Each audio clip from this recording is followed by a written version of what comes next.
Hello, YouTube. Welcome to this. I'm looking forward to seeing how this is going to go over.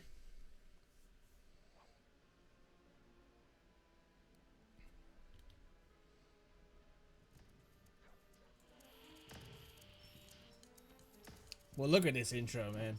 God damn.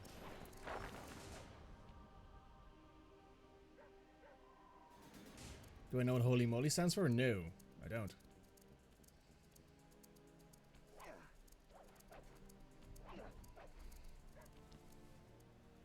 And that is the Sly Cooper intro. We are officially now able to move into this. Just 1 second. Let me open up a few things here. By the way, YouTube, welcome. Game is very low. Okay, let me adjust the sound for that.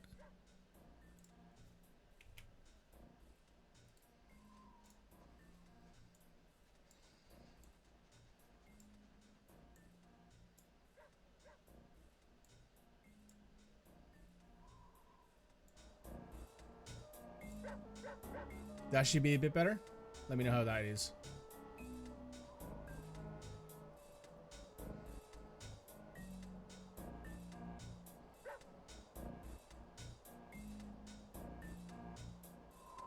Much better. Good.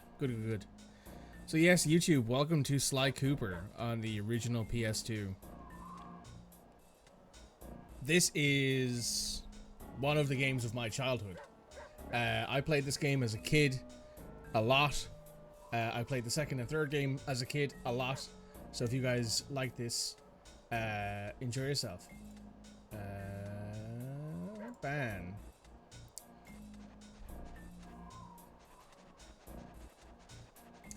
We don't deal with that here. So yeah, it's been good, guys. I'm looking forward to playing this. Looking forward to having it on stream. Looking forward to playing it again. Make sure that you like, comment, subscribe, and check out the rest of the stuff on the YouTube channel. And you know what? You can do that too, because it's all available. It's all ready to go. Let's start a new game. Sly! Come in! Sly! Do you read me? Yeah, I read you. Loud and very loud. Sorry, I'm a little nervous.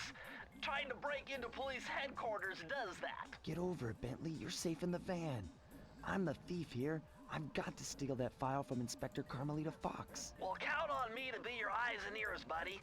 Got their security system totally scoped. To get inside, you're gonna have to go through that air vent. All right, I'm going in. And don't forget you got me at the wheel, Sly.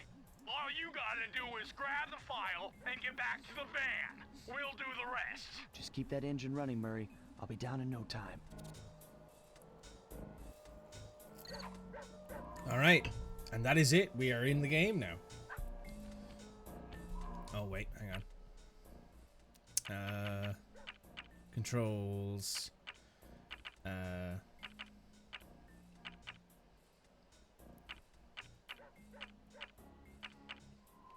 So, this is the one thing that I will admit I don't like about this game, is that left is that it's alternative, like you go left to go right and right to go left, and I hate that with cameras, and you can't change that here. At least I don't think so. Up is up, up is up, up is up.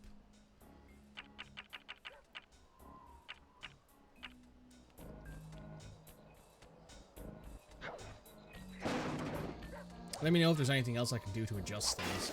I'm having to kind of fit the game to the screen because it's in 4:3. So a lot of it is, it might be a little squished on the thing, but I think it's perfectly captured for the game.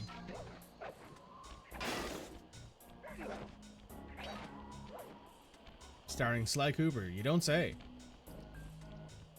Medley the Turtle, that's who we're talking to on our binocucom. And Murray. Also, by the way, hi Shep. I hope you're doing okay. I know work is really stressful for you right now, but I hope you're doing okay. Hey, Bentley, I think I'm seeing things. Must be vertigo or something. Can you see those crazy blue lights? Really? I've read about this.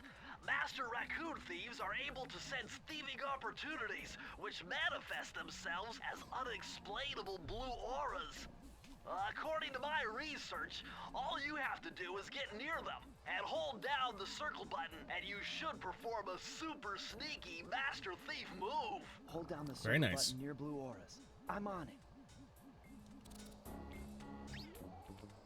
And introducing Carmelita Montoya Fox as the inspector.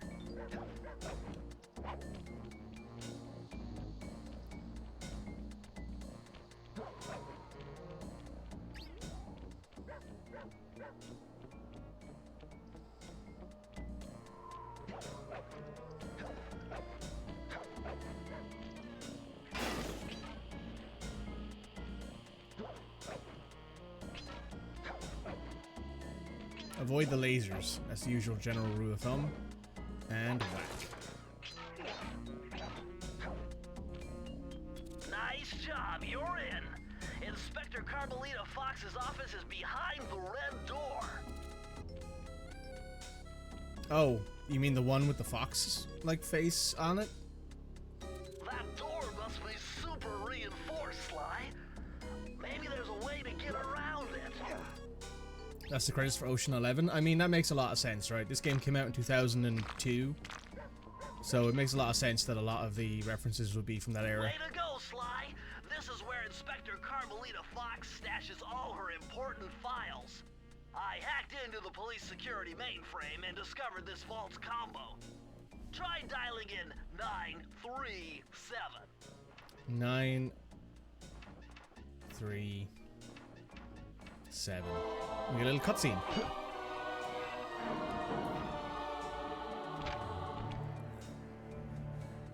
Nice job! You got it! If you come down through the fire escape and head through the parking lot, we'll be waiting in the getaway van. Cool. And leaving behind a little calling card. As you have to, you know? There I am. Well, there's Sly Cooper. Looks like she's pretty obsessed with him. The cane. Must be a pretty tall woman if this is her desk. This is like locations of where I've been stealing, I think.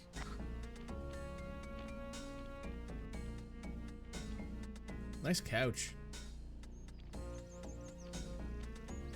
Let's get out of here. And speak of the very attractive devil. It's Carmelita. You foolish raccoon. I've caught you red-handed. Ah, Carmelita. I haven't seen you since I gave you the slip in Bombay. Which reminds me, you need to return the Firestone of India to its rightful owners. And I was gonna give it to you as a little token of my... Hey, you know, that bazooka really brings out the color of your eyes. Very fetching. You think? This pistol packs a paralyzing punch. You ought to try it.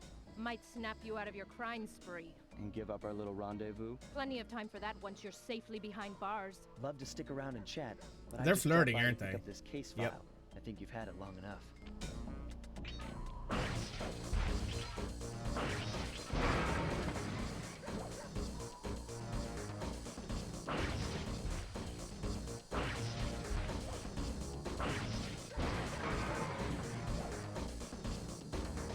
You know what they say, right? When in doubt, flirt with your enemies.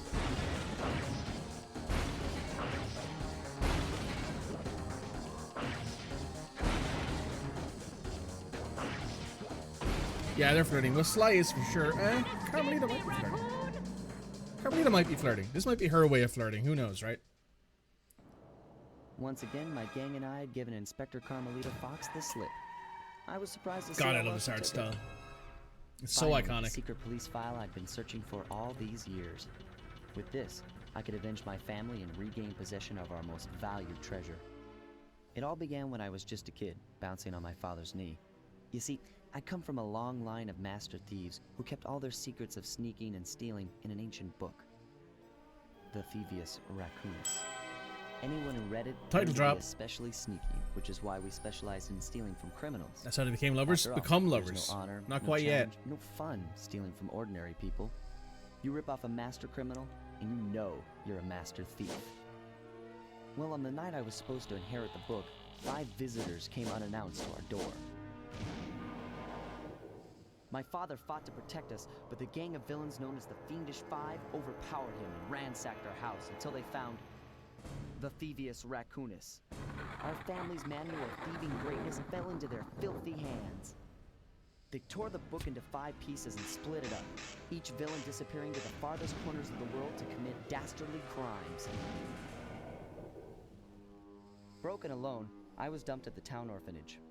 There I met 2 guys who became my lifelong buddies and trusted crew. Bentley, techno genius and strategist supreme, and Murray, part-time driver and full-time burden. Together we pledged to track down the Fiendish Five, avenge my father, and steal back the thievius raccoonus. I knew I was about to face the toughest test of my life.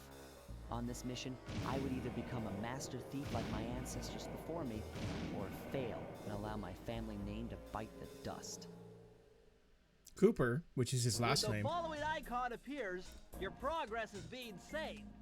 Thanks, While Bentley. this icon is on screen, that was a nice piece of work back there at police headquarters, Sly. Come see I just me if you noticed want to check Murray out was any of your T-posing old behind the movies. icons. I've got them all here on my computer. Use But the yeah, left analog stick to move around the hideout and the X button to select things. Sly's last name is Cooper, and a Cooper is someone who makes barrels, I've already plotted a route to our first target. which is very interesting. We're heading to the UK, folks. The road trip gave me the time I needed to study up on Sir Raleigh the Frog. Welcome to the UK. As a young man, this hot-tempered frog grew bored of his life of luxury and privilege. On a whim, he tried his hand at a bit of piracy and found it to his liking. Raleigh, who quickly became addicted to crime, was brought into the Fiendish Five as chief machinist, where his evil tinkering genius rose to new heights. The last reported sighting of this mad machinist was off the soggy coast of the Isle o' Rath, a small island uncomfortably situated in the middle of the perilous Welsh Triangle. Welcome to the Welsh Triangle. Sly Cooper in Tide of Terror. I love these intros. Very like 90s cartoons. I love this. Also, let me know what you think of the layout, by the way, guys. Like, is it good? And we are here.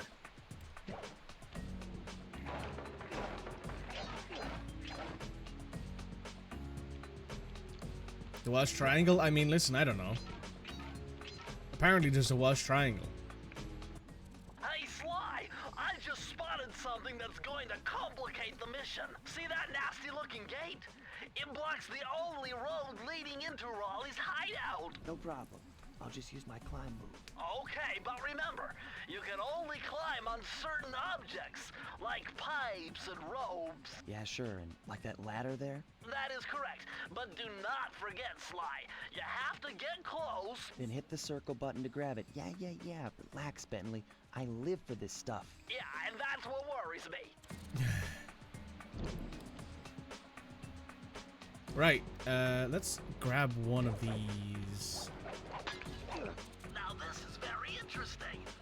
The message you just found appears to be some sort of clue. I'll decipher it here in the van. In the meantime, see if you can find any more clues. The more I have, the easier it'll be to crack the code. So yeah, this is like perfectly old school action platformer, wherein every enemy dies in one hit, and so do you. So that's the era of games we're in. We've also got lives, so that's something else to remember. You'll see it pop up in the top left-hand corner of the screen, usually, I think, whenever I pick one up.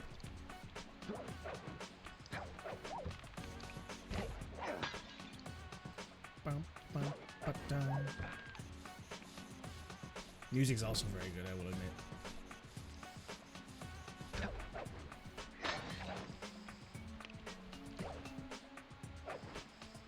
Not trying for any particular like challenges or speed runs. I just kind of want to play the game through, probably do all like the major stuff, like do all the missions, get all of the thievius raccoonus pages, and then move on to the next game. So this might take 2, maybe 3 streams. Hold on, Sly. See those searchlights? One careless step, and you'll be subjected to acute combustion. You done whining? Let's go. I'm just trying to keep you alive, partner. Fortunately for you, I launched these signal repeaters throughout Raleigh's fortress. Get close to one, and I can checkpoint your progress. Nice. Convenient.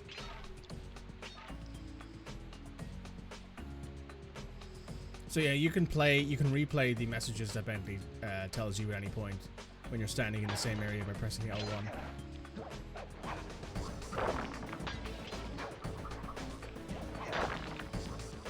Thanks, dude. And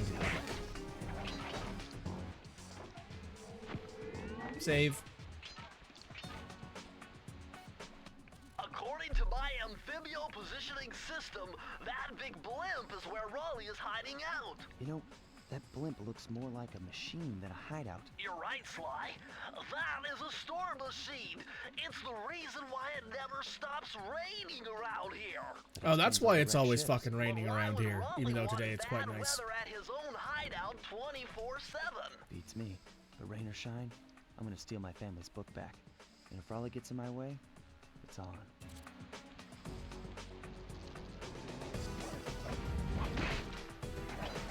Yeah, whacked gamer.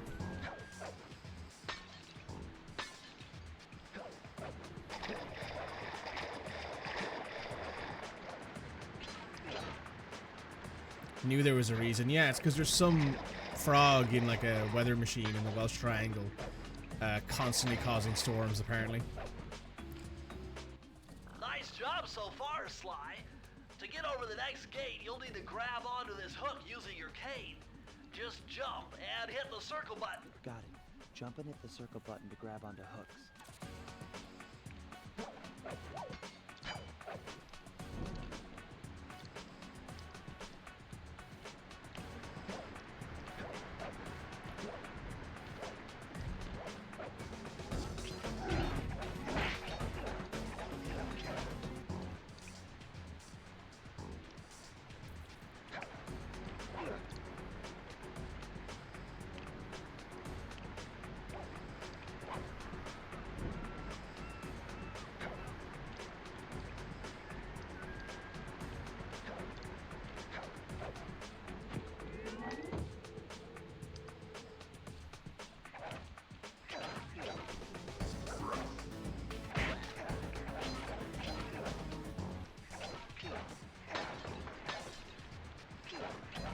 Ah, That large vault has got to be somehow related to those clues in bottles you've been collecting.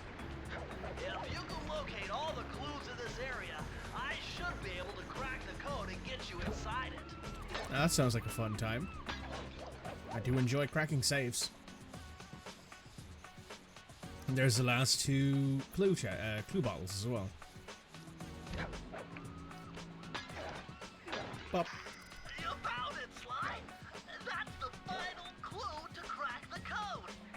Now find out both, and I'll give you the instructions to open it. Press the circle to enter the vault code. The clues have led me to believe that the code for this vault is 792. 792. For those of you who have ever watched any Urban Jungle campaign that we've done over in the Component Cast, this is where I get a lot of my inspiration from. The thievius, raccoonus. This page teaches old Drake Cooper's fast attack dive move. Press the triangle button to use it. Oh yeah, this is the dive attack, which I think is quite useful against certain things. Whoop. Nice. And now we got ourselves a key.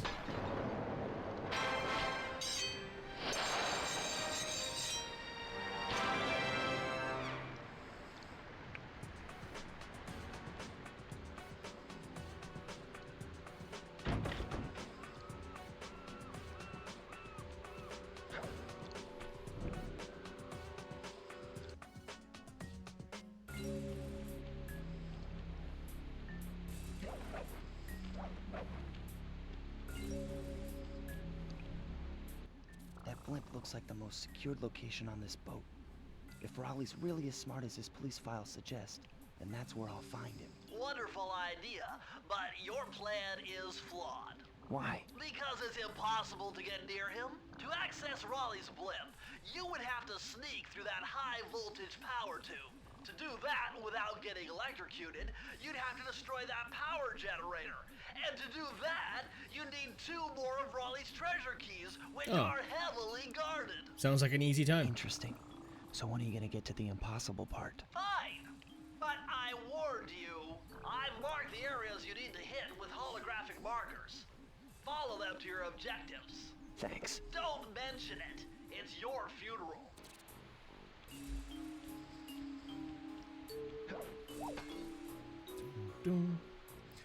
Here we go.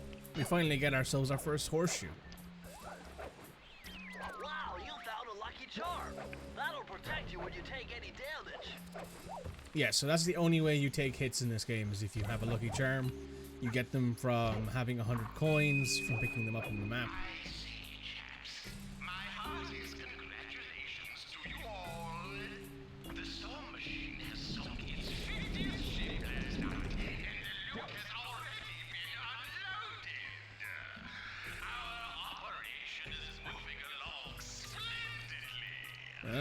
With the possible exception being the ground images of display below decks, and I demand the boilers stay at full pressure at all times. If you lazy, lowbrow, technically incompetent pack of gutter snipes did your jobs right, we'd have some 100 ships by now. But of course, 50 boats is a fine, fine achievement. Carry on, my boys, carry on. Well, there's Raleigh for you. Let's start doing. Let's do the first mission here. Into the machine.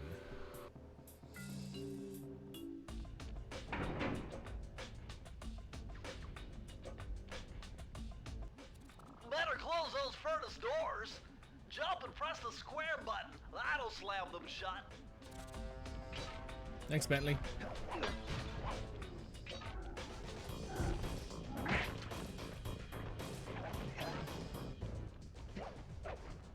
Eureka! We're in the engine room. My analysis tells me that if you trace the spinning crankshaft all the way back to its source, you'll find Raleigh's treasure key and sabotage his machine while you're at it. Sounds like a great time. Remember, Sly, hold down the circle button near the blue stealth auras to perform super sneaky thief moves. Super sneaky. You dare say. Ooh, and I'll leave that one behind. Also, yes, the amount of clue bottles changes from mission to mission. Some have 20, some have 30, some have 40, I think. But there's almost always one on every mission. Aside from like the boss fights and stuff like that, there's always one. Nope. Nope. You ain't setting me on fire.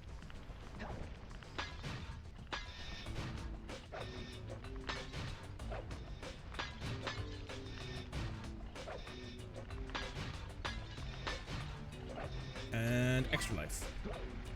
We have 7 lives now. So yeah, this is the last sort of era of one hit is death, extra lives kind of era of PS2 platformers. It was this and like Jak and Daxter, the Precursor Legacy, that I remember of like the last of these games. This was the kind of last goodbye to those kind of games, right? Because it was like the end of the PS1, start of the PS2 era. You had a bunch of new IPs, more adult IP. You know, you had things like Killzone and Need for Speed and stuff like that that were more sort of aimed towards teenagers. So that's kind of why there was a big shift between this game and the second game, and between Jak 1 and Jak 2. I'll probably talk more about Jak 2 though when I actually play Jak 1 and then Jak 2 on stream. You playing this on muscle memory? Probably, yeah. I played this game a lot when I was a kid. I played it through again pretty recently as well because they released them on PS5 via what was it, like not emulator? It was like some sort of like pre-built or like a what's it called? A native emulation, I think. They put it on PS5. All 3 of the games, and I played it through on that. Not recently, but like a little while ago. I platinumed it, did the usual sort of stuff. Haven't played the other 2 games because I was kind of thinking to myself, oh, I'm probably going to play them on stream, so I kind of don't want to like end up in a position where I'm like, oh yeah, I played these games super recently and I know everything that's happening. But this way, at least, I can kind of remember everything, but not everything.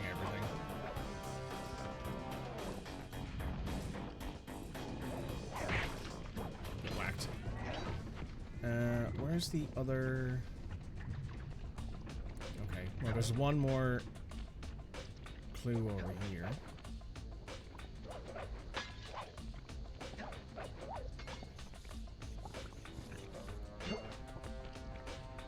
That's where the thing is.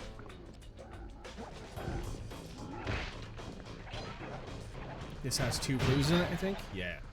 So there's 2 missing.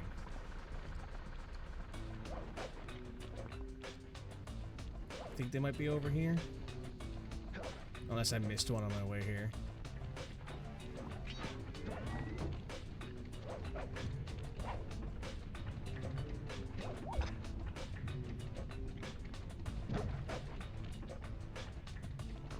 Well, there's one. Bummer, you can't open this vault without finding the rest of the clues.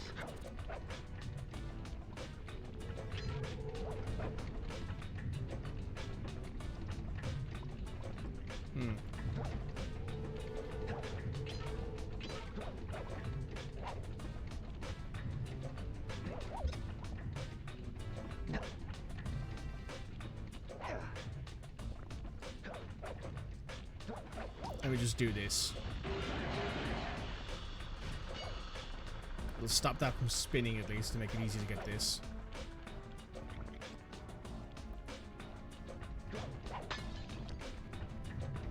I don't believe it's through here, but it might be. So let's just check real quick.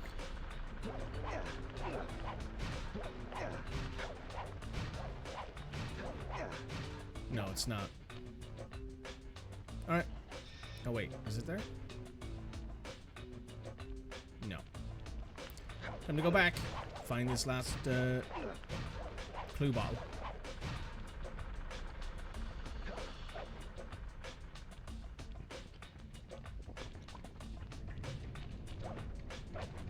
Wait, is that it? No, it's just that thing.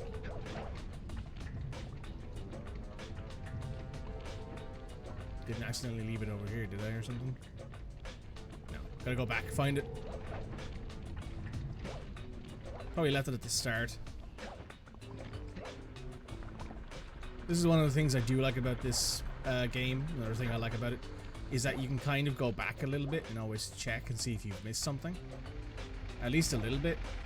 Obviously, in this case, I can't go back because there's the drop-down areas, but we can play the level again and always grab that sort of stuff.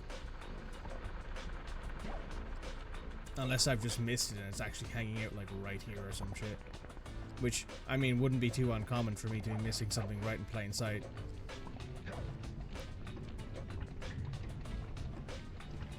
It could be up here, to be fair. I could just have not checked.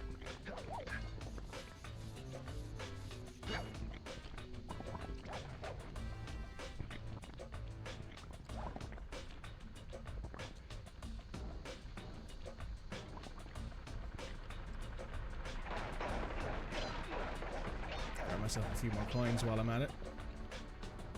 But no, it's not up here, so that means I'm just going to go ahead and finish this mission.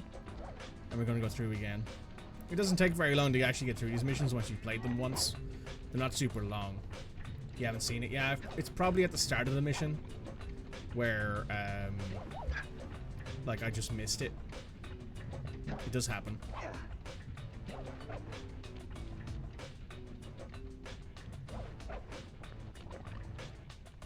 So yeah, we'll burn through here real quick, grab the treasure key, and then we can move on to the next. Well, we can start from the start.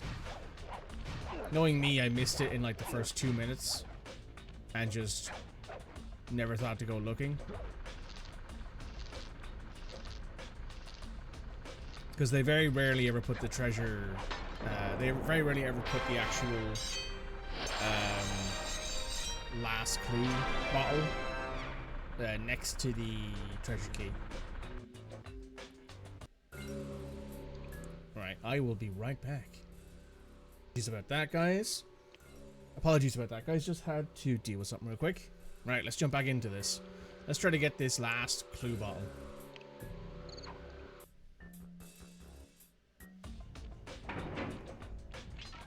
At least you don't have to listen to the opening stuff ever again. So let's see. Was it in the corner over here, maybe? No, it's not. So it's not back here. Bam, bam, bam. Oh, there it is. It's underneath there. God, I can't believe I missed that. As I thought right at the start of the level. But at least now we don't have to take the time to gather up any more of them. We can just move straight through.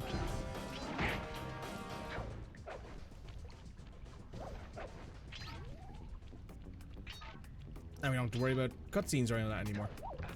Because we've seen them all already. There's an extra life.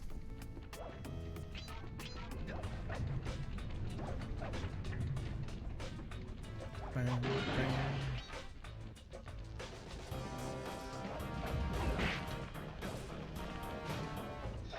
I might as well grab the free extra life that's over here.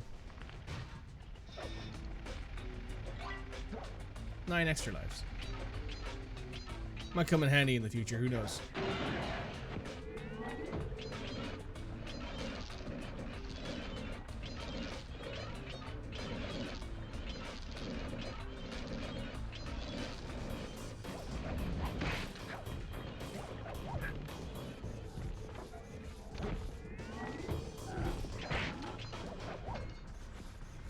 So the reason why I'm playing this in 4x3 and not 16:9, even though the remakes / remasters, the remasters I should say, they're not remakes, the remasters support it, is because a lot of these games on PS2 are designed to be viewed in 4x3.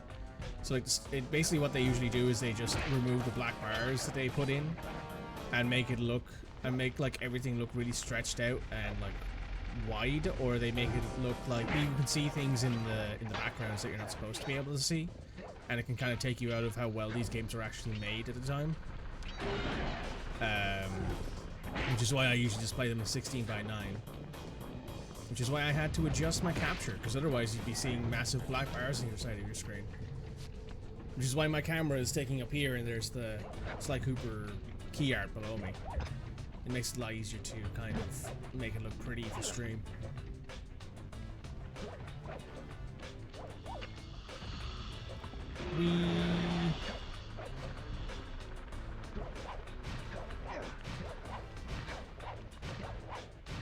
And we're there. Oh, I didn't. I didn't open up the. I almost ran straight through this. We didn't even open up the chest. God, that was stupid. That could have been bad. What chest haven't I opened, he says at the end of the game. It's the one here in Raleigh's that I haven't even so much as looked at yet. This one here. Press the circle to enter the vault code. God, that was stupid, wasn't it? I can't believe I pieced this one together. Try 227. 2, 2, 7. Nice. What's this one? Interesting. Old Sally Cooper's fast getaway raccoon roll. Oh, rolling. Stories claim she can move faster rolling than anyone else could on the run. Hold down the triangle button to use this move. Switch between your power-ups using L2 and R2. Oh. From what I understand about the time trials, this is how you do a lot of them. You just keep on rolling, rolling, rolling, rolling.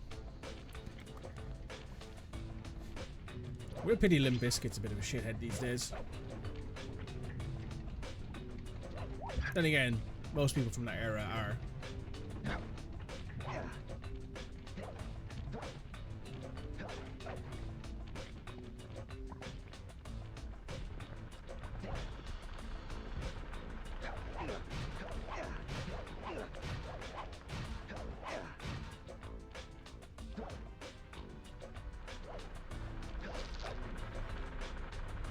Nice. The chests are the whole point of this game. Yeah. You think they always were, we just didn't realize it. I mean, that's entirely true, right? We just didn't know.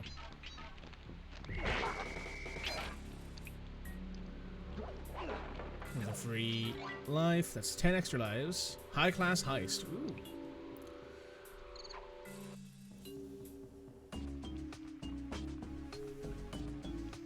Jackpot, Sly!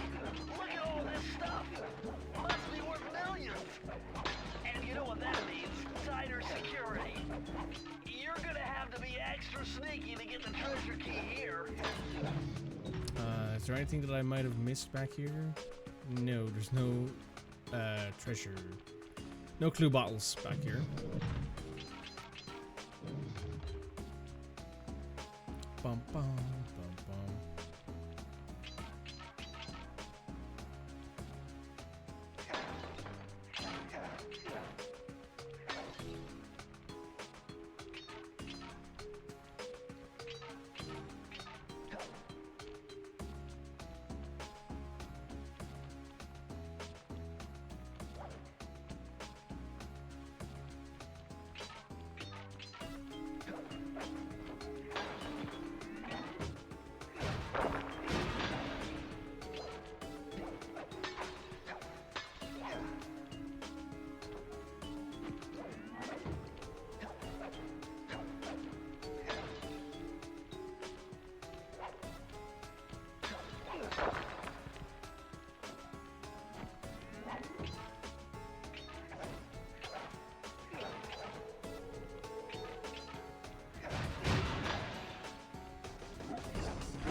Ow.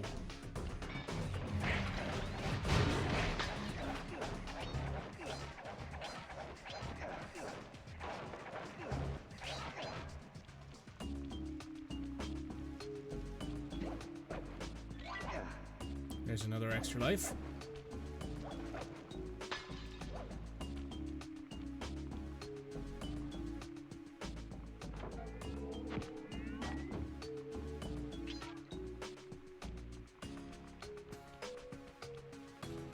Let me just check around the corners over here to make sure there's no clue bottles.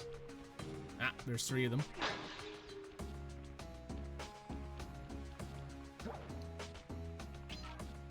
And there's 3 more of them over here. So there's 9 bottles left. Is there any down here? No. Cool. Well, there's the treasure key, and we saw some more clue bottles on the way there, so I guess we gotta go and jump across here.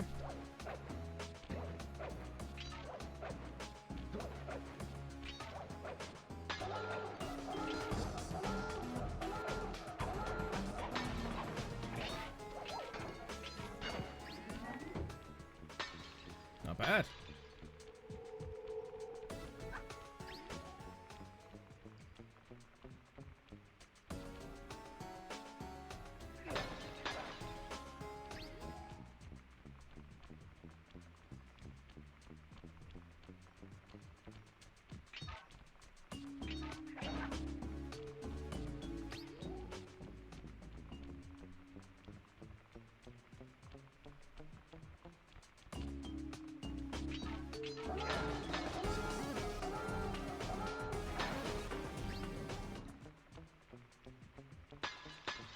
There we go. We're gonna go open up the chest now.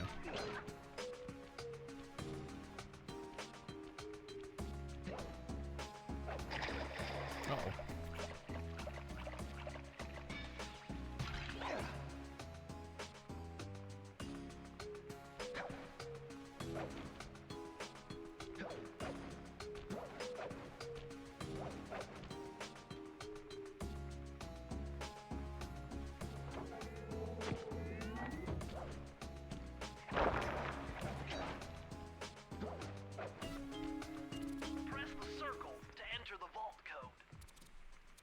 ever thought this code-up knew what they were doing?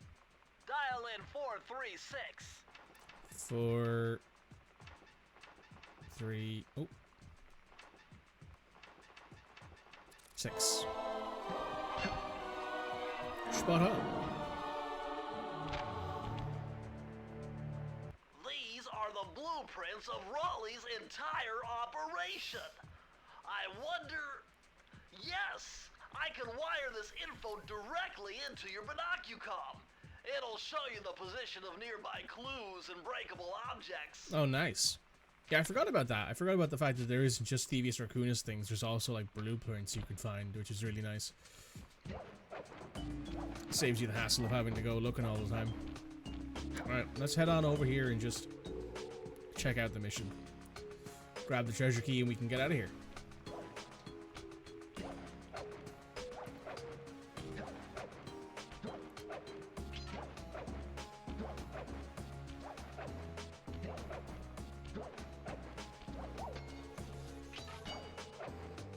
So there are certain things that I won't do during these playthroughs. So for example, in the first game there is time trials that you can do to 100% the game.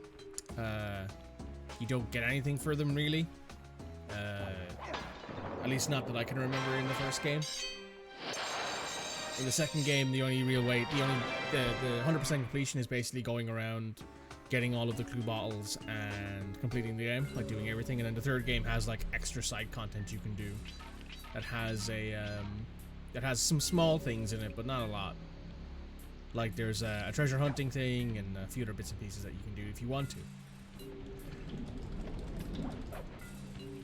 Well, they're not necessary to finish the game or complete it.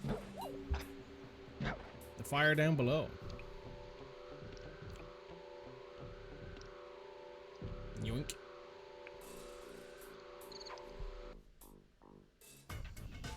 Temperature's reading way off the charts in here. Oh. This must be the Well, power there's my source. first death.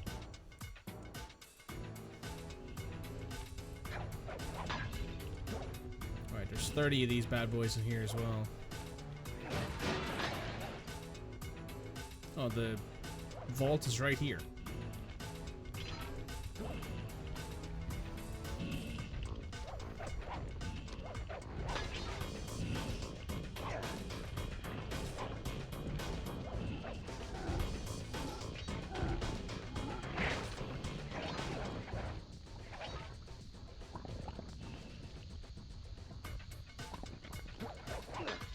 Making sure I'm not leaving any clue bottles behind.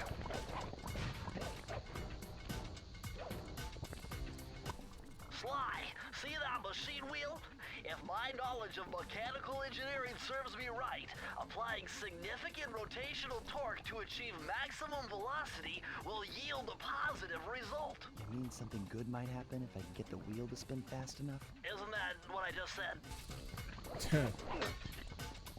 Gotta love Bentley. Big brain Bentley.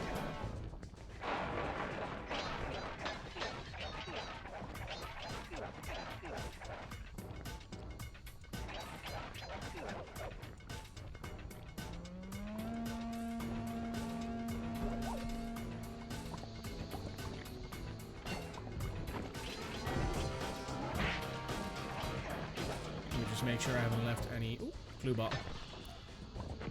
There's any more clue bottles down here though, so let's head on up this way.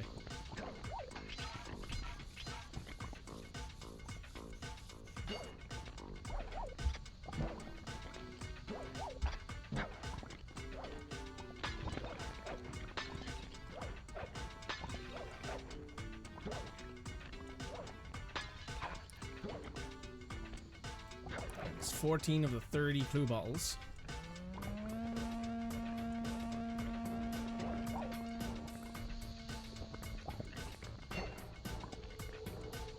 Nice.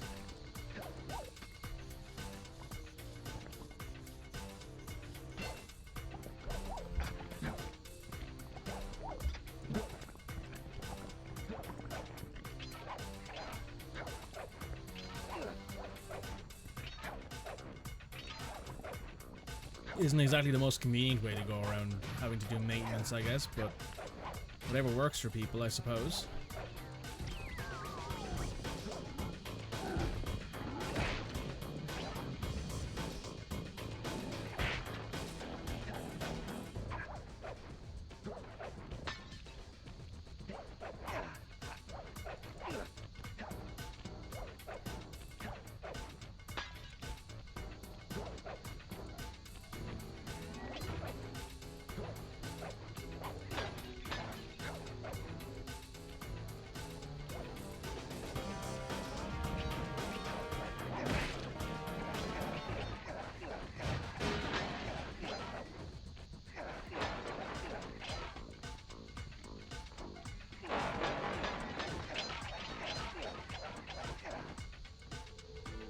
Okay, there's most of our fuel bottles, I think.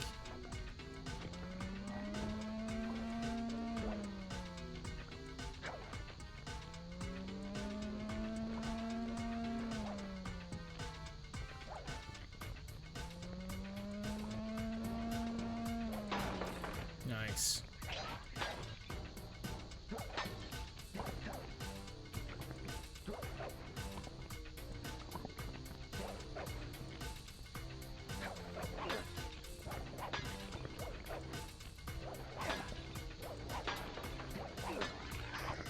Now, in this case, it's probably faster for me to do this, re-enter the level, and then just leave.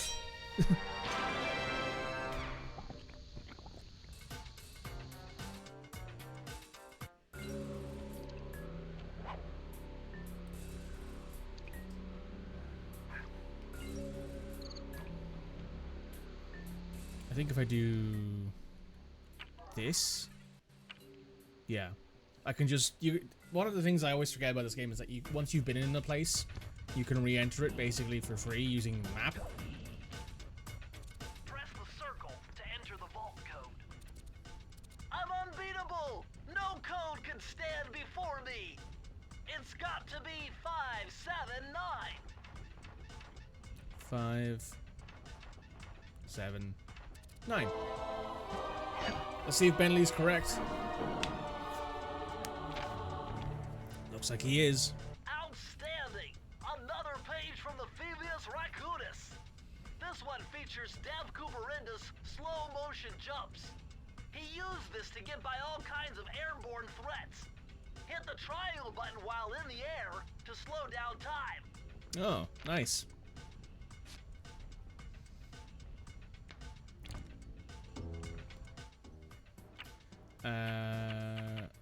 Quit level. That brings us back to prowling the grounds, and at this point, then we can figure out where we're going.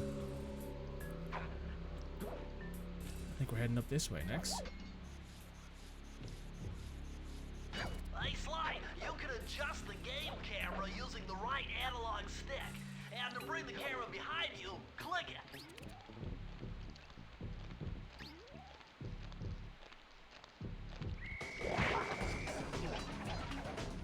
Got him. A cunning disguise. Check this one out.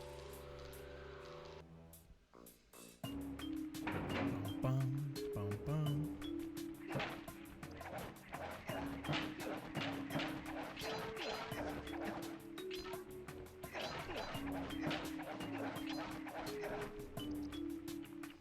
Those rats got pegged. Raleigh appears to have booby-trapped this entire place. I'm gonna enjoy this. Don't you get it, Sly?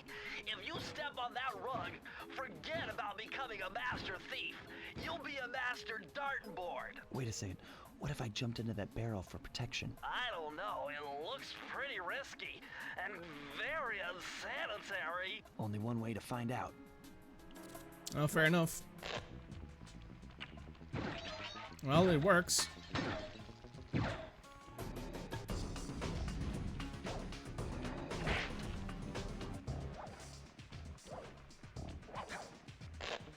There we go. I'll bring this friend with me the whole way.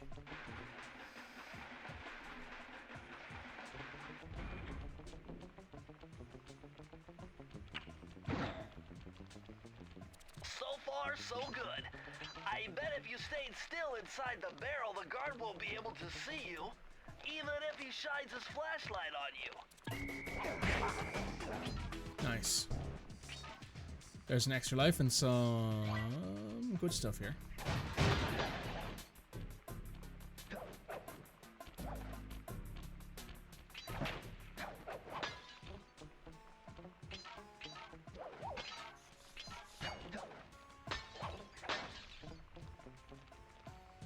And whack.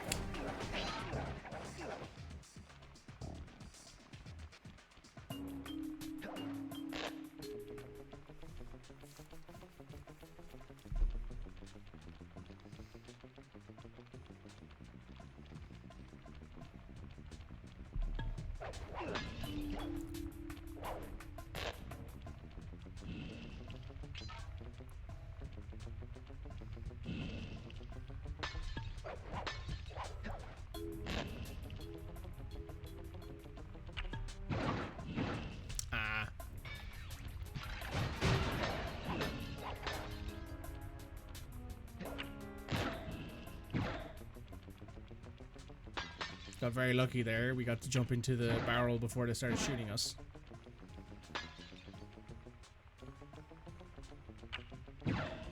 Let's just double check there's no more clues around here. I can do that by jumping out of here and pressing this button. Oh, those are breakable, but that's basically it. Right, let's head on upstairs then.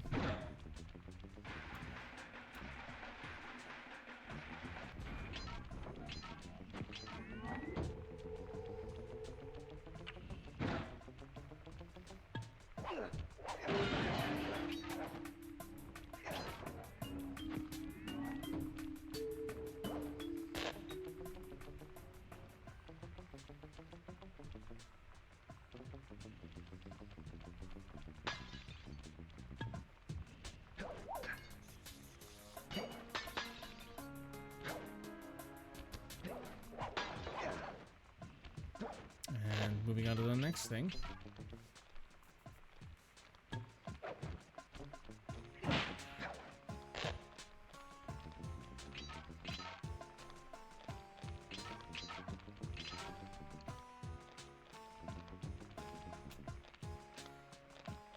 I'ma get you. I'ma get you. I got you.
Okay, I've missed 2 clue bottles. But now on the way back I can basically break every single... This is a sneaking mission, Sly. This is a sneaking mission, Sly. Oh, there's lots of stuff below me right now.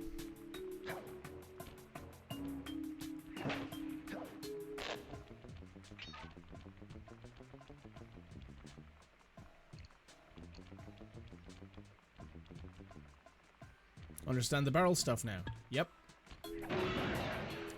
Checks out.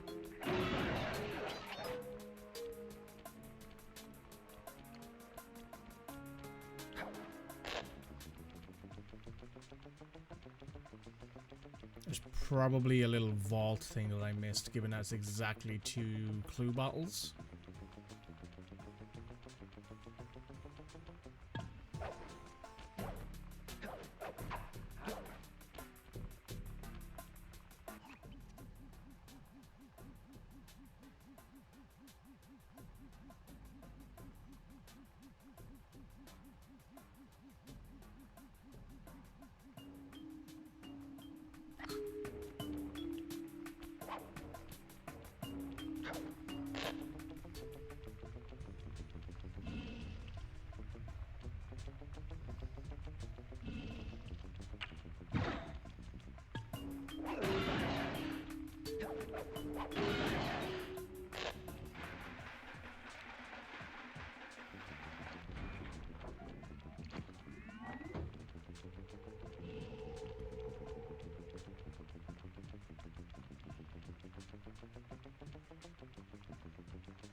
Oh, back at the start, maybe?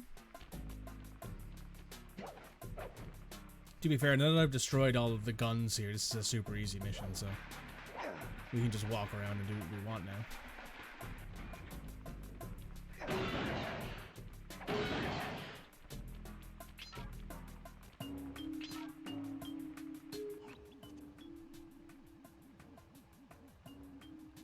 Yeah, so those, I think those yellow markers mean that it is a clue. Yeah, there we are.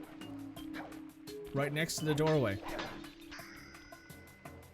Yellow markers or green markers mean clues. Orange, I think, means breakables.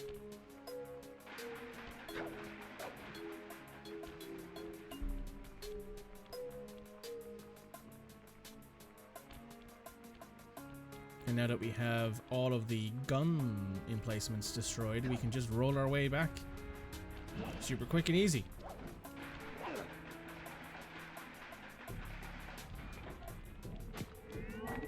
This game did not perform very well when it released. It performed pretty mediocrely. But Press the circle to enter the vault code. it got enough of a With the help of a straight positive edge and review. compass, the answer was simple. Dial in 242.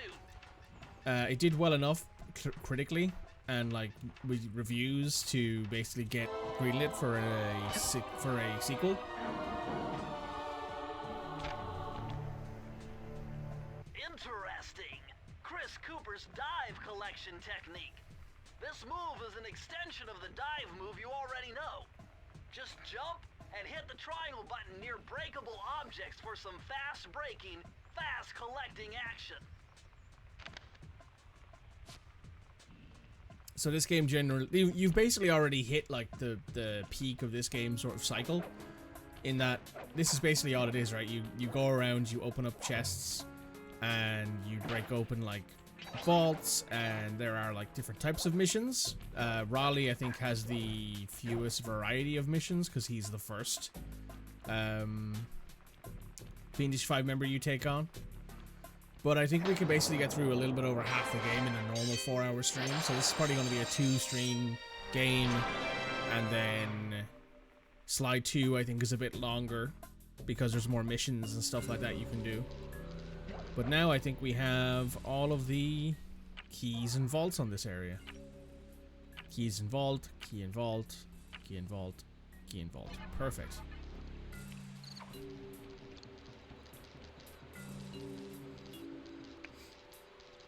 Make sure you go backward before going forward. Indeed. And whack. Take all that money for me. Thank you.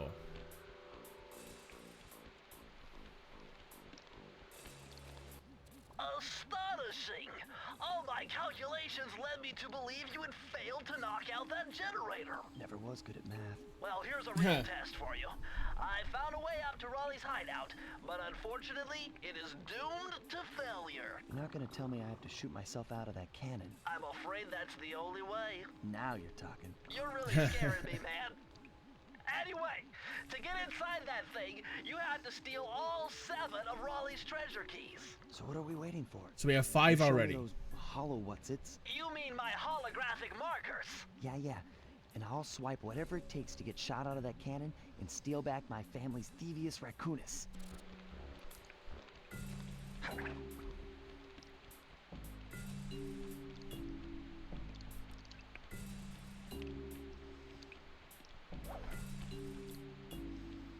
And let's grab ourselves another... Oh, nope. We'll fall down first. Grab ourselves another free extra life. And bang. Sly 2 probably has the most variety in its missions and the most interesting levels. But Sly 3 has the best story. And I'm really looking forward to them. The Gunboat Graveyard. Oh yeah, I forgot there's a graveyard like level here. Ahoy, dog hands! Capital job unloading that cargo last night. You're the crown jewel of my operation. Do me the service of proving your worth yet again by protecting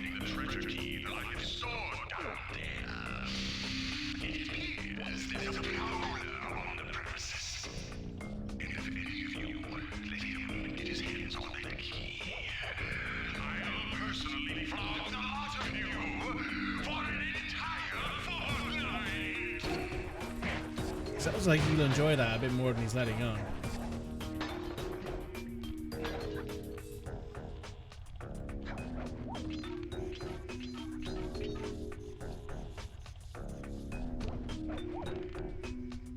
Just make sure I haven't. No, we look good so far.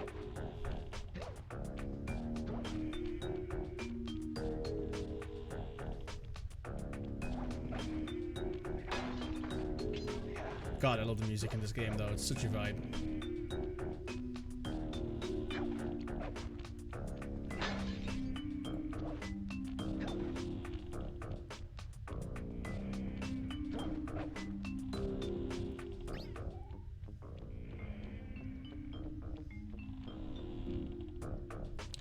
Bum, bum.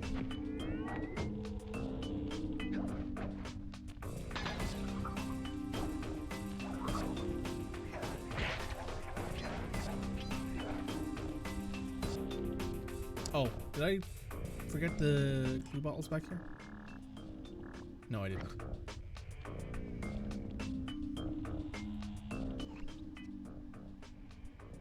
All my nostalgia buttons getting pressed? Yeah, most of them. I'm not as nostalgic for Sly 1 as I am the other Sly games. Because as I always say, the other Sly games are like a league above this game. This game is good. Sly 2 is like one of the best games to ever release on PS2. And Sly 3 is one of the best trilogy completion games like ever. And I'm sure that people who play Halo will be like, Halo 3, and I'm like, yeah, probably, but I didn't play Halo, so. I'm a PlayStation kid.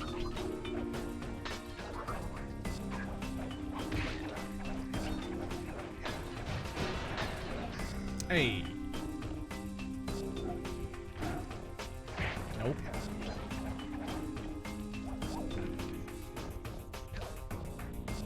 Press the circle to enter the vault code. This one was cake. Input 719.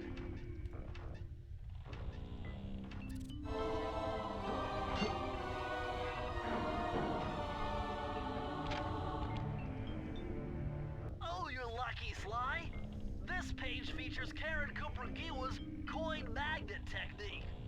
All she had to do was stand near money, and it would magically jump into her purse. From now on, you'll automatically collect any coins you come near. Nice. That for sure saves some hassle.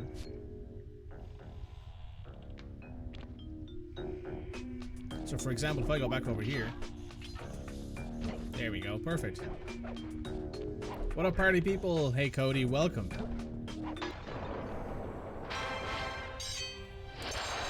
Also, look. The chat's down here.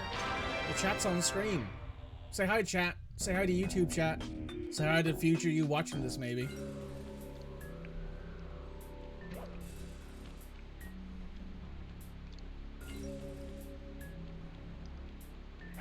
They cut off at the bottom. That's probably because of stream elements being a bit annoying. Hey, YouTube me. Yeah. I could probably fix that real quick, which I'll probably do in a second. Hang on. Let me just pause here. I'll pause the YouTube recording for this. There we go. That's that fixed. Treasure in the depths. Oh, there's no. Yes, that's right. This is the. Yeah, I know what this is.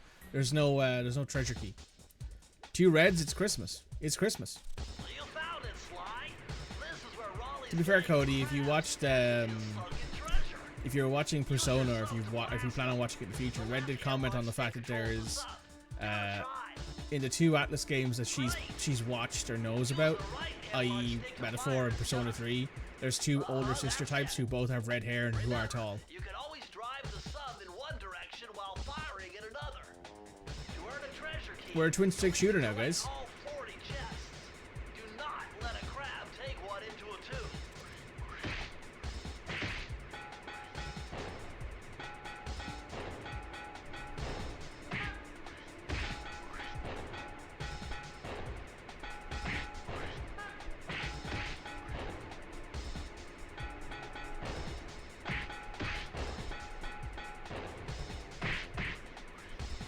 You're a gift. I've heard that.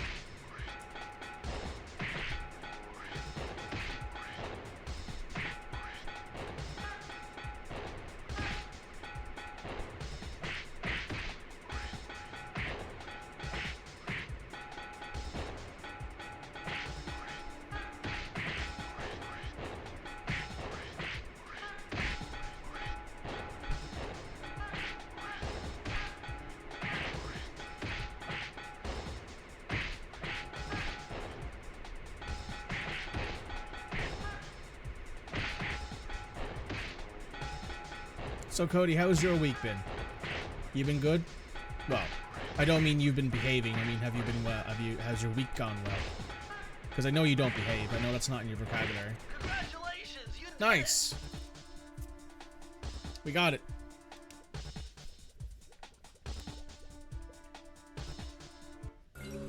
One thing I will also admit, having you guys be able to still hear the game while I'm doing something else on a different screen is actually really nice.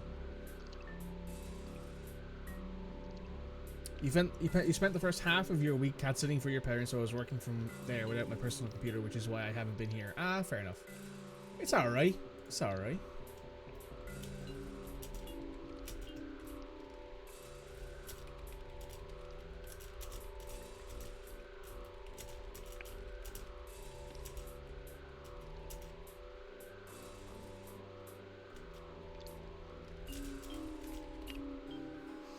Sorry, I just have to respond to a message. Lovely. Right, we have all 7 treasure keys, which means we can now take on Raleigh. Let's go do it. I think we have all of the... Yes. We have all of... Well, we have everything I think we can get. Yes, that isn't like... You know, the... Triumph Trials, which I'm not going to bother doing. I don't think they're very fun. And how's the weather? Yeah, that's a good question. Also, you probably noticed I took off my t-shirt and put on a tank top because it's so goddamn hot all of a sudden. The sun came out while I was, like, waiting for stream to start, and all of a sudden it's hot. You're loving the heat? I mean, I like it. It's nice to be able to actually sit in my room in a pair of shorts and a tank top again, and go to the gym in a tank top and shorts, and everyone else is there in a tank top and shorts, and it all feels very, like, casual. Let's take on the first boss of the game, shall we? The Eye of the Storm. Hello, Raleigh. How delightful. We have a guest. The only thing is, I hate unexpected guests. Listen, Raleigh, wipe up my family and steal what's mine? You better expect company. Oh, I'm ever so sorry. How sloppy of me not to finish the job. Obviously, we should have snuffed you out as well. So, without further ado, let me make amends by what? Bloating to gargantuan size and squashing you like the insignificant bug that you are. Bring it on. He's a little... Raleigh's a little... He's a little fruity.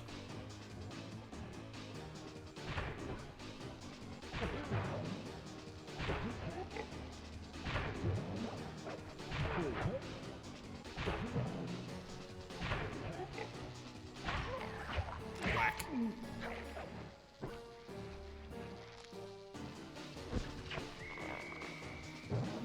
Did notice some coding there? Yeah, he's a little fruity.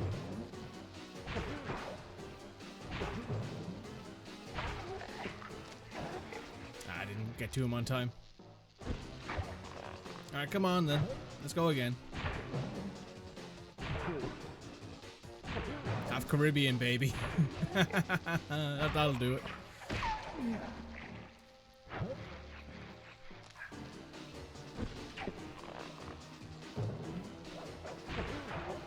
I enjoyed the heat. Like, I'm not one of those people who are like, oh, it's so damn hot. I don't complain about it. I just enjoy it. I enjoy it while it's here, because I know full well I'm going to hate the fucking cold when it's cold again in the winter.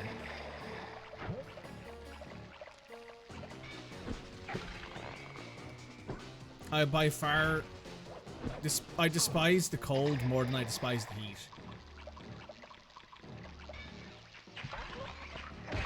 There we go. Blast it all! You've beaten me. Well, gloat all you want, Sly Cooper. You're no match for Mugshot, my villainous cohort in Utah. You'll see. Mesa City is so well guarded, a snake couldn't slither in without setting off alarms. And he's dead. Raleigh's section of the thievius raccoonus held detailed instructions on how to perform my ancestor Ryoichi Cooper's ninja spire jump, a technique he developed while sneaking into the thickly fortified castles of feudal Japan.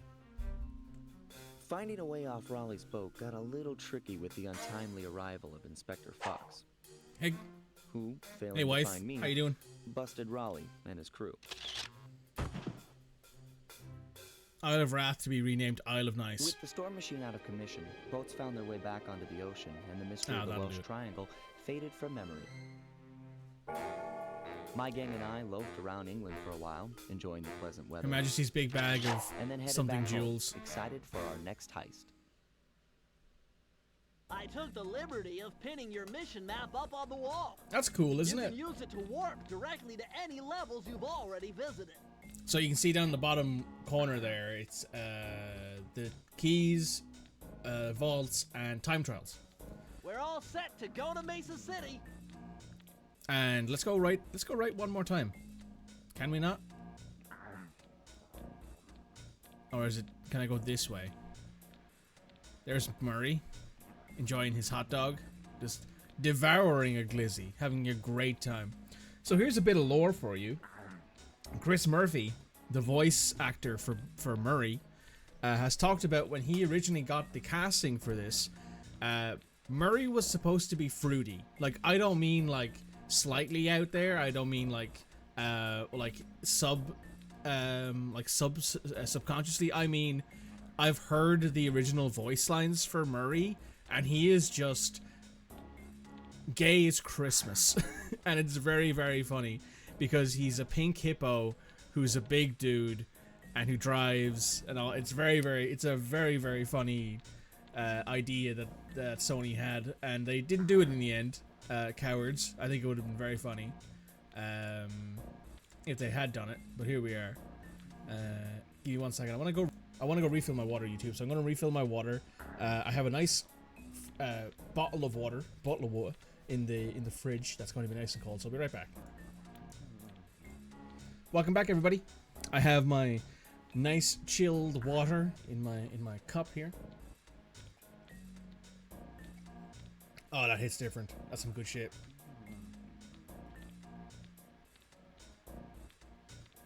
Now, let's head to Utah, shall we? We're all set to go to Mesa City.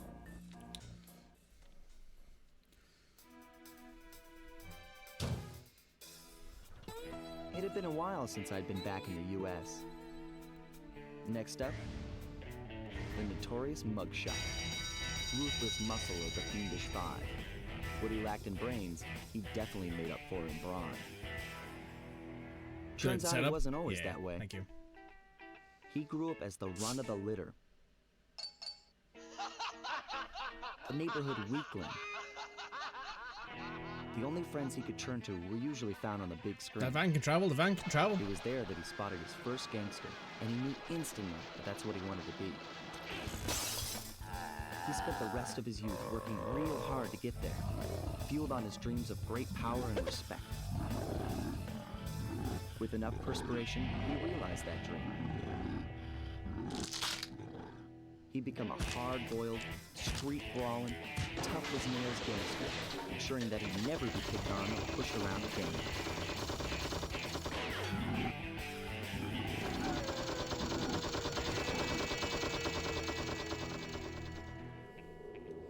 So he's holed up in Mesa City, huh? I've always wanted to go to that thriving American boom town.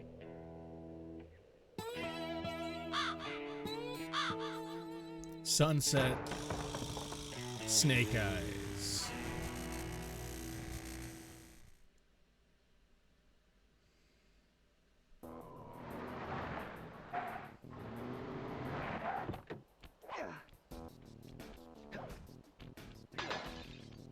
See, there's 40 things on this one.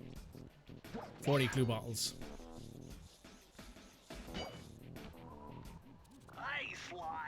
thought you said Mesa City was going to be loud and busy.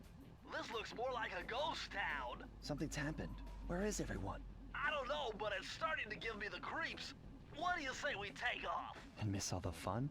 Besides, I want to try out that new move I got from Raleigh's section of the thievius raccoonus. You mean the ninja spire jump? Yeah, do me a favor and read me the instructions again. To landeth safely upon diminutive points, leapeth lively and presseth the triggering device with the round geometrical object emblazoned upon it. So jump and hit the circle button to land on narrow spots. That's a rough translation.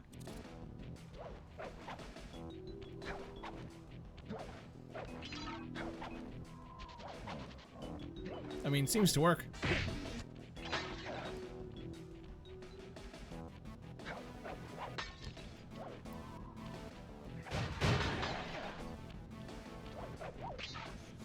I should totally steal Blake Jennings' thing of doing like, who can say the bad word for gay in Sly Cooper's universe?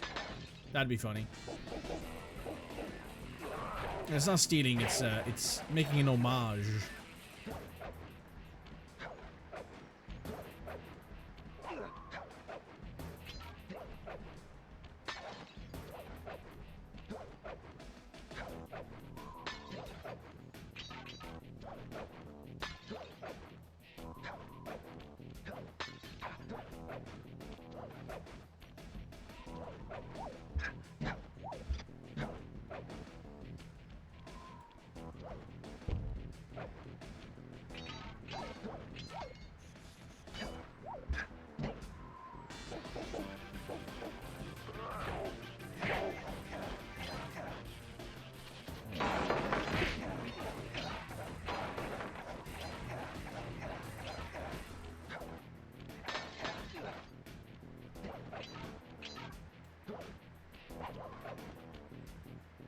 What's with those flashing lights? The latest in high-tech security. Electronic floor sensors. Step on them and you're a goner. Nice touch. They're safe to walk on while flashing, but it also means they're about to switch to a different sector. Alright, now we know.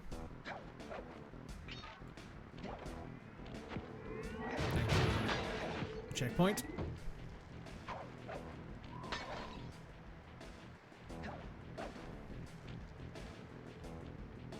Nothing over this way. No, can't go through there.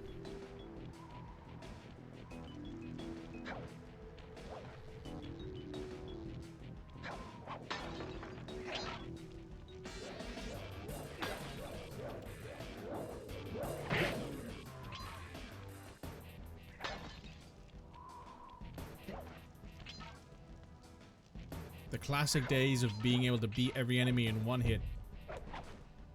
That isn't the boss, of course.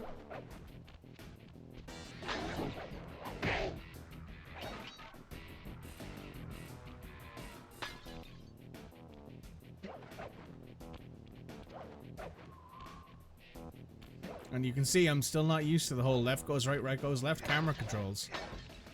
Still driving me a bit insane.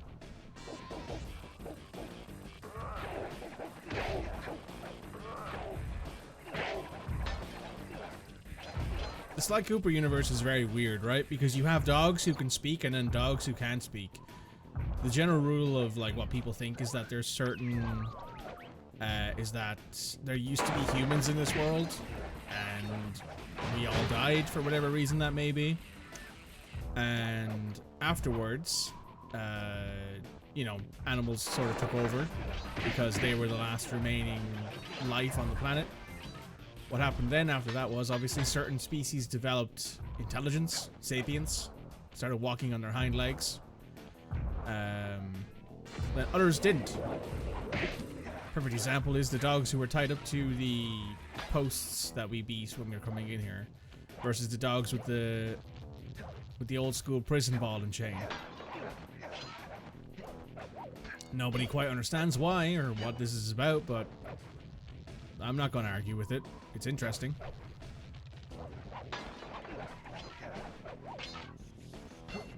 Hello.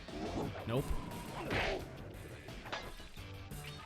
Oh wow, I missed 3. Oh, never mind. There's 2 over there, so I missed 1. Alright, time to go back and find it then. Maybe it's up actually with the vault, given it's up on top of things.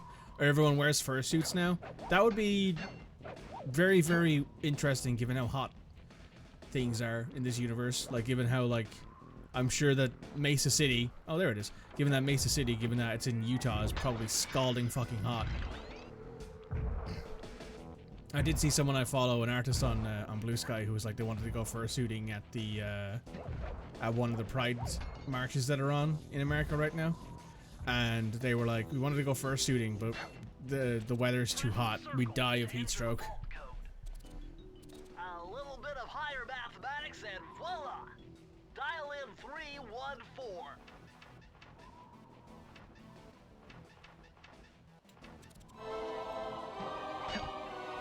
21% finished.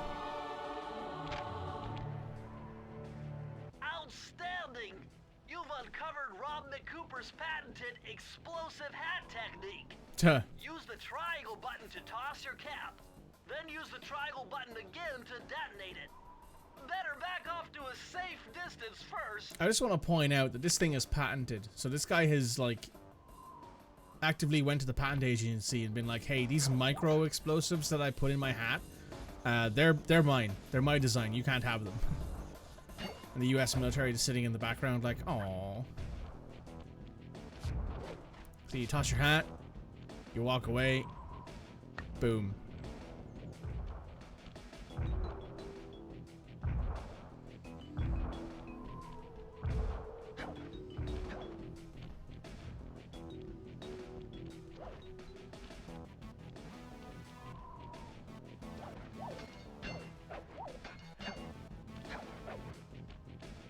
It also feels kind of apropos that I'm playing two PS2 classics at the same time. And I know what someone's going to say, well, Persona 3 Reloaded isn't a PS2 game. No, but Persona 3 FES, which the game is based on, was.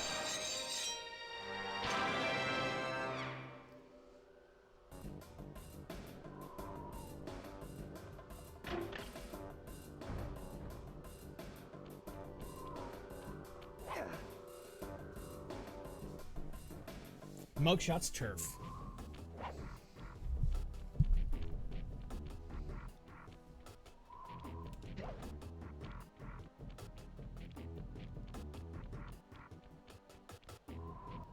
Well, this mugshot certainly isn't shy. Okay, so we know he's here somewhere, but how are we supposed to find him? Mesa City is a big place. Given that he's a bulldog, it seems only reasonable to assume that he'd choose to live in a giant fire hydrant. That's some sound logic, Sly. Now you just need to find Sure. a way to break into the building's base. Oh, I'm sure I'll think of something. All right.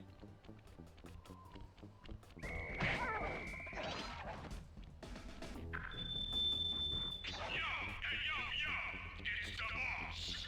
You know, I never used to admit that maybe driving everyone out of town, while necessary to set up shop, might have taken a hit out of their business. So, now I hope you want to be obliged to any visitors that come here to lose their money in my casino. But I got a reliable tip that a cop might be stupid around the operation. So from now on, greet any visitors you see with a hail of lead. Capiche? That's one way to do it, I guess. Anyway, let's try one of the first, well, one of the two alternative missions that are out here, where you don't control Sly. Well, in this mission, you don't control Sly. Murray, what's going on down there? Well, I drove to this hot dog stand for a quick snack. That's one of the and developers, next by thing the you way. know, The I'm face getting on challenged to a the hot race dog. by these gangster dogs. Is there a key in it for the winner? Yeah, 3 times around the track for a key. It's all you, man. Drive the van with the left analog stick. And if you manage to pick up any nitro power-ups, you can get a boost by pressing the square button. Go get 'em. I'm on it.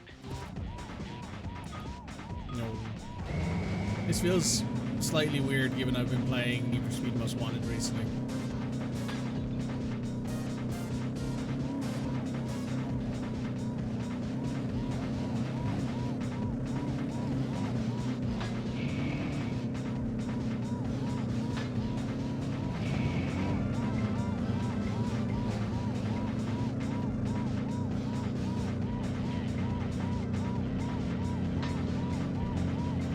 intro in literally every game with a car. Yep.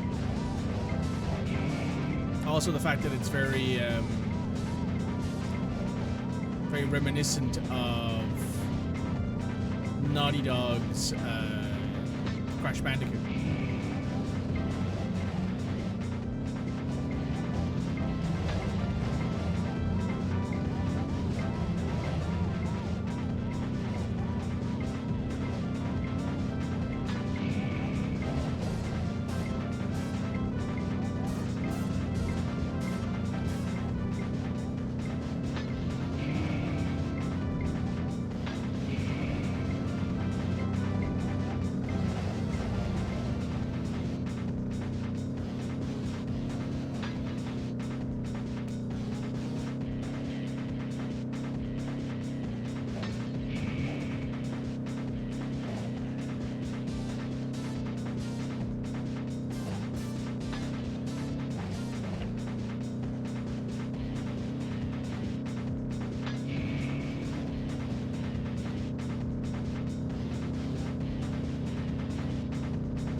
Taking on the last few corners.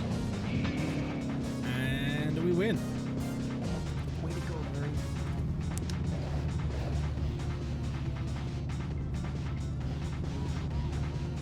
Also, Murray in this game is just eats food, drives, and is cowardly. Easily one of the worst parts of this game is Murray. Even though he's probably the best part of 2 and 3.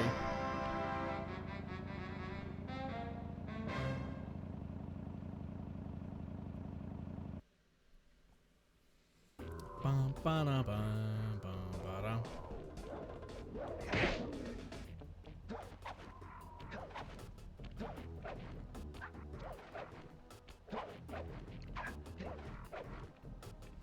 Now let's go do the other mission that is to do with Murray, but doesn't have anything to do with Sly.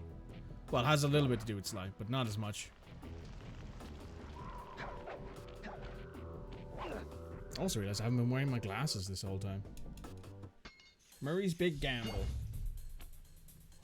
Murray is in position to make a run for this key. Okay, so what do I do? Provide some covering fire for him with that blasting station. Sweet. Use the left analog stick to aim and press the square button to fire. I'll do my best. Aye. I'm going in, Sly. Oh no.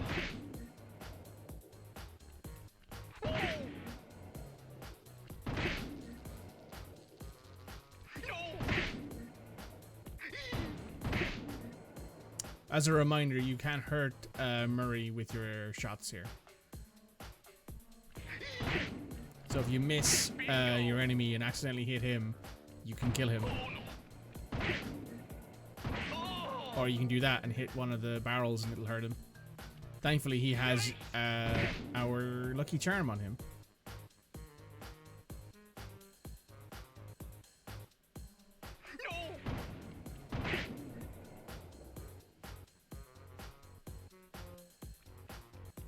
Kairu's lurking. Thank you, Kairu. I appreciate it. Keep it up. Nice. Oh, I made it halfway.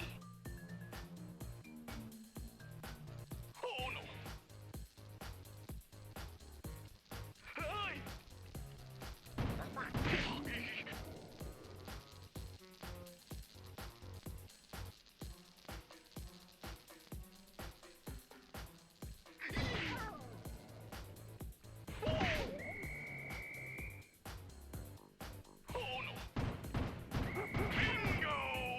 Got him. I'm almost done.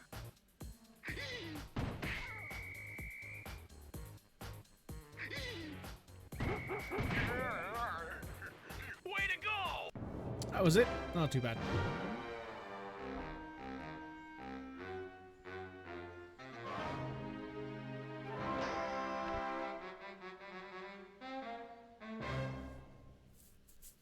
And that's the Murray missions, I believe, for this level.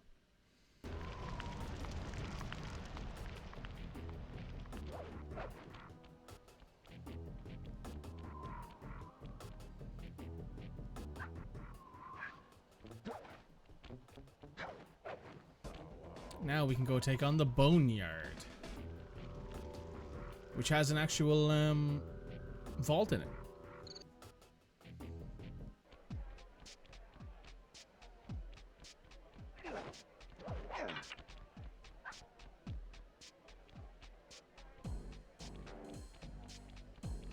Nice job getting in, but look out for those guards.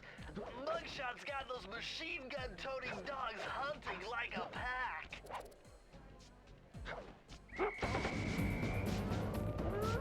Oh well, they killed me.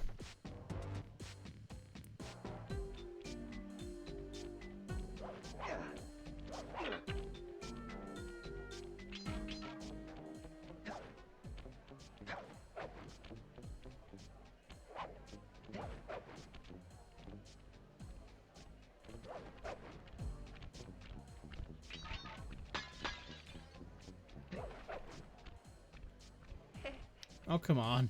I didn't jump over the edge. Oh well. This is why having some extra lives doesn't hurt.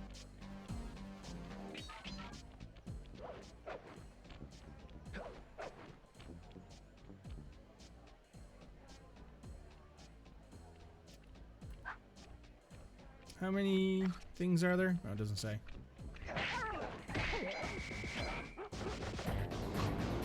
Oh yeah, that's right, I forget. When people shoot at you with ranged weapons in this game, they hit you no matter what. It's like the only reason that the guard at the front didn't hit me was because the guard in the front was behind like one of these casino machines.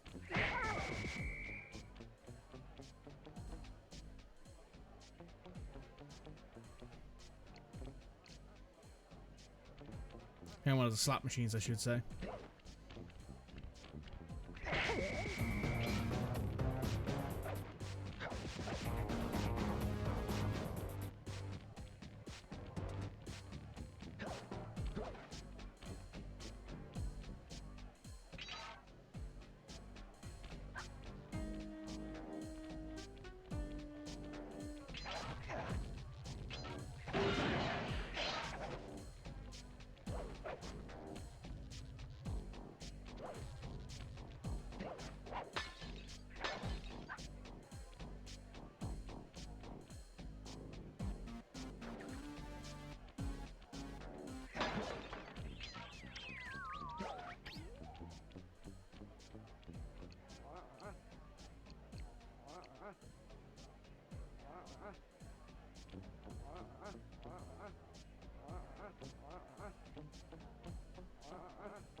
Hope I haven't missed any treasure bottles.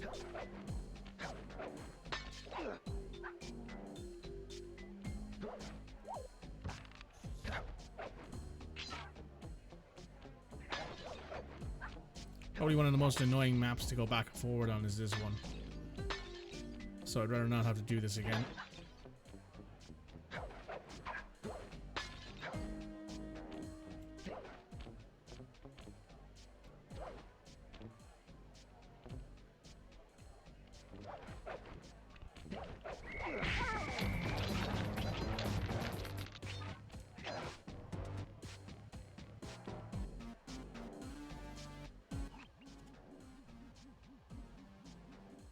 Oh. I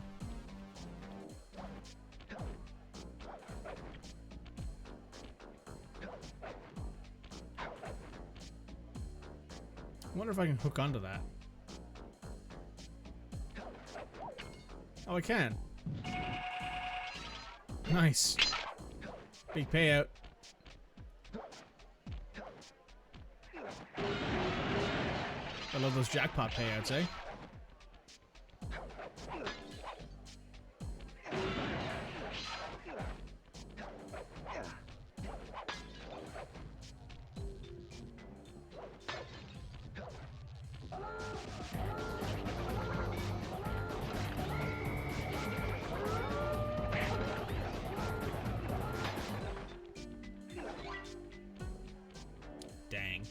was kind of a waste of 2 good Lucky Charms.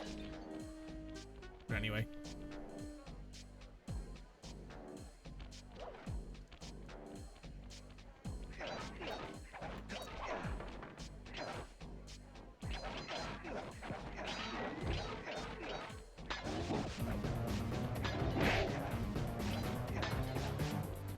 I'm not going to complain about that one. Probably should have died there.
That works. We got there.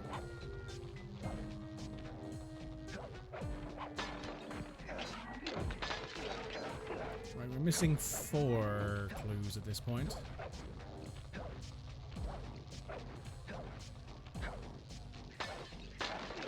Did we miss 3 or did we miss none? Because that's the end of the mission there. We missed none. Hey, nice. Don't have to go back and do this mission again. That's good. Let's get this done then. Press the circle to enter the vault code. What's the code, Bentley? Man, I'm getting swift with deciphering these codes. Dial 338. 3, 3, 8.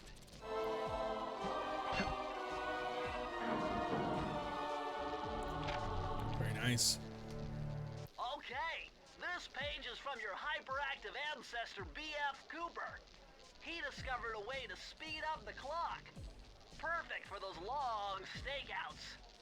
Just hold down the triangle button to use it. Oh, nice.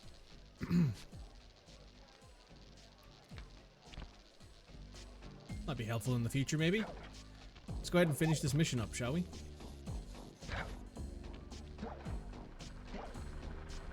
Sly, this giant roulette wheel is spinning too fast to jump counterclockwise around it. You'll have to jump in the other direction to try to land on the green section.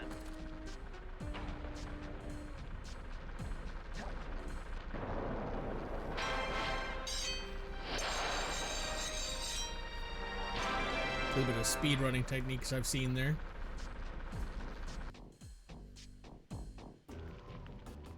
Do me a favor, set on one of the lights again. Sure.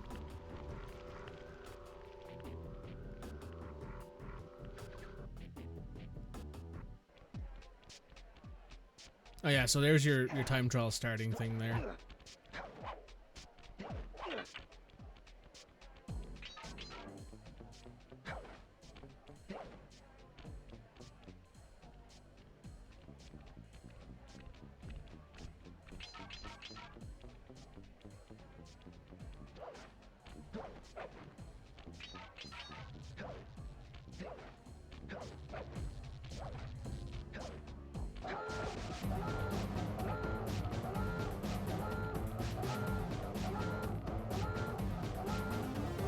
I like how the guards don't react to the alarm going off.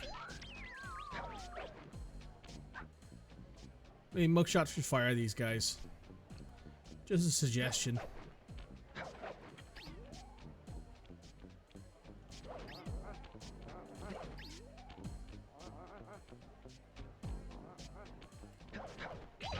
There's the lights.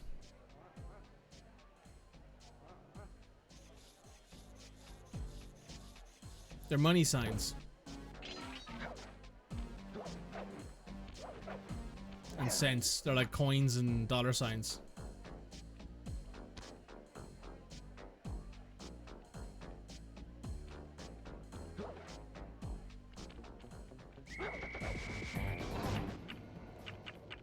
Let's exit the level. After we just got shot. Rewatch and find it. Fair enough.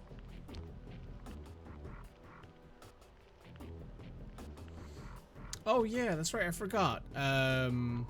There was the leaks about the PSP 2 that I remember seeing.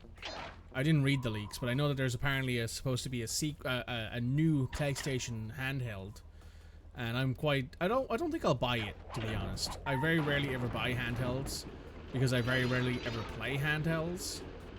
But if it's a case of I can use the handheld to play like old PS2 games, then maybe I will use it. You know, it's one of those things that maybe I'll look into. Depends on the cost of it and if I'm employed at the time. Look at that ugly mug. I am, and I find it infinitely fascinating. Huh? My X-ray detection devices reveal that a secret elevator to Mugshot's penthouse is contained within that giant head. So how do we get in? Behind this locked wall, there's a lever that summons the elevator. But you need all 7 keys to open it up. I'm on it. Okay, cool. So there's one over there, I think. There's one over there, and then there's one up there. So let's go do this one first.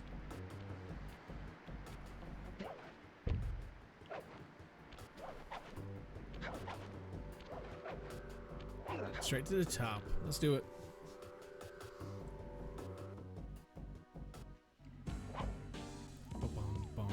Oh, I remember this mission.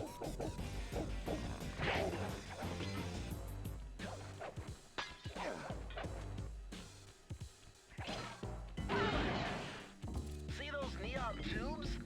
I know they look like you can't climb on them, but with your thieving skills, I bet you can pull it off.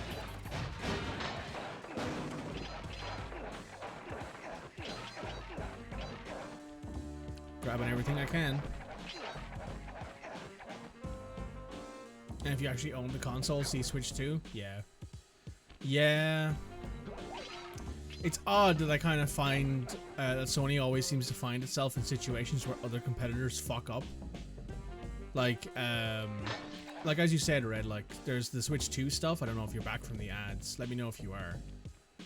I'll wait until the actual ads are done to say my piece.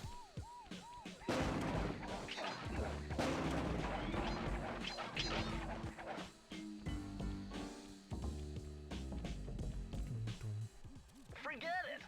Your cane will never smash that thick glass. You'll need something super heavy, like that big wrecking ball up there. Oh, well, that's convenient. You've not seen an ad recently? Oh, the Twitch is telling me there's an ad break in progress, so maybe it has you off ads for a second. But what I was gonna say was that Sony often finds itself in positions where some of its major competitors fuck up. Like, I don't know if any of you guys remember the PlayStation 4 launch, and the Xbox Series X, or the Xbox X, or whatever it was called, the Xbox One.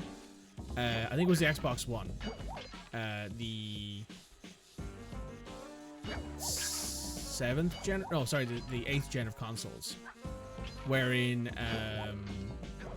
Xbox were like, hey, if you want to, like, if you buy an Xbox, you end up with a always online connection. You can't share your games with your friends. What else was there? There was the bit about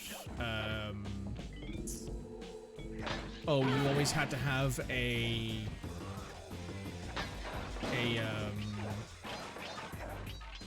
oh, what was the fucking camera called?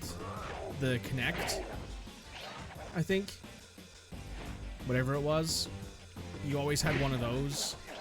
Like, so you were spending like an extra $50 per Xbox on a camera that most people weren't going to use. Kinect, yeah. And I remember at the time being like, oh my god, what the hell are Sony gonna do if they think Xbox can get away with this? And Sony were like, PlayStation 4 is playable entirely offline. What else was it? They did like a short video wherein like they were like, oh, here's how you share games on PS4, and happened. This is what they did. They took whatever game it was. I think it was just a plain PS4 box at the time. But they basically had two people standing next to each other. One of them had the game, and they said, "This is how you share games on PlayStation." And they handed the game physically to the other person. And I just sat there laughing when I saw it. I was like, oh my god, PlayStation, Sony. You do this, you do that. Love it? Yeah, I remember that being a video. I remember watching it. But then they released the PS4, and the PS4 didn't really have all that many games on it. It had Killzone Shadowfall and like one or two other things that were released on it, and I was kind of underwhelmed by the release games on PS4.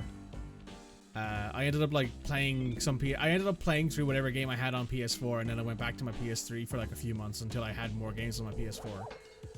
But I remember that backwards compatibility was annoyingly absent. It was, and it still sort of is.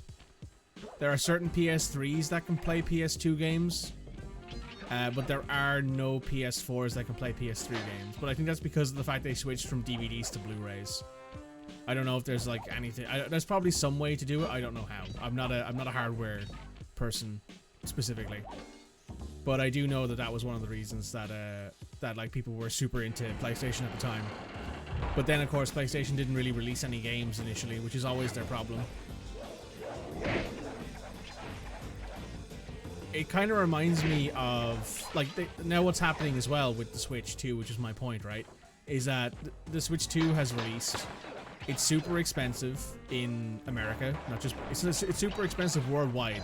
It's probably costing a little bit more worldwide than it should cost because of America's tariffs.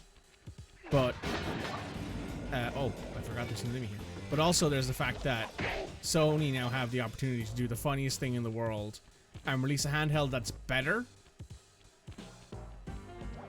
But they probably won't. It reminds me a lot of AMD. As well. Like, you know, like PlayStation has this incredible opportunity to take over the handheld market again.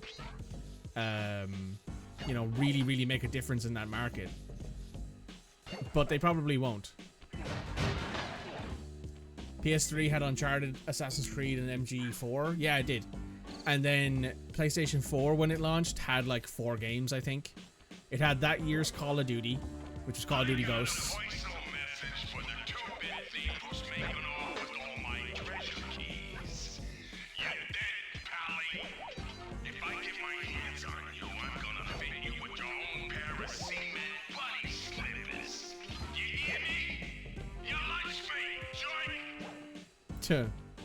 How New York of you. But yeah, like, this is the thing that Sony always seems to do. Sony always has much better marketing than other companies. Oh wow, this is where the... Wow, I missed 9 clues.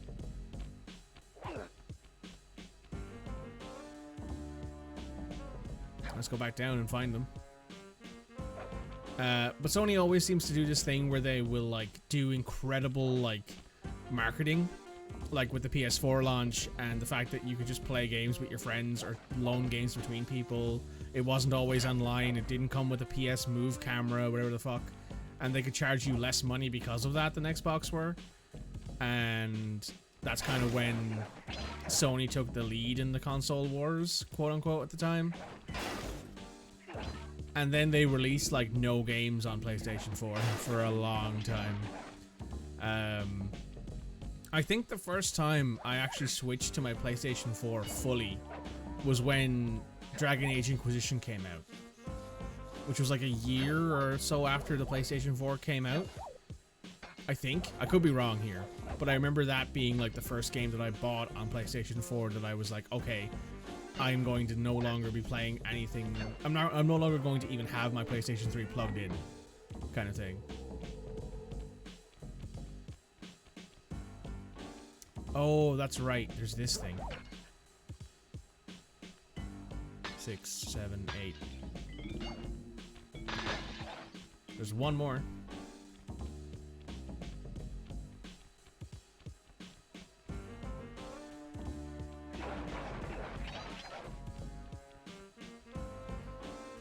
Yeah, I don't expect Sony to take over the world with their new handheld. I firmly expect it to be good, have some pretty decent games on it, maybe even have access to like some old catalogs. Like I could for sure see, because of PlayStation's like classics catalog that they have, being able to play like Jak and Daxter, Sly Cooper, the old Ratchet and Clanks, all of those games on PlayStation Portable 2, whatever they want to call it. But I don't see them like having. I don't see them ever being able to take a chokehold away from Nintendo on the portable market. For a multitude of reasons, not just to do with that. Probably also to do with the fact that PlayStation don't really have a. They don't have like a Pokemon, right? They don't have a game. They don't have a system. They don't have things that are unique to their system that makes people buy it, right? They don't really have like Sony used to have stuff like Killzone, used to have stuff like these games like Sly Cooper, Jak and Daxter, Ratchet and Clank, that made people buy the game, buy the system for those games back in the day.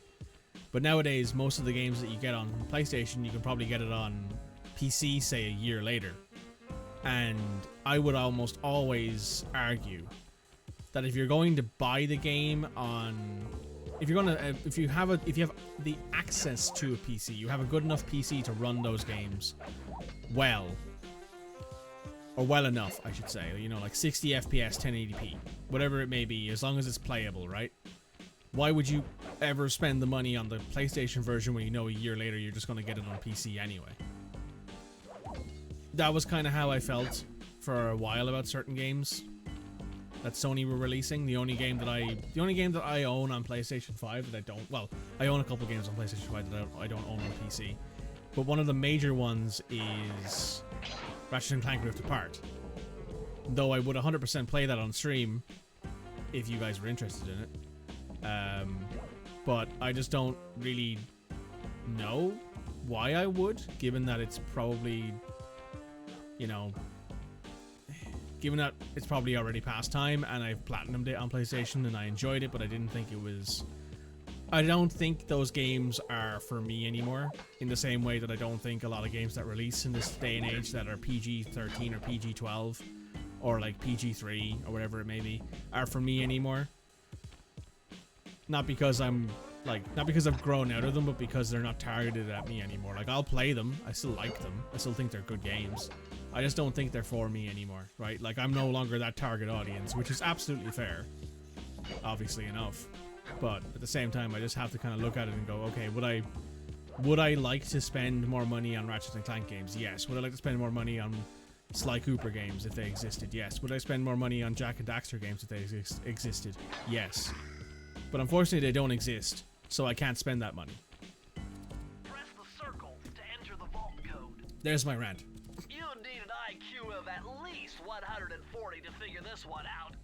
Dial in 468.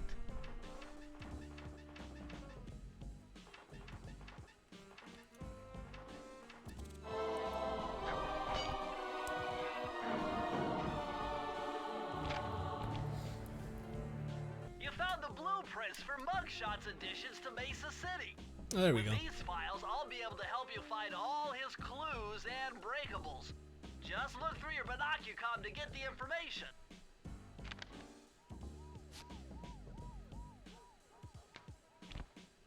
But yeah, there's my rant about Sony and its missed opportunities, which is the same argument I hear people have for AMD and its missed opportunities to take over something from AMD. Sorry, from Nvidia.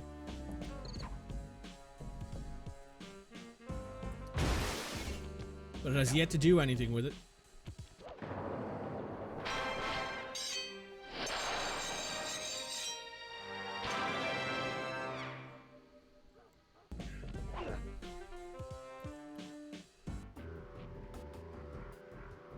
Makes a lot of sense. This doesn't apply to me specifically, but a lot of people who bought Ratchet & Clank Rift Apart bought it for their kids. Exactly, right? Like, I liked Rift Apart. I thought it was a very, very fun game. Very, very nice, like, playthrough. Super, super pretty, super, super pretty game. However, my biggest negative with that game is that it feels like it's no longer a Ratchet & Clank game. And I point to... I think it's That Gaming Brit is the name of the channel. Hang on, give me a second here, I'll check.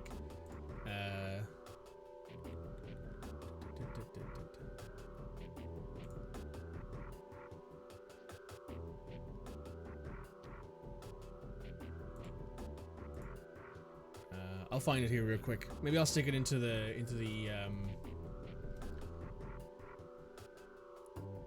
all the bones in here look like boners. Yeah, they do. That's part of the appeal. That is part of the appeal. The gaming Brit. Yeah, the Gaming Brit show. He did a video years ago at this point called How Ratchet Lost His Edge, I think it's called. Let's see if I can find it here. Am I blind? Is it not here?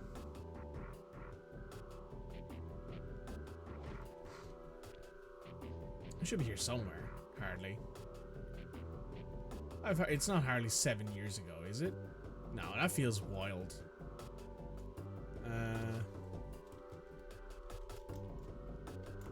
How Ratchet Lost His Edge. Oh shit, it is 8 years ago. Huh. Then again, that makes sense. The reboot, the Ratchet & Clank reboot, like the reimagining of the 2002 original came out in 2016. So it kind of makes sense that 8 years ago is it, like, you know? But what I'm trying to say is... These rooftops are filthy. Well, they are the only way to get to the key, since my locator tells me it's in a jewel case somewhere near Mugshot's penthouse. Basically, the idea is that Ratchet on PS2 had this...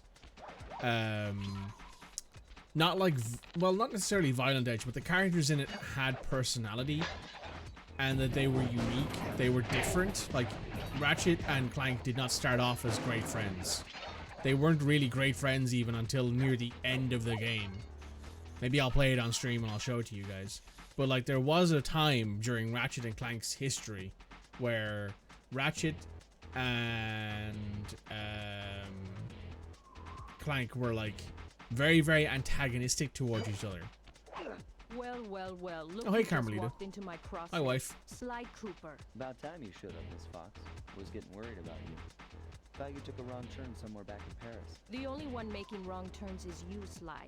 I'd suggest you surrender before I paralyze you with my good friend, the shock pistol. Now see, a girl whose best friend's a firearm's got issues. Little dinner, little dancing. I think I can help you out. Sounds romantic. As long as you don't mind dining in jail. Nah, I hear the service is lousy. Once I catch you, you'll know for yourself. Good question. But yeah, that's my generalized sort of feeling on it, right? Is that Ratchet & Clank is no longer... not edgy, but no longer...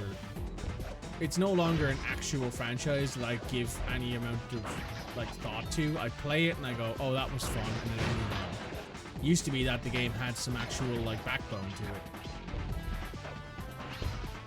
Used to be about how capitalism was awful. Now it's about friendship. And I'm like, you know what? Both of those are fine topics. However, one of them interests me these days. And I have enough friends, it seems.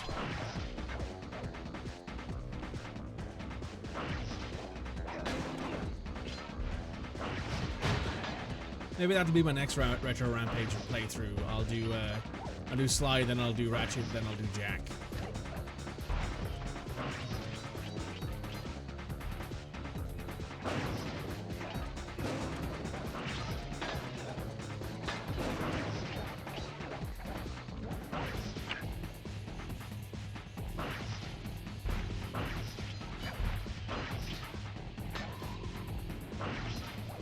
See you there, Carmelita.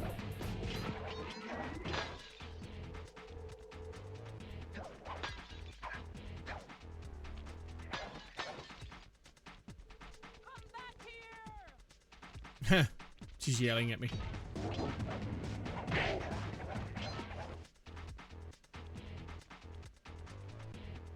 It was fun, pretty lady. Indeed.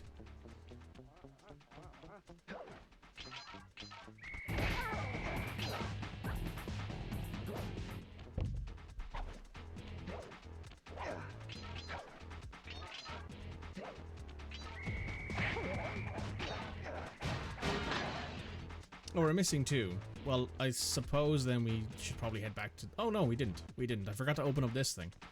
God, that was stupid. There we go. Good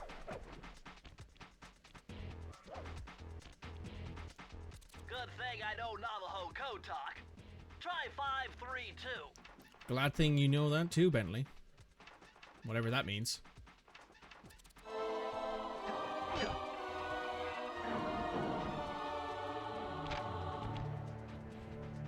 Oh yeah, this will come in handy.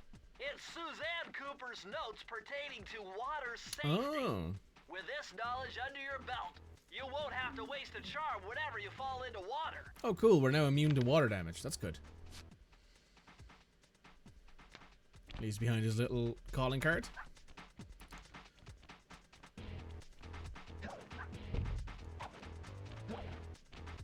And Mugshot really did tear this place apart, didn't he? Oh, hey, Carmelita. Welcome back. Good to see you again.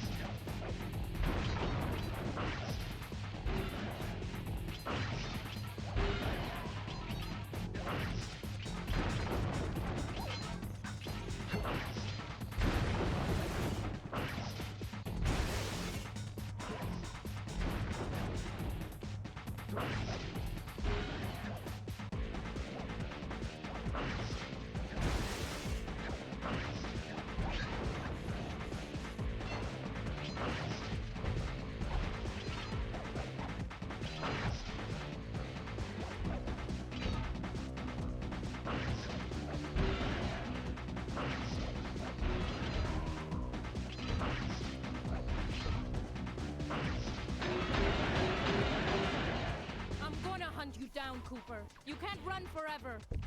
See you later. It's fun.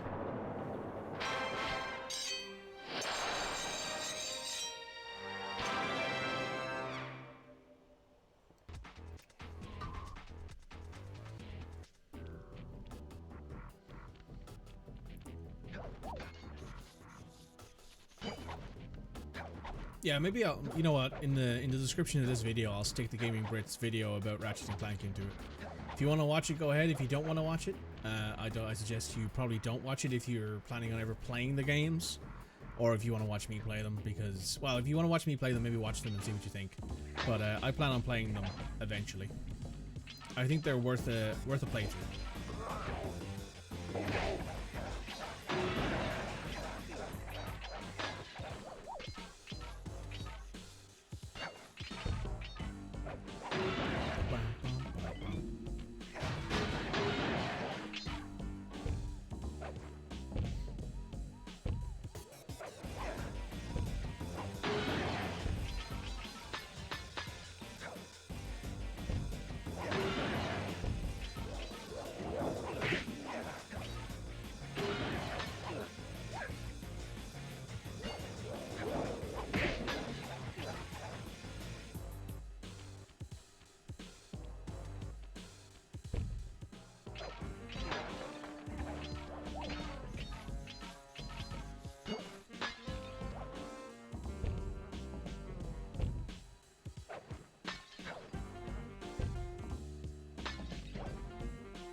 surprised that there's no blue bottles down here.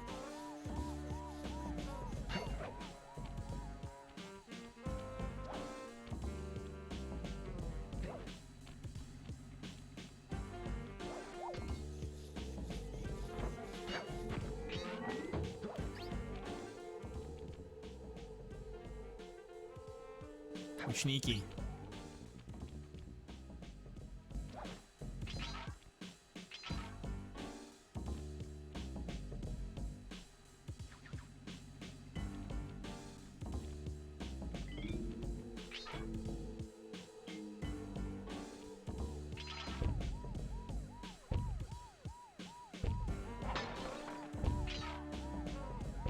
Oh, well, this looks like fun.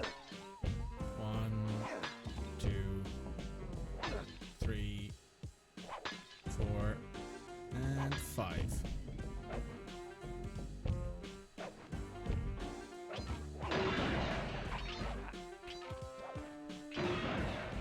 I missed it. Fuck. To do this mission again now.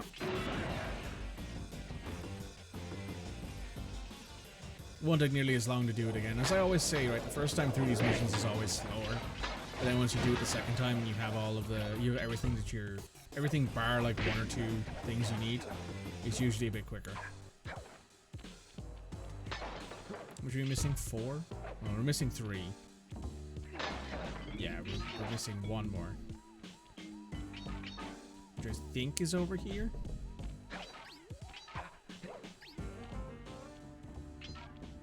Yeah, so we're only missing 1. So let's go ahead and grab the key and then we'll do this again.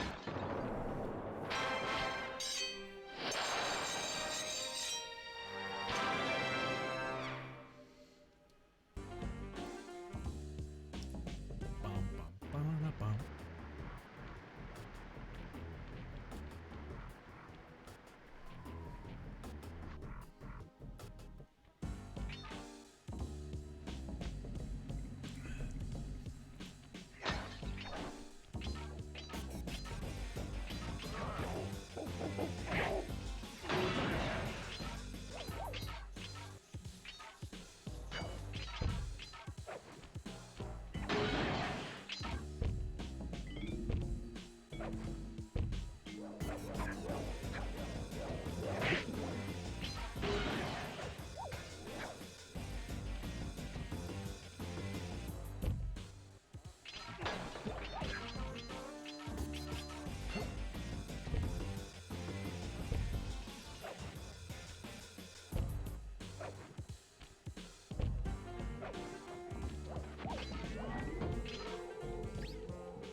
Right, just don't miss this 1 clue ball. Yeah, we got it.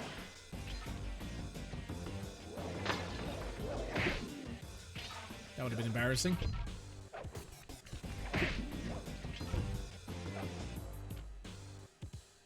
Press the circle to enter the vault code. I could have broken this code in my sleep. The combination is 565. 5.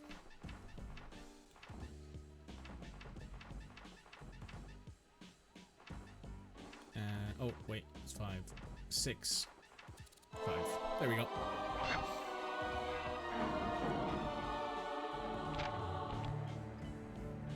Aha! It's Sir Andrew Cooper's thief replica technique. He used to make fake stand-ups of himself to confuse guards into attacking the wrong thing. Use the triangle button to put together a fake Sly Cooper.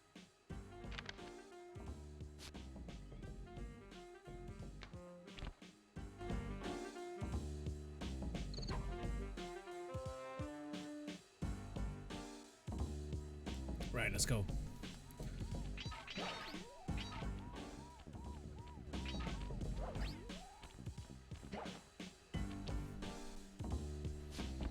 Now, mugshots. I forgot to take on the mugshots The mugshot boss is probably the most awkward boss in the game. It was the one that gave me the most trouble when I was a kid, and it's probably the one that's going to give me the most trouble now as well. We'll open up this door over here.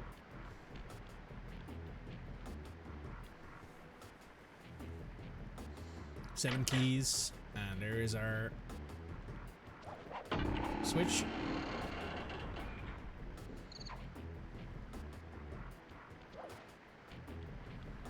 Nyom.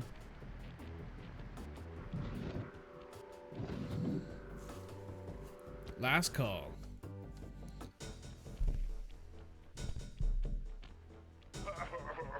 What? My boys have been yapping about some big mysterious dude running around cracking skulls and this is it? You're the monkey wrench in my operation?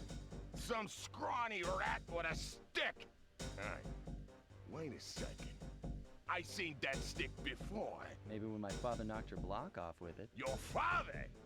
Wow, you're a Cooper? You know, that thingus Rackamagookus had a lot of nice pictures, but way too many big words. So you don't mind just handing it over? What, are you kidding? You break into my place, steal my stuff. This guy trash skipped the leg joint. day so many times. I feel transgressed and violated. Let's rock.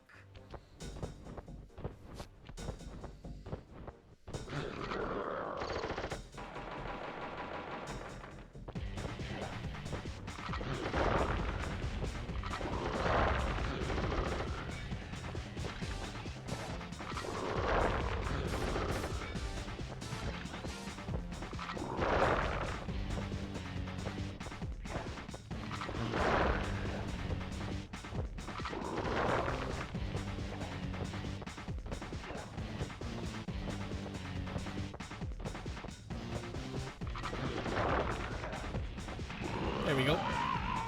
My beautiful gun is destroyed. Good thing I got a spare upstairs.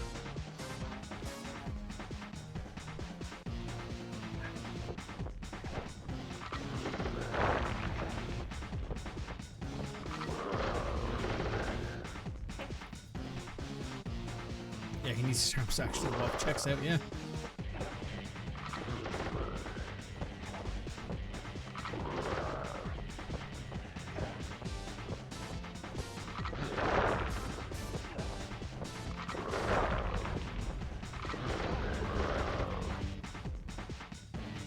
This is why the mugshot boss is so hard. He's using ranged weapons.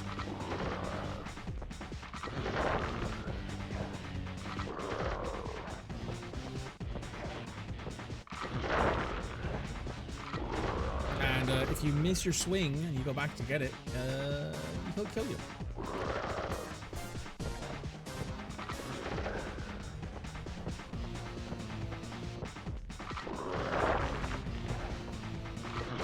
That was it. The second he caught me in that position, that was it.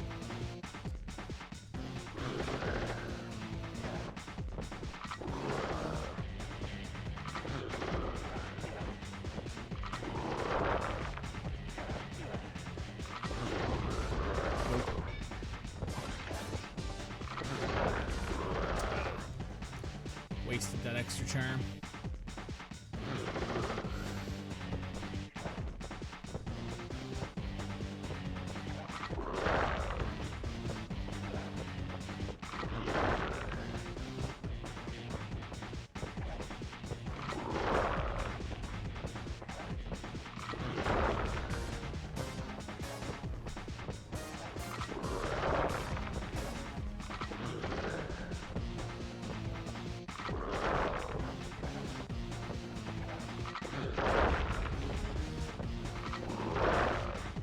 There we go. Extra lives are proving handy, yeah.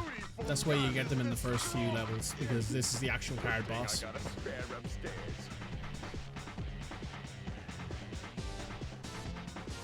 Probably the hardest boss in the game.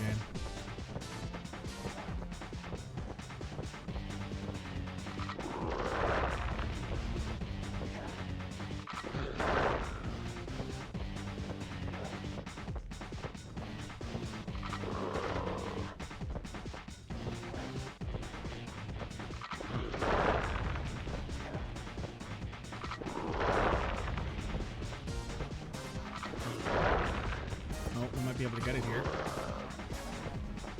Yep. And this is the easiest part of the boss fight.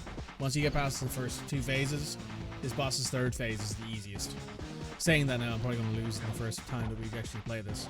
But you just do that, you hit, you jump away. Well, you basically just wait until he's shot, and you have enough time between him shooting that you can go between the mirrors. And I think he doesn't swing it himself if they aren't already switched over.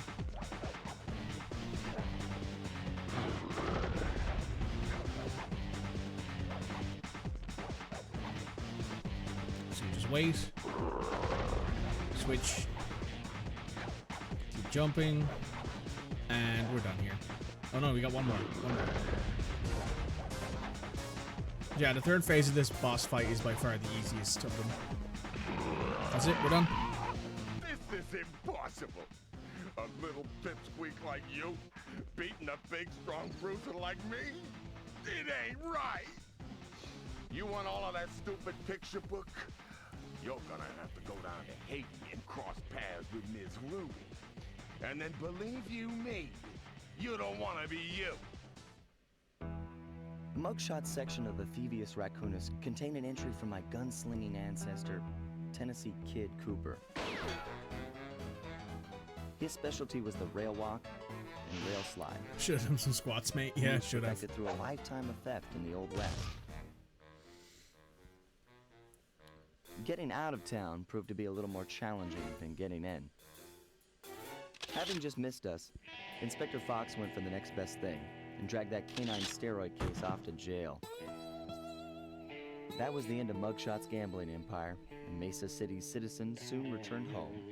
While me and the boys, well, we enjoyed the rest of our stay in America, and then returned to Paris, ready for our next mission. Welcome back to Paris. I figured out a way to get us to Haiti.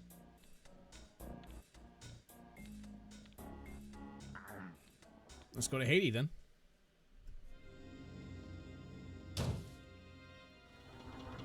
The 3rd member of the Fiendish Five was the infamous voodoo priestess, Ms. Ruby. Born into a family of mystics, other children found her scary. Teaching herself to summon the undead provided what few friends she had. A career in crime allowed an adult Ms. Ruby to punish the world for fearing her as a child. Chief mystic for the Fiendish Five, her powers allowed them to break both the laws of man and nature at the same time. Yet despite the whirlwind success of her youth, she managed to slip into obscurity. Last known sightings claim she headed out of civilization and deep into the Haitian jungle. Sly Cooper in Vicious Voodoo. The little Cooper voodoo doll is quite cute, actually.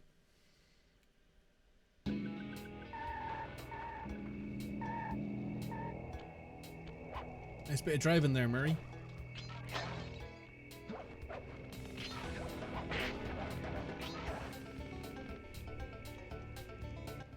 Sorry, Sly, but this is one mission you will have to accomplish without me. You don't believe in ghosts, do you? Sure I do. My scanners have picked up verifiable paranormal activity. But that's not the problem.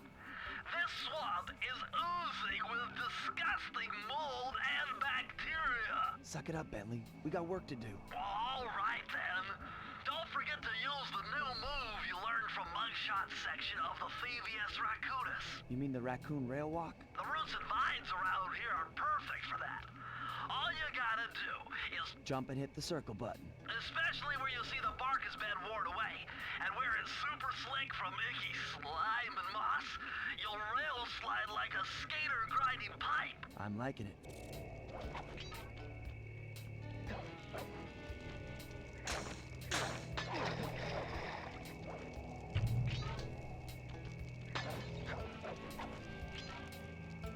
And we...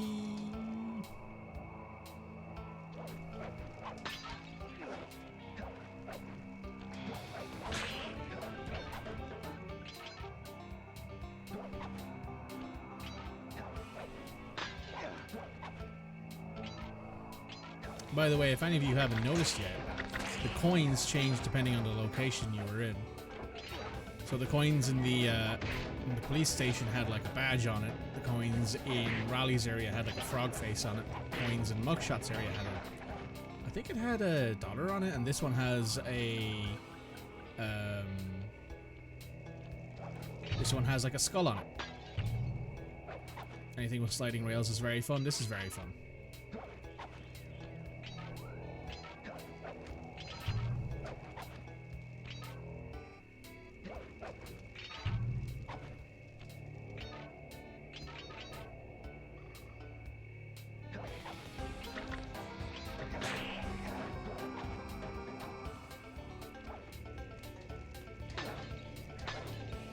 Hello.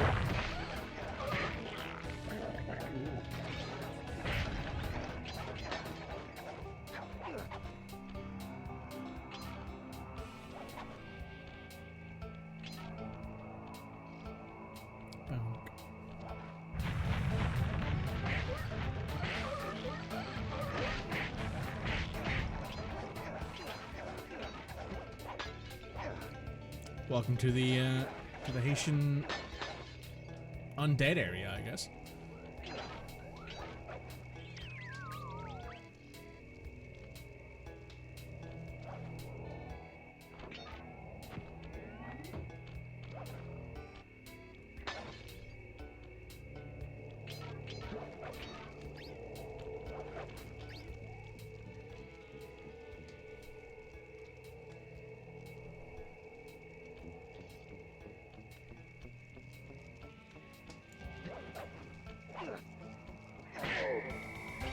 Get whacked.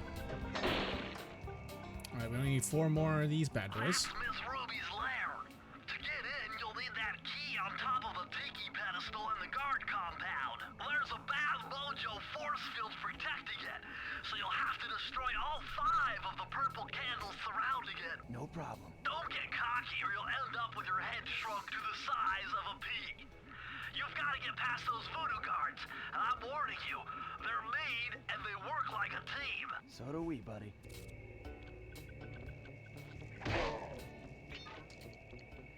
And there's the chest. Just grab the last few of these bad boys.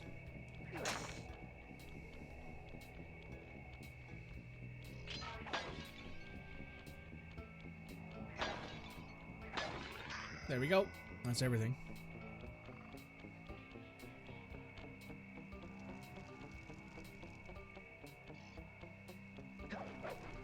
Press the circle to enter the vault code. What's the number here, If I Bentley? did my math right, and I always do my math right, then the combination has got to be 588.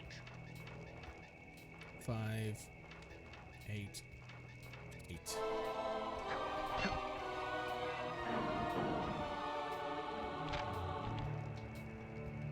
Electrified! Kelly McCooper's notes on how to harness the electromagnetic field created by a rolling raccoon. Huh. Now your raccoon roll move will really pack a punch. Oh, nice. Plus, it should give you a nice tingling sensation. Interesting.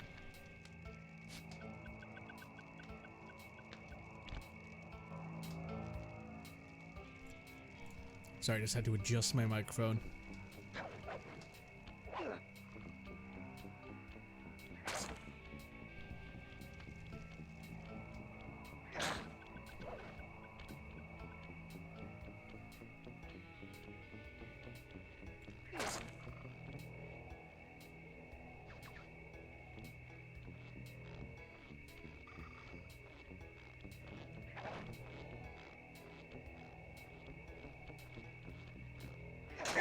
You've done it!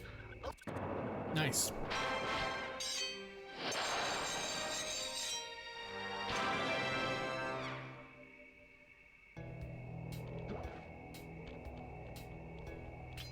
Heading on in.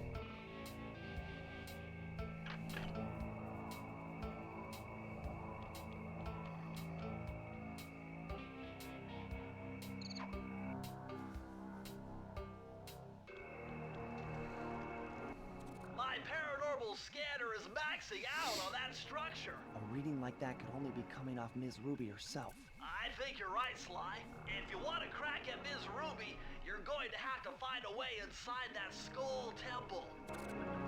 Oh, cool.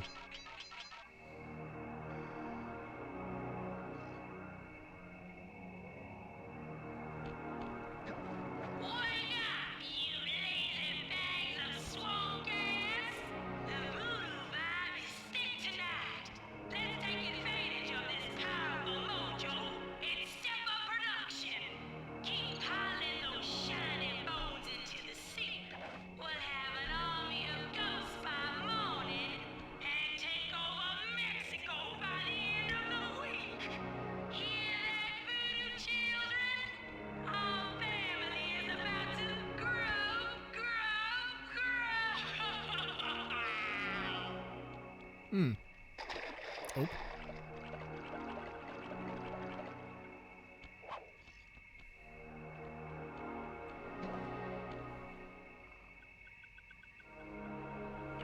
They seem to have this gate locked up pretty tight. Must be something pretty valuable in here. A couple more treasure keys should give us the answer.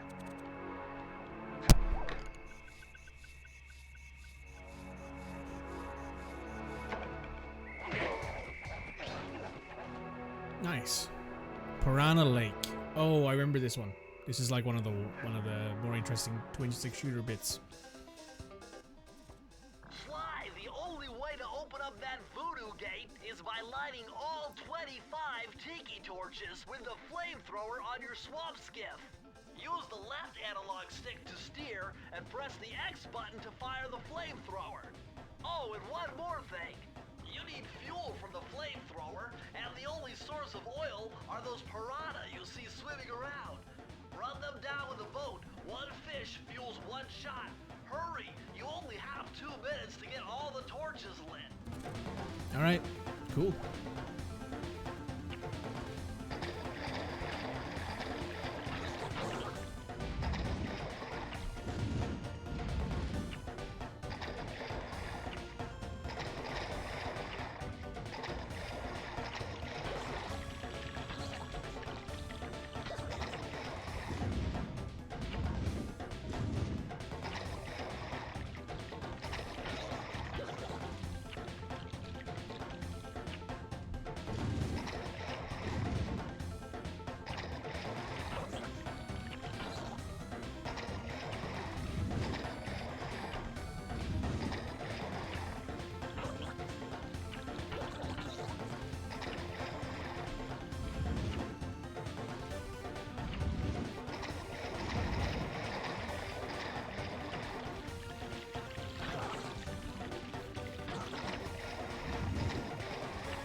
Missed.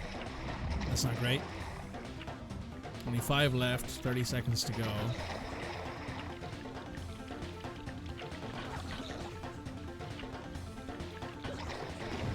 1, 2.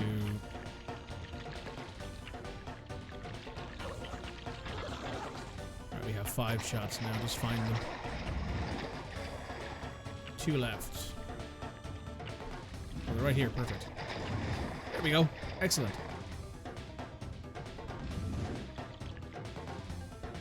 Nice.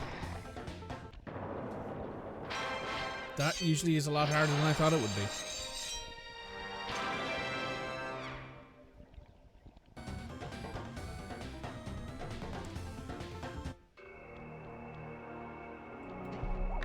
Still having to get used to the fact that the controls don't work the way I want them to.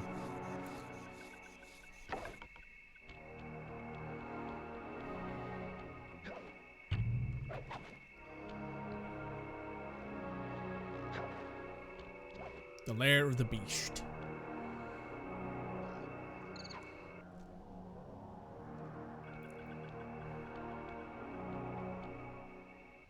What's with this industrial strength voodoo gate? Ms. Ruby must really be trying to keep something out. Or maybe she's trying to keep something in. Yeah, possibly. Right, there's 30 clue bottles here.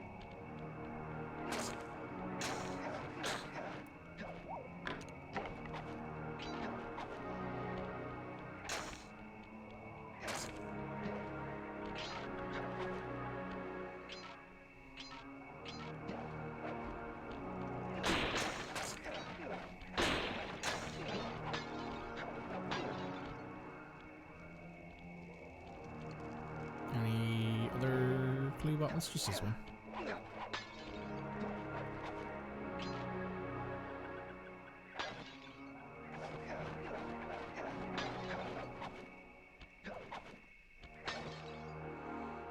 Grab all the clue bottles you can. There's nothing stopping you from jumping back up the pipes.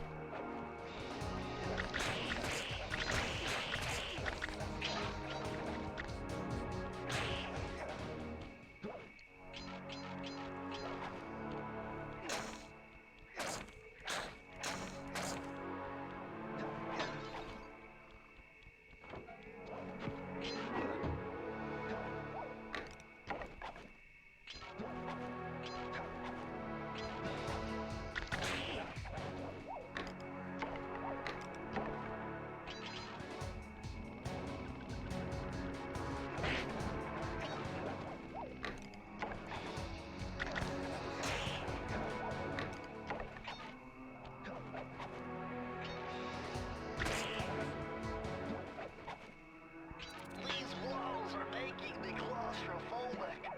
Whoa! Did you see those rings, Will? There's something huge under there. You better get going.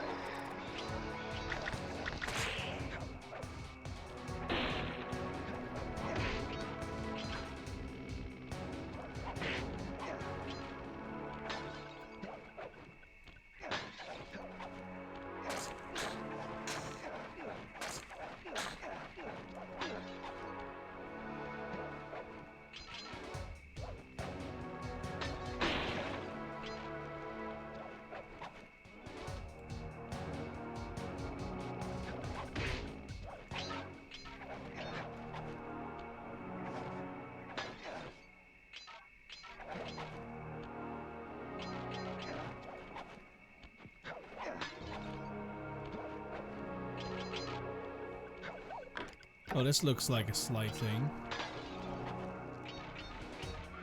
Hello, Mr. Snake.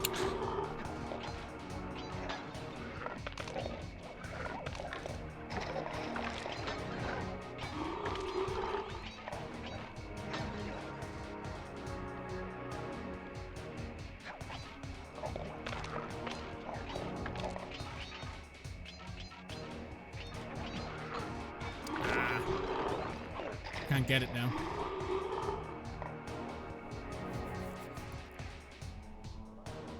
Oh, this way at least we go back to just before we got involved with this. Yeah, that's right. That's perfect. So now all we need to do is move quick.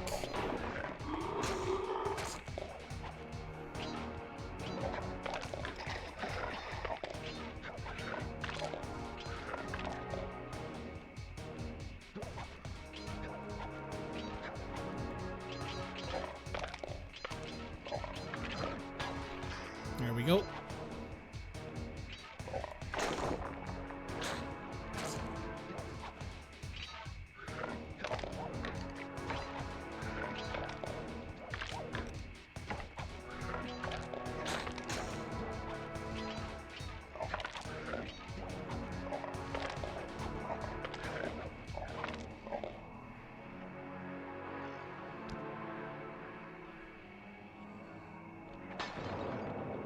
Oh, I didn't grab the vault. Damn it. Oh well, play it again. Play it again, Sam. As the Casablanca would go.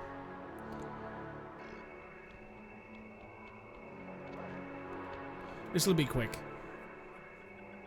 Because all we need to do now is just go through the level really fast.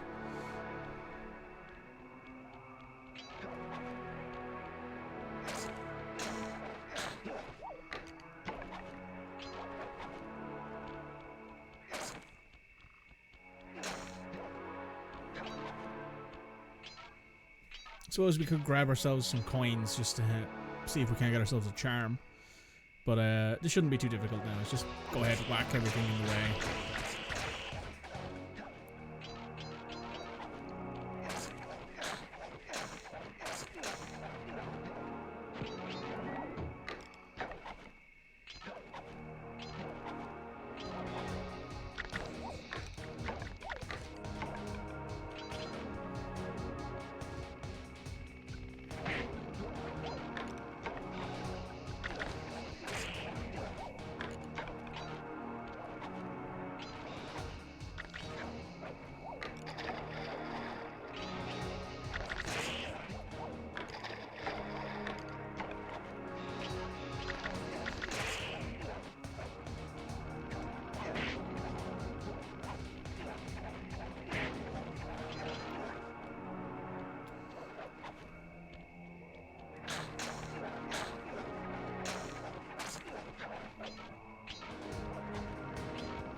Okay, cool. I thought I made it, but I didn't. But hey, we made it in the end. You do love the tail animation. The tail animation is very good. And that's where our thing is. Press the circle to enter the vault code. I had to overcome some personal demons to get the answer to this one. Try 4, 4, 4.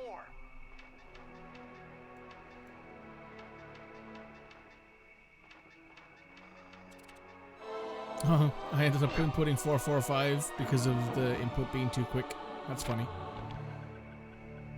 Ah, a more modern entry. Bruce O'Coop's computer hacking technique. Using the data on this page, I should be able to tap the duty roster at each hideout and project guard information into your monocicom. This is where we get this. Yeah, I forgot about this.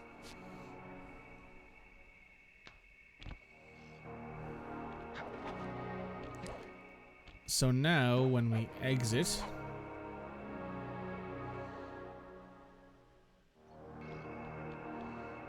we can do this.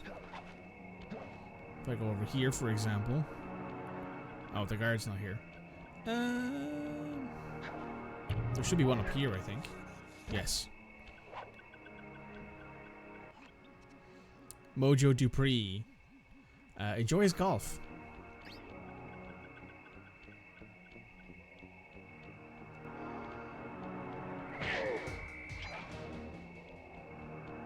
Okay, before we go in here, we'll take a quick break. Everyone run off, grab yourself something to snack on, fresh glass of water maybe, and I'll be right back. Welcome back, Twitch. Welcome back, YouTube. Let's hop back into this. As you can see, we're actually almost 50% of the way through this game already, because there's five members of the Phoenix Five. We're already on the third one. So yeah, we're doing good work here. I think some of it is obviously because I know, like, not everything about the game, but the vast majority of things I kind of already understand. Also, there's our treasure up there. Sly, you'd better be on your guard here. My paranormal scanner show this place is really haunted.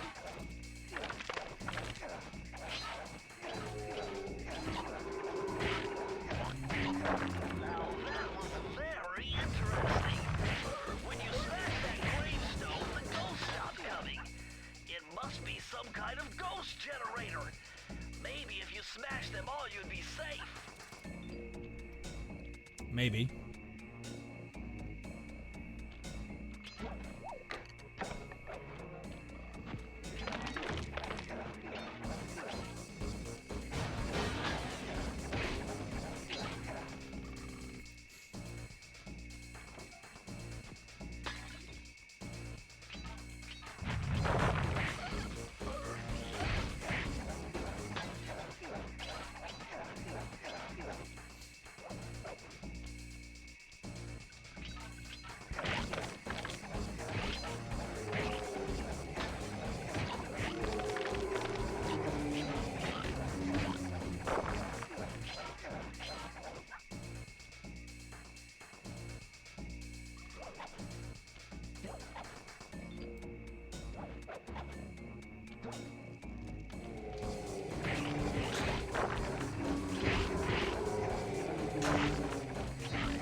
Ghosts dealt with. Around 12 or around 40 clue bottles. We'll take that.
Uh-oh.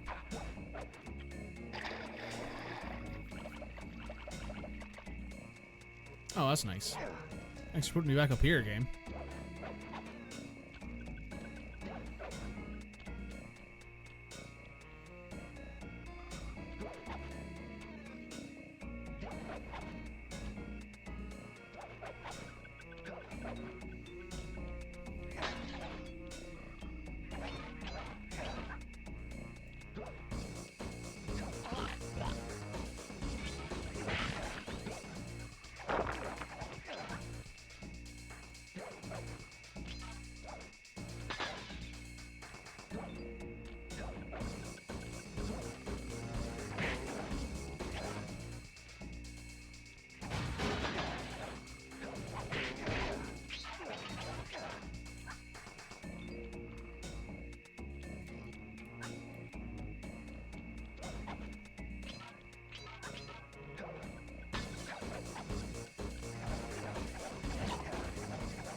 Okay, we're missing 6 clue bottles.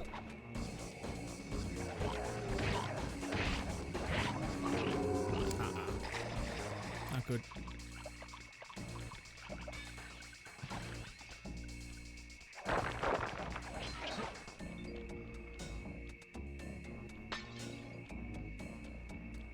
Five clue bottles.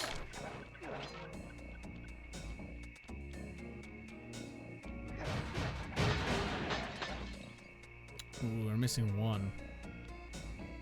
Right, well, let's go again. Oh, why did I not land on the thing? Well, at least I don't lose anything for it.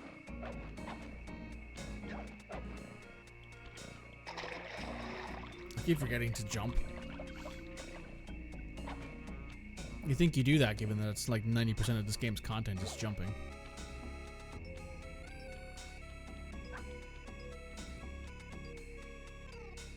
Alright, we're just looking for 1 single clue bottle.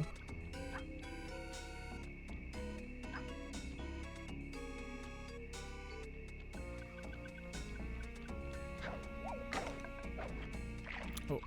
See, this is why I don't play games anymore. This is why I like try to play games that I'm actually good at on stream, because I'm actually just trash at games. Nothing there.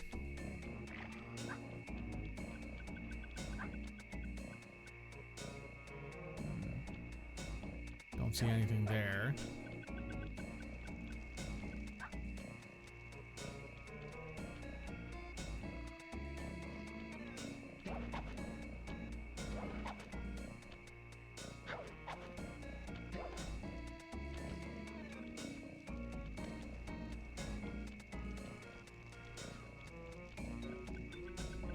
nothing there. Maybe it's up here?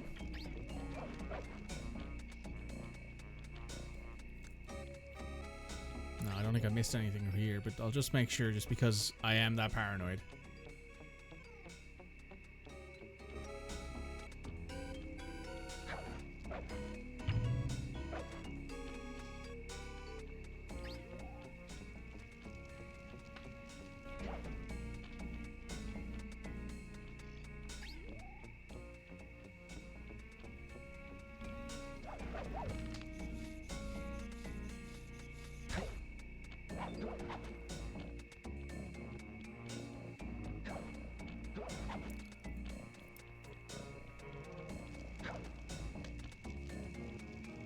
I thought it might have been on here, but no.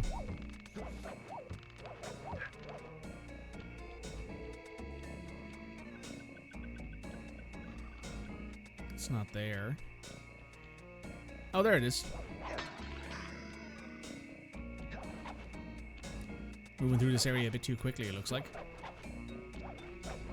But now we don't need to worry about fighting anything, because it's all cleared out.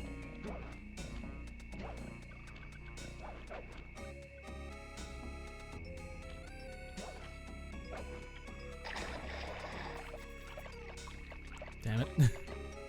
Well, at least I have the water safety thing now.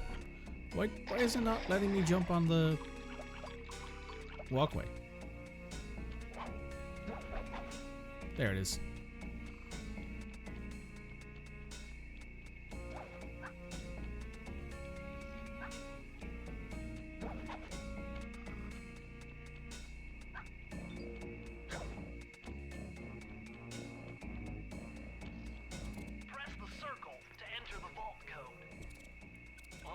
Okay, this is kind of a guess, but try 128. 1, 2, 8.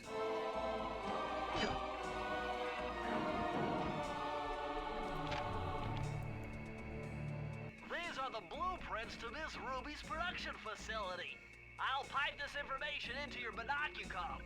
Use it to find breakables and clues nearby. Very good. Nice to have.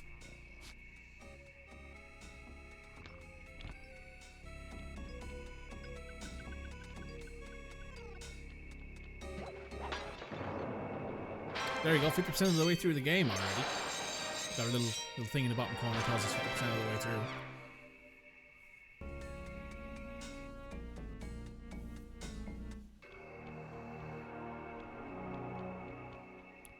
So now I think we have everything in this area. Let's check our map. Yeah, and yeah. Right, now it's time to open up this gate. See what hell we release upon this area.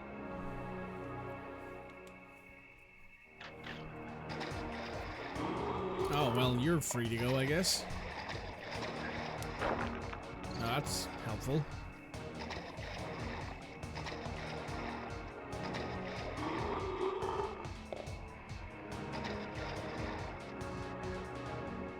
Well, that was nice of him. Looks like this is some kind of giant voodoo egg beater to stir up that unsanitary mess. If I could unlock the cauldron's lid, I might be able to thrash their production and build up enough steam pressure to get launched up to Ruby's Skull Temple. Okay, sounds like we've got a plan. To get around that thing, try moving in the shadows made by the masks so that the guards won't see you.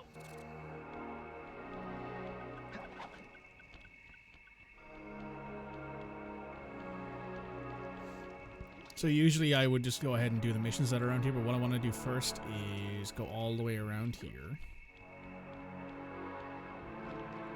Oh no, I went too far. It's probably that stop over there. That's fine. Also, I like how the fact that this mask has 2 giant eye holes in it, and the guards still can't see me. Miss Ruby must be paying her guards an absolute shit wage if they just like, oh, well, there's a raccoon there, but who cares?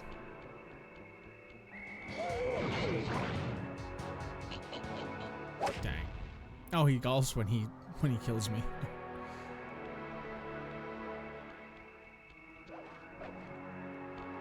That's interesting. Oh, fell in the water again.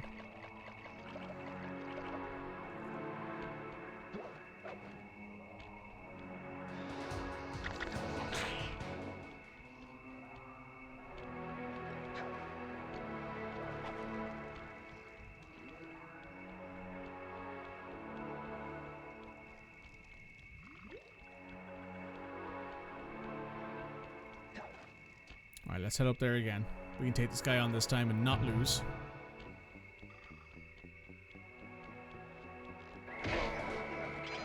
There we go. And now we can whack these, and that gives us a quick way in and out. Perfect. Let's go ahead and take on this little mission over here, though, first. Down home cooking. Chickens. With all the hay and feathers in here, just looking at this place has got me breaking out in hives. But we've got no choice. That ghost over there contacted me on Spectre Wave Radio, and we've cut a deal. Spectre Wave Radio. He's promised us a key if you can whack 50 chickens. I guess he needs them to make a big pot of gumbo, but he's scared of the bob-toting roosters. Be careful, or they'll blow you to bits. Think you can do it? Sure, let's go.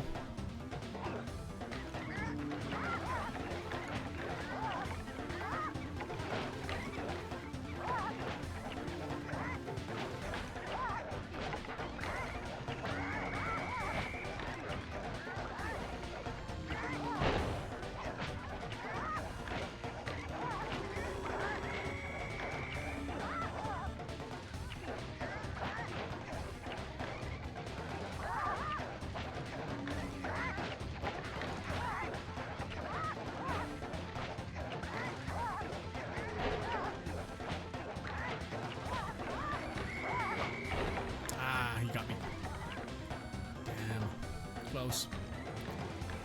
You're at a 28 or 29, I think.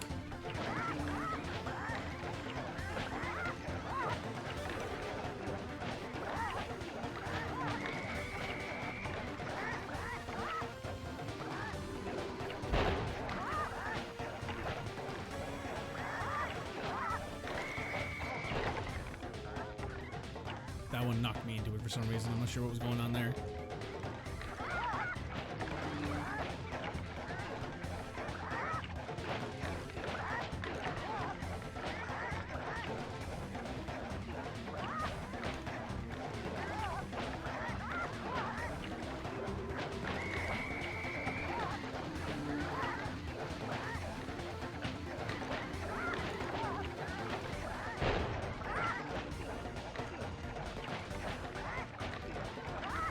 Halfway there.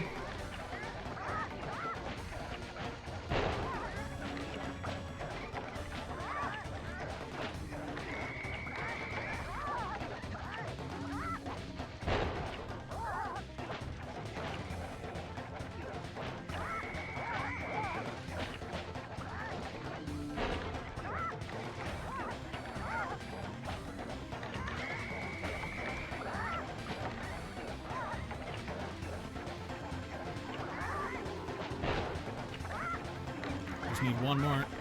There we go. We got it. Third attempt's not bad.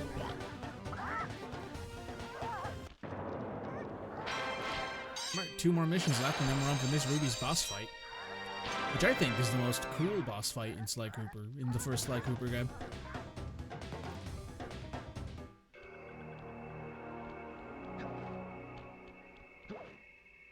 Alright, let's take this bad boy on. Ghastly Voyage. That vehicle seems to be outfitted with some sort of high-energy cannon. Use the left analog stick to move, and aim the right analog stick in the direction you want to shoot. We're twin stick shooter, baby. We.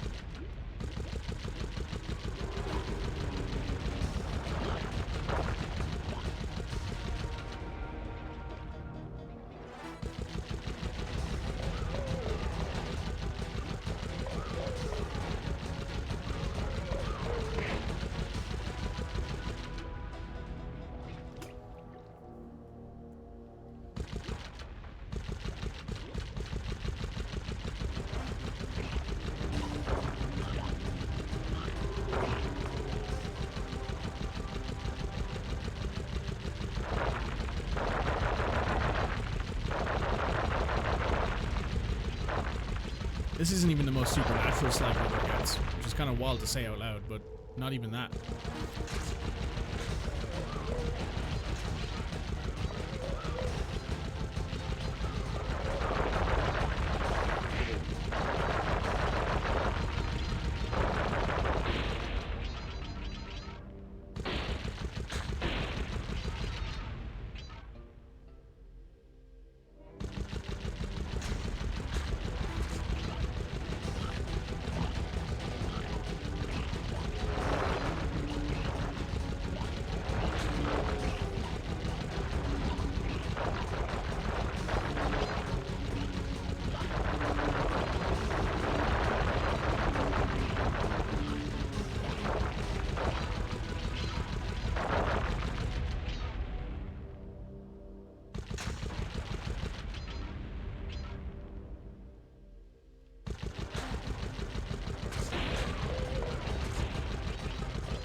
That's good to know.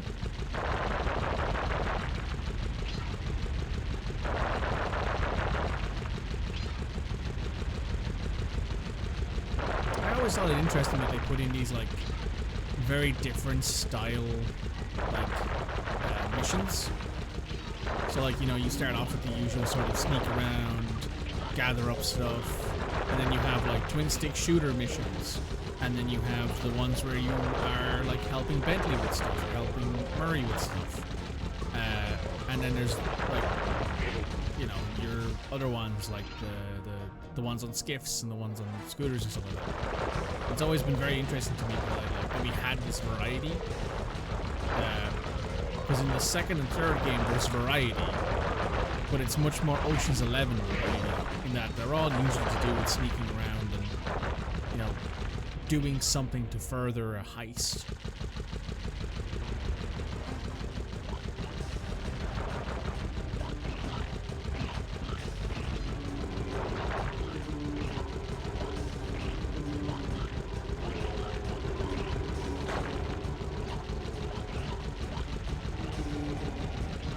Much less if it's about just, okay, Sly, we need you to go around and find the keys.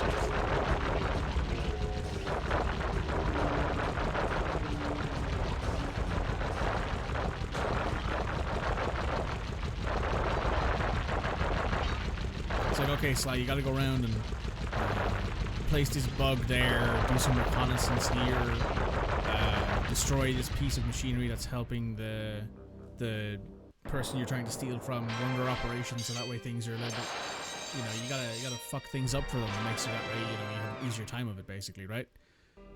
Which is why I kind of like Sly 2 and Sly 3 more. This is basically just the same thing 4 times over, and then the 5th time is different. Those of you who don't know yet, the fifth Fiendish Five member is very different than the last 4. Might actually finish this game today, given how like fast I'm getting through it. I thought it would have been a 2-stream kind of game, but maybe it'll just be a 1-stream kind of game, which honestly I'm fine with. Means we can do Sly 2 next week. Sly 2 will definitely be a 2-stream kind of game though. Oh my god, the green waterfall overflowing with bones and body parts. I'm telling you, the health department's going to come down big time on this dope.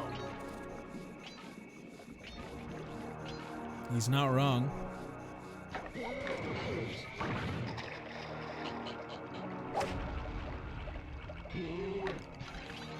He's enjoying his golf swing there.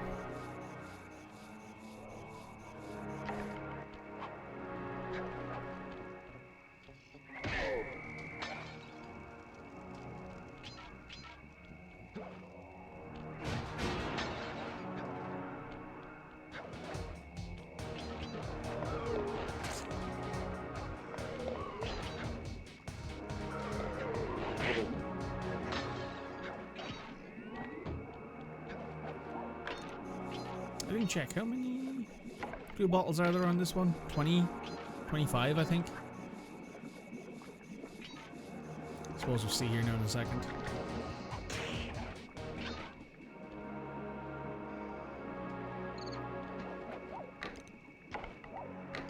You don't know the 5th fiendish felon? So the first one that we fight is obviously Raleigh. The second one is Mugshot. The third one's Miss Ruby. The fourth one is... oh, what are they called again? The Panda King. And then the 5th one is Clockwork.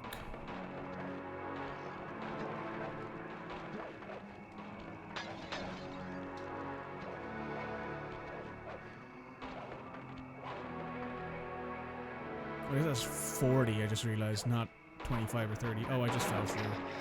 At least I don't lose my charm for it. Spring. There we go. I got rid of all them.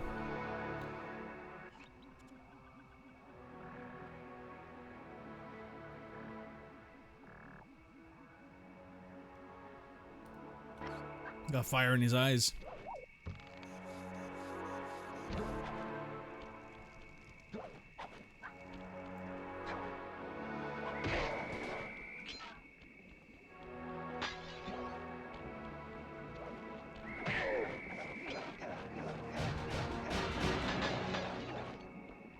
That's 20 clues already.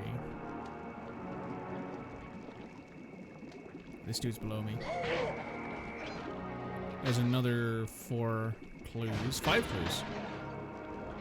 Now we're at 25 of 40.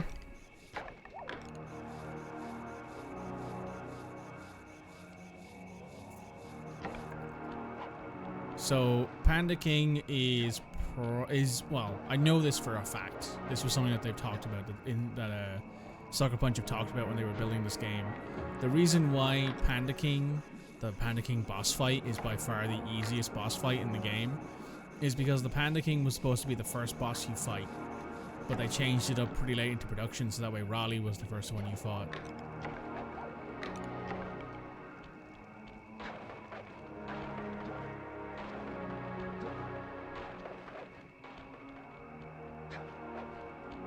So I don't really have any kind of worry about being able to take out the Panda King in probably an hour, maybe less even, depending on how long it takes us to gather up all of his stuff. That's right. I know you're here. I've seen it in the stars. It's all over my tea leaves. I'm in your mind, raccoon. I know your game. You better run for it, or me and my voodoo children are gonna sign you up for an eternity of soul servitude. That sounds like an awful time.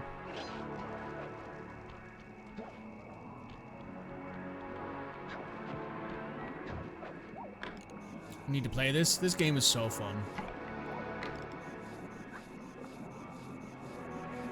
It's also like a 6-hour game if you know what you're doing. Obviously, it's longer if you want to do more stuff.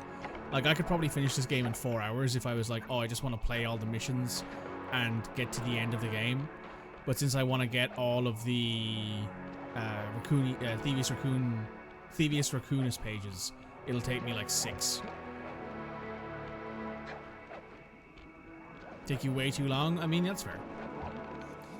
I also enjoy playing shorter games on occasion. Like, obviously, I'm playing Persona 3 right now, which is like a 90-hour or 80-hour experience, maybe even longer. And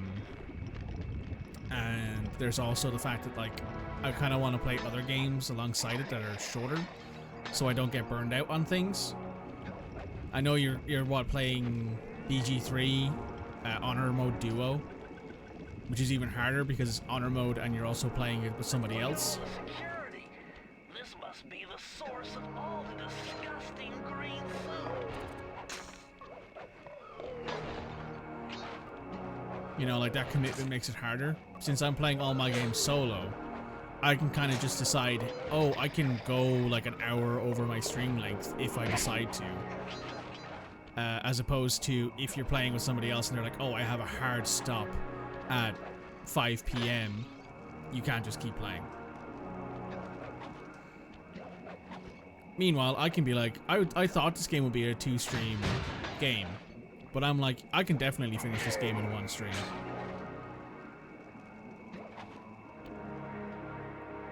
Oh, there's our last 2 clues. Perfect. These codes are nothing before my righteous analytical ability.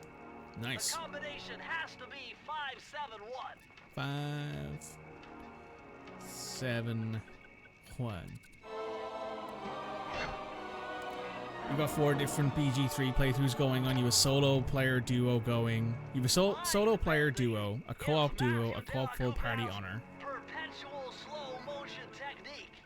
With And you're this kissing all the move, furniture you at least can one slow day a week. down Oh yeah, time romance whenever everything or you whatever it's want. called, or date Not everything. just while jumping. Hold down the triangle button to use it. I mean, that game's in my wheelhouse, but I don't really have any interest in it. Like, I'd play that game, but yeah. Date everything, yeah, it's actually pretty fun. Yeah, I'd play it, but I don't really think it's for me. I also want to play the demo for Dispatch, which I have installed. You want to try that? Date everything? Fair enough.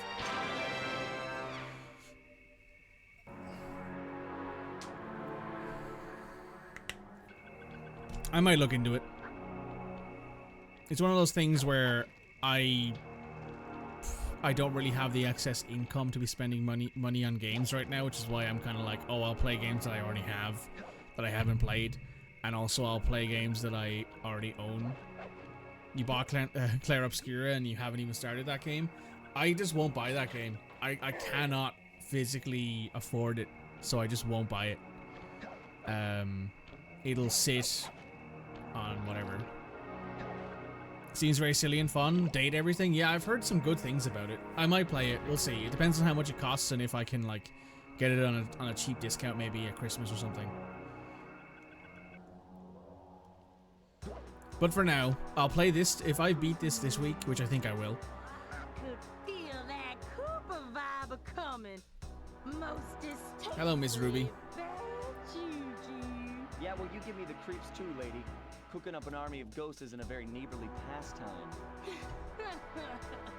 Oh, Sly. I see your mouth a moving, but all I hear is blah, blah, blah. Well, if Jaws need to I love her. She's great. then let them fly. She is an icon. See you in the next world, Sly Cooper. So yeah, the way I'm looking at it is, if I can't afford it, I just don't buy it right now. And since I have a bunch of games that I hadn't played that I might as well play through, like Persona 3 Reload is the perfect example of that. I'd been bought it and I had not played it. So I was like, oh, I should 100% play it because I got it. It was bought for me by one of my partners. Skylar bought it for me. So I was like, oh, I should 100% actually play this game. So I decided to do it. Can't run away forever. Quite true. Quite Oh, I love this boss fight. This is so Why good. don't I have my servant Chumley escort you Chumley? over here? All right.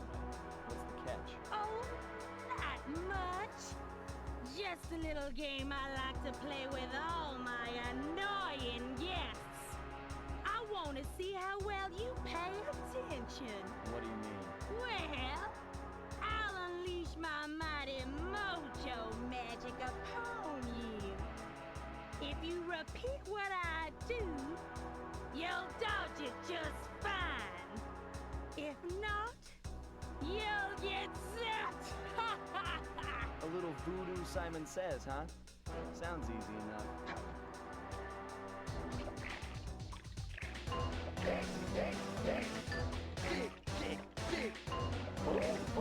Rapid vibes, basically.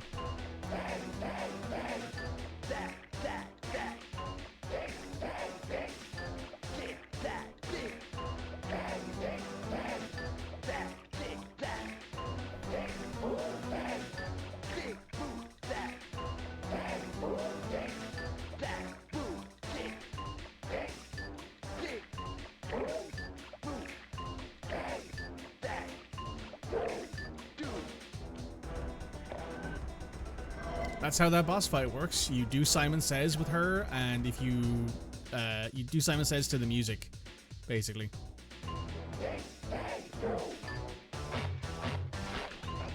What the fuck? Why is my controller not working? That was weird. I think I start from the start, do I? Yeah, I start from Chumley.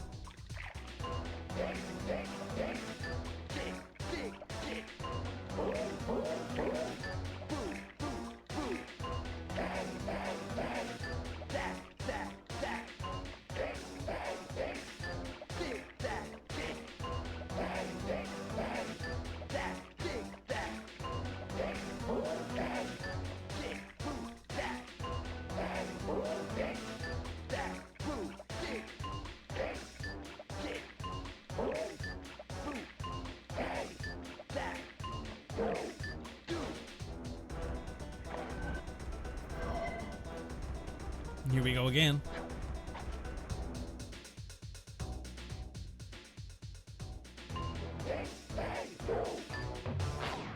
Oh, it happened again. That was weird.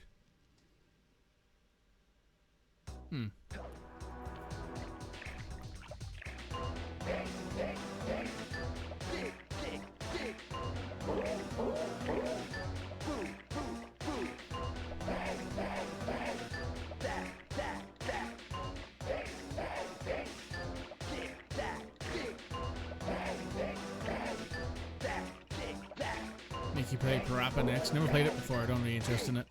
Wouldn't be. It would be a fun like one-off stream, just to play it for like 5 or 10 minutes or something.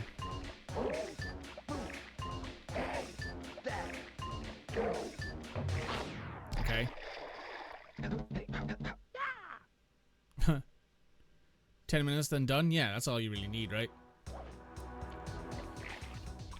Starting to run low on extra lives.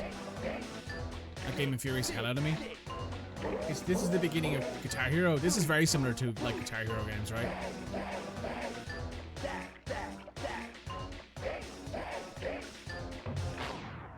Okay, that was weird. Yet again, I'm somehow managing to get worse at this.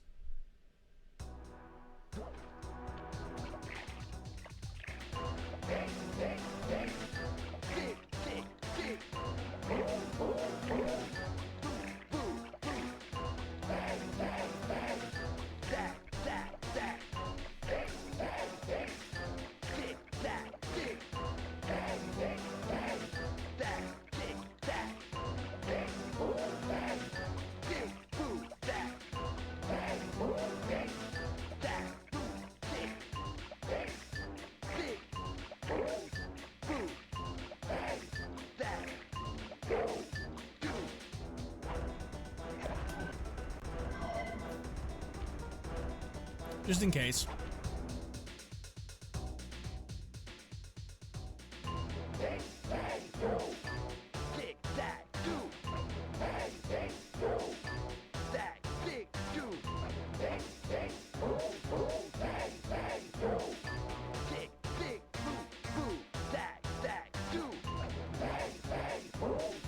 You can hear it with the music, right? You can feel it. Boop. There you go. Bam, bam, bam. Voodoo.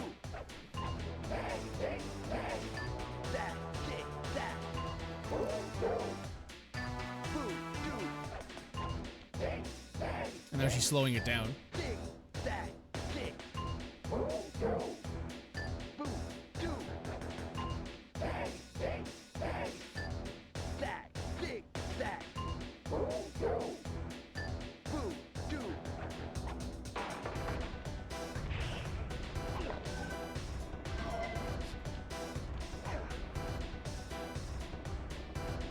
Hello, Mr. Mosquito. Now she's increased the speed.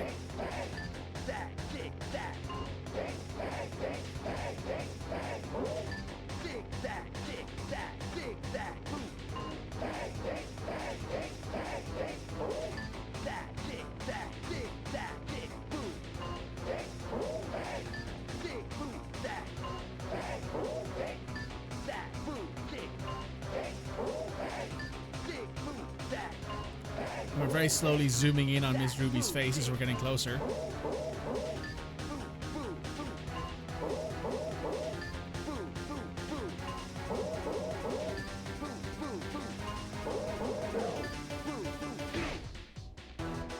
There we go.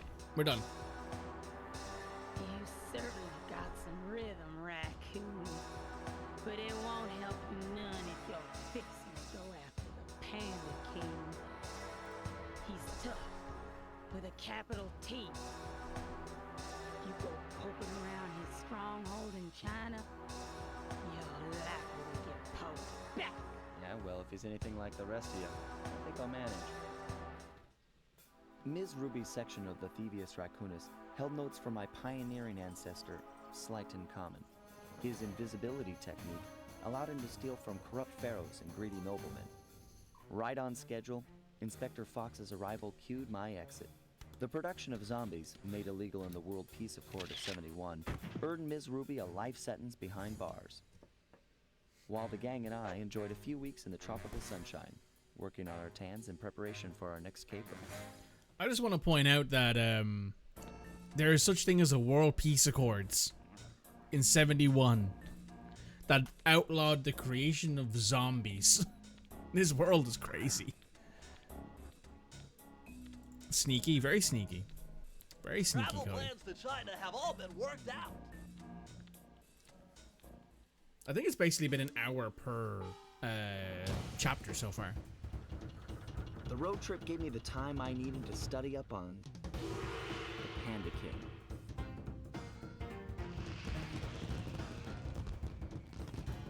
Born penniless, he was fascinated by the fireworks rich noblemen set off every New Year's. He spent a decade learning the art. But when he tried to offer his fireworks to the noblemen, they couldn't see past his shabby clothes and chased him away. Humiliated, the Panda King took revenge on those who shunned him by using the very tools of his art for crime. The Fiendish Five recruited him as their demolitions expert, and from then on, his explosive touch became feared worldwide. He's rumored to be perfecting some new firework technique high in the unstable Kunlun Mountains of western China. The zombie creation problem's finally being taken care of. Finally, someone put some sort of law down about it, right? Basically, every fantasy game you've ever been in, it's like, okay, so why are there just zombies everywhere?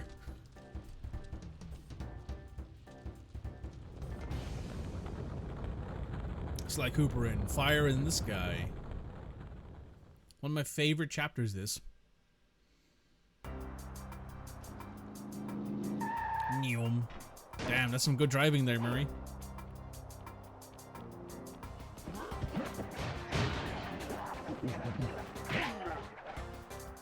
Watch out, Resident Evil. Indeed. You drive about the same way. Remind me never to ask you to bring me anywhere if I ever go to anywhere around where you are.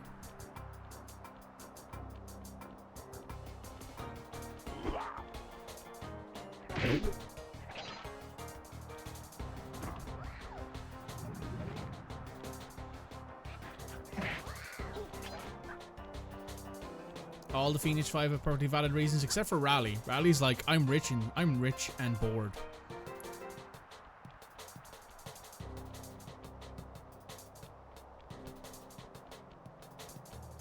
No problem, I'll send you a link to this YouTube. Yeah, no worries. That's grand.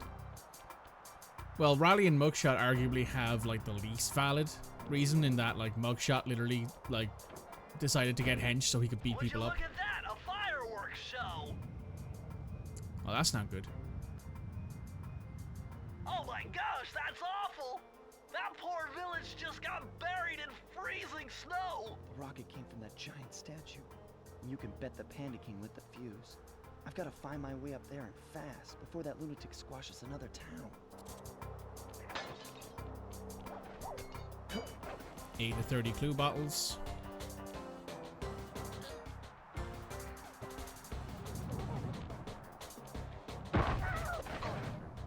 I walked into him.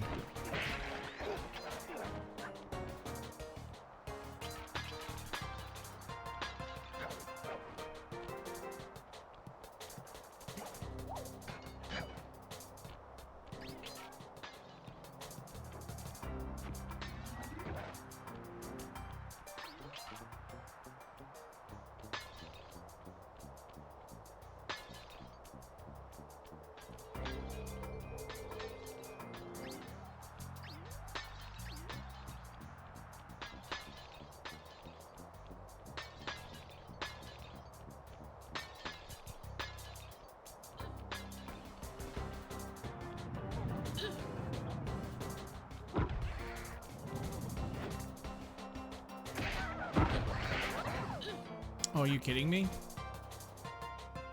He got me. That's really annoying. Alright, let's go again.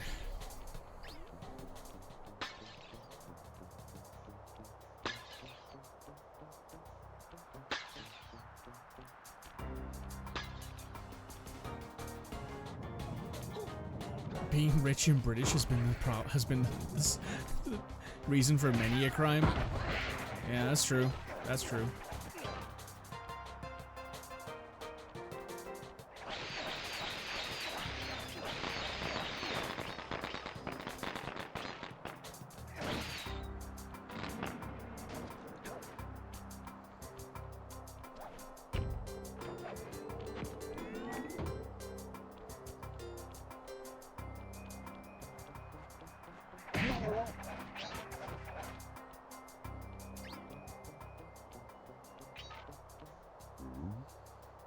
Mostly against other countries, but still valid. Yeah, still valid. If Peaky Blinders taught me anything, is that, you know, English people can commit crimes against other English people pretty regularly.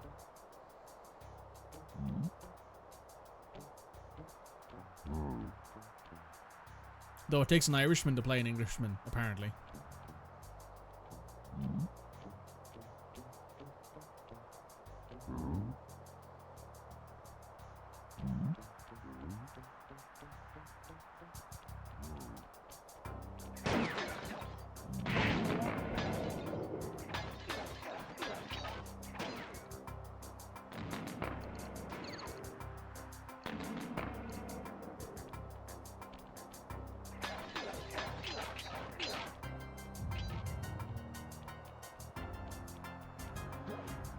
$13 of the 30 being quite low is a bit weird for me, but maybe there's a lot of them around here. Happens more often than you think. Yeah, I know.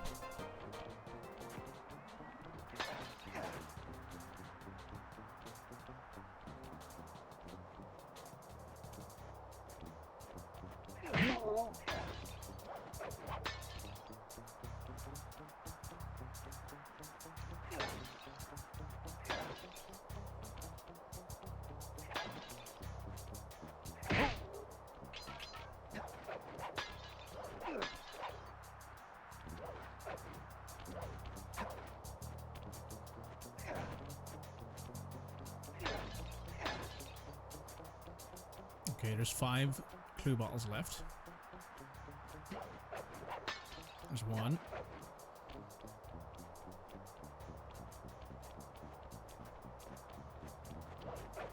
Three, 4.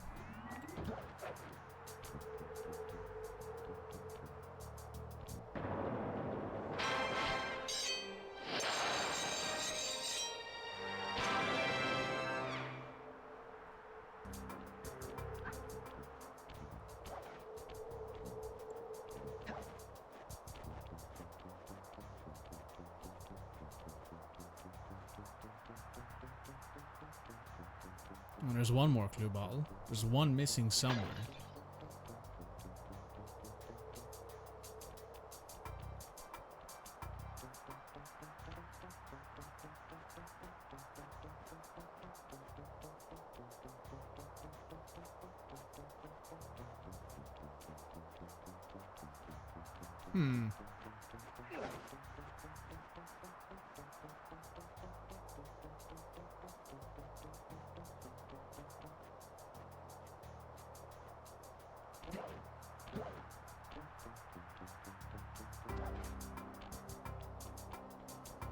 Didn't accidentally leave 1 in here, did I?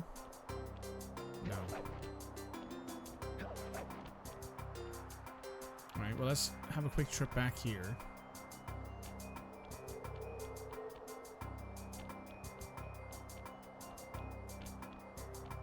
Everything back here is dead, so I'm not too worried about doing this.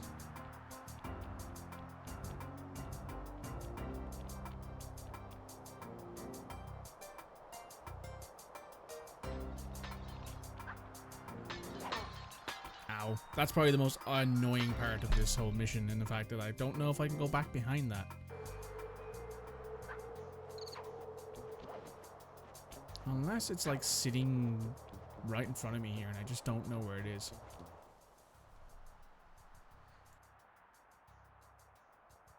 Excuse me. Don't know why everything back here is dead made you cackle, but it did. I mean, that might have been the goal.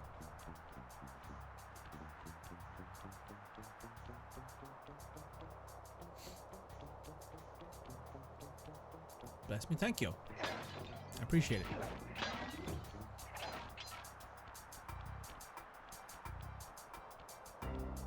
Oh, there it is. It's sitting right on top of the... There it is. It's sitting right up there.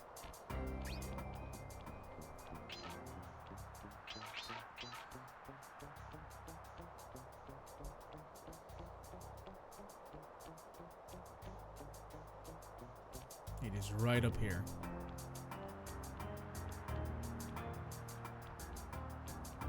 There it is. Press the circle to enter the vault code. I got a real headache figuring this one out. Input 5, 7, 8.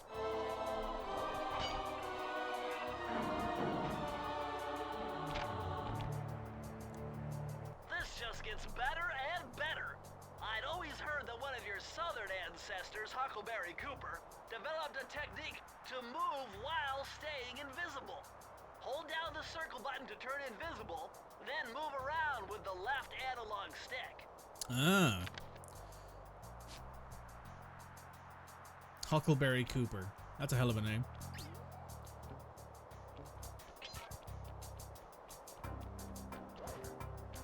And now we enter the main lair of the Panda King.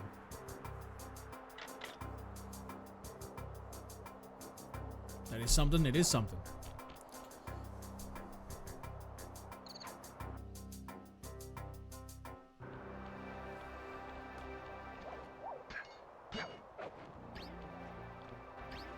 Oh, what the hell? Don't know what was going on there.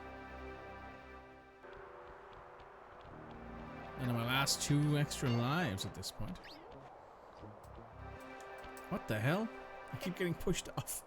Maybe I should just jump around there.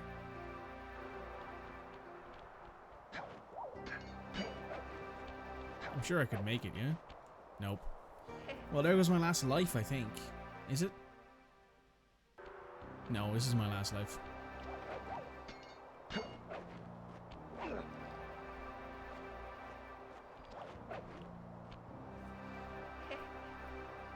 I think just ask, see if you want to continue or not, and that's it, really. Oh yeah, it just spawns you back in with 5 more lives.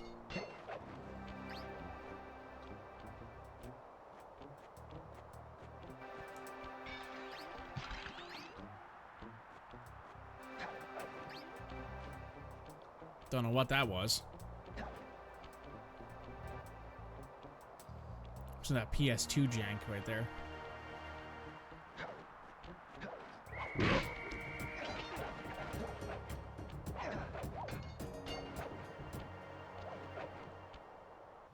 Nice job breaking into the Panda King's compound. I think I've figured out a way to get to the top of that giant statue. But unfortunately, it's obstructed by this reinforced ceiling hatch. No problem. They seem to have plenty of firepower around here. I'll just have to find a few more treasure keys to get at it. Oh.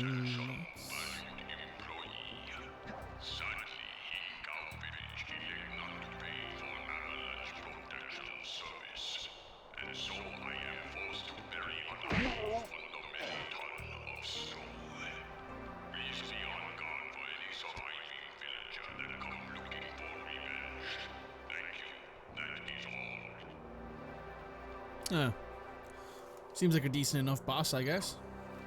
The Flaming Temple of Flame. That's where I live. Despite its temple-like facade, this place is really some sort of training ground. Stay on your toes. What is this guy like? Lives for World Cup soccer. You can tell this game was developed by Americans.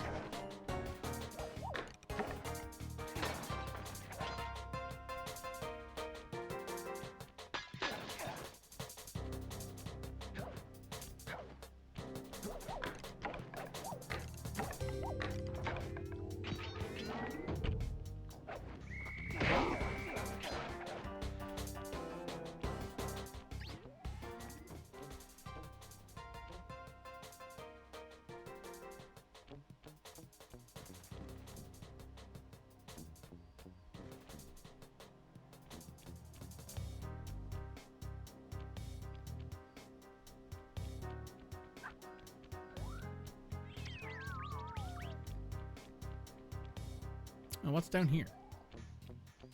Ooh, that's sneaky. That's very sneaky beaky, very cheeky.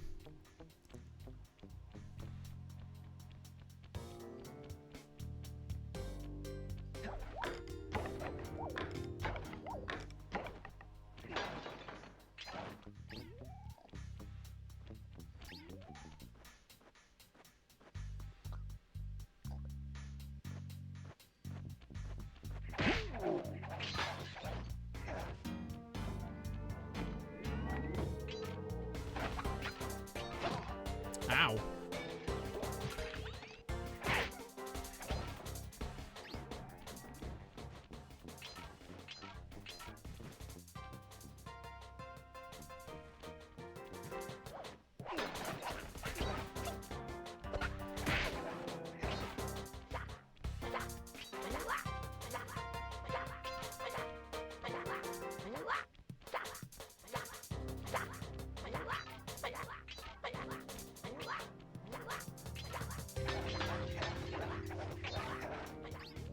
Right, I don't see any clue bottles around here. Maybe there's one. Is there one behind here? Maybe. No, there isn't. Oh.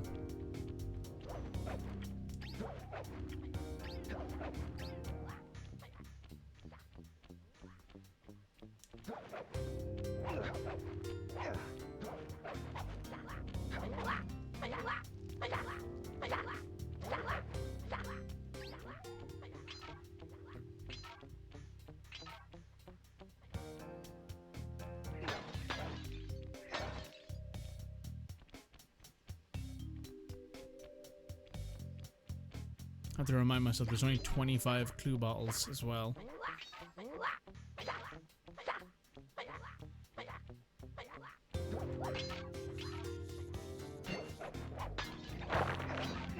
There's a few over there. What the fuck? Oh, it tried to snap me to the platform below me because I pressed circle. Which is fair on me. I didn't need to press circle there.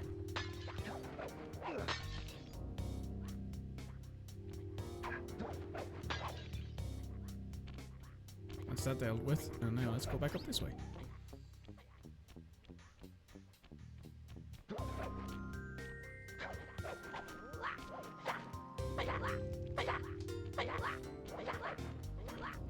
Right. Ooh.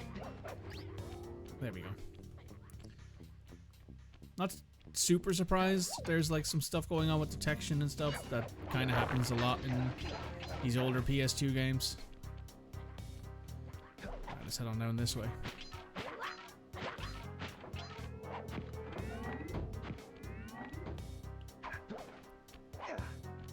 There's 2 more things here. We're on 16 out of 25.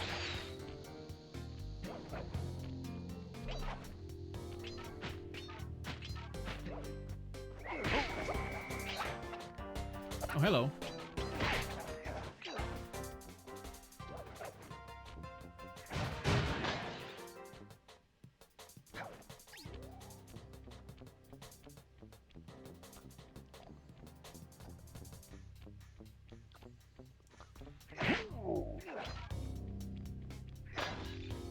Right, we have 20 of 25 clue bottles. It sounds about right for where we are in this level.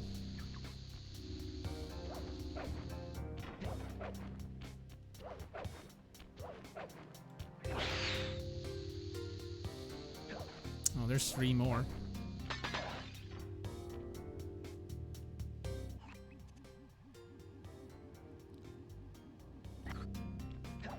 Her name is Chow Mei and she listens to techno. This game is so 2002 at times.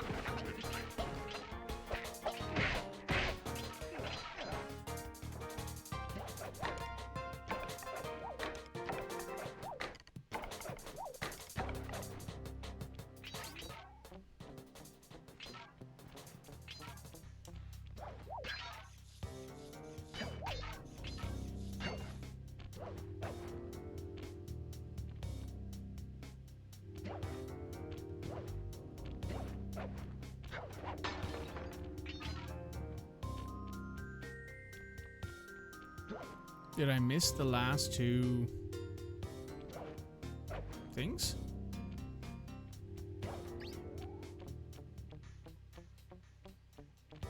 Did I see them in the corner up here, actually? Hang on. No, it was a vase. Huh.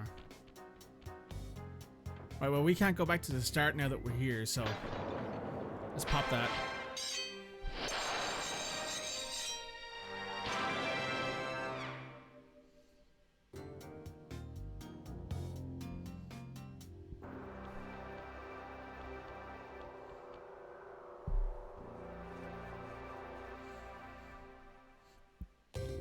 Just keep an eye open for 2 more clue bottles.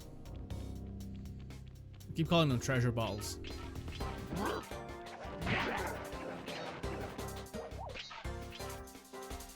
There's nothing up there. Okay, so they can't be here.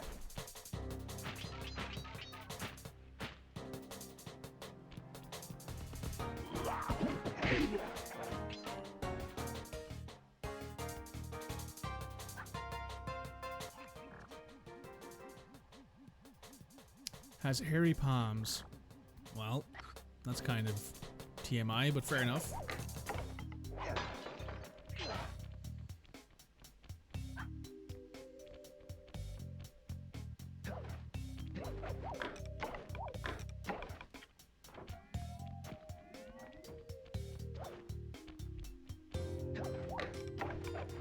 Oh my god. Yep.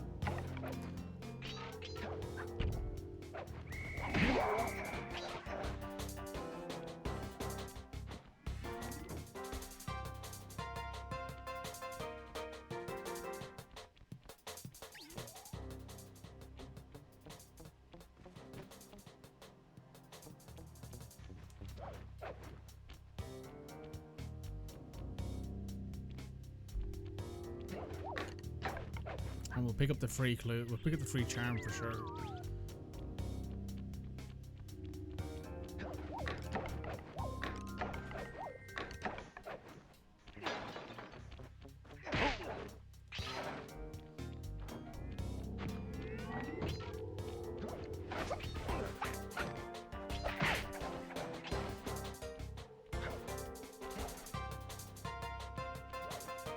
Alright, there's nothing that I can see around here.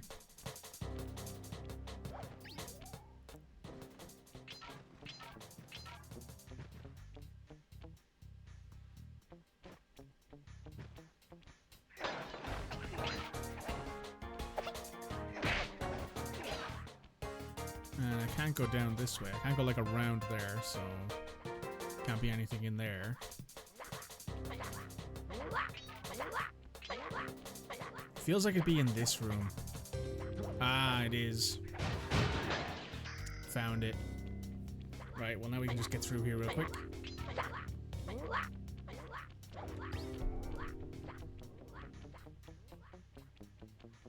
The fast helping us get through there a bit quicker. Meow.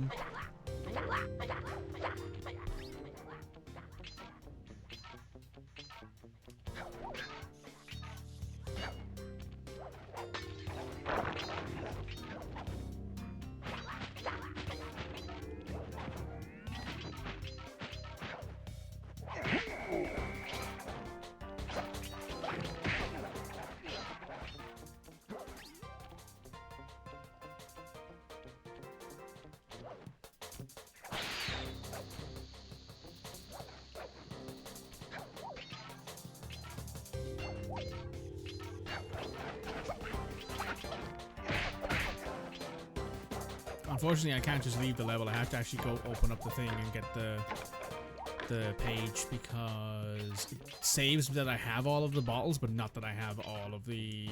Not that I have the actual last page of the thievius raccoonus. Hey, an extra life. That'll be nice. Nope. Press the circle to enter the vault code. Lucky for you, I burst in chaos theory. Otherwise, this code would have been unsolvable. Input 932. 9, 3,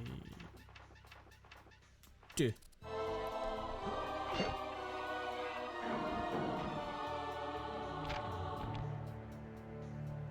Incredible! I never would have thought this was possible. Sir Augustine of Cooper's technique to briefly defy gravity. Oh, yeah. From Perfect. now on, No you need, should be able to pop right out of those bottomless pits you keep falling into. no need to call me out like that, And you Bentley. won't even lose a lucky charm. No need to call me out like that, Bentley. No need to do that to me. How dare you? You're supposed to be my friend. 1 second. I have a message. No, I don't. We're good. We're good. I thought I had a message from somebody. Wow, I know. Bentley calls you out like that. I know.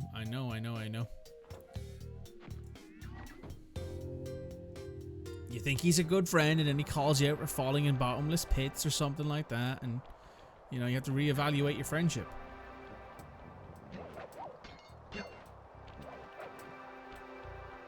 Oh, King of the Hill, I remember this one. This is another one of those, like, twin-stick shooter ones. Oh, it's protecting Murray. To make the run for the key. While on the blasting station, use the left analog stick to aim and the square button to fire. Right on. I'll keep him covered. Read to filth, and dude, you're a tortoise, you have the dexterity of a silver dragonborn cleric. Hey, listen. Going in, Sly. There's no need to drag session to this, okay?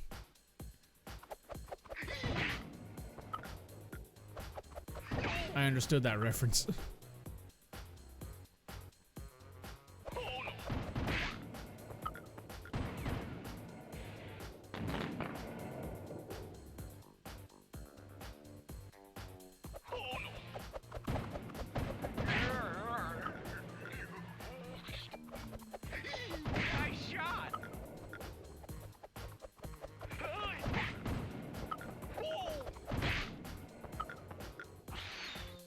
We.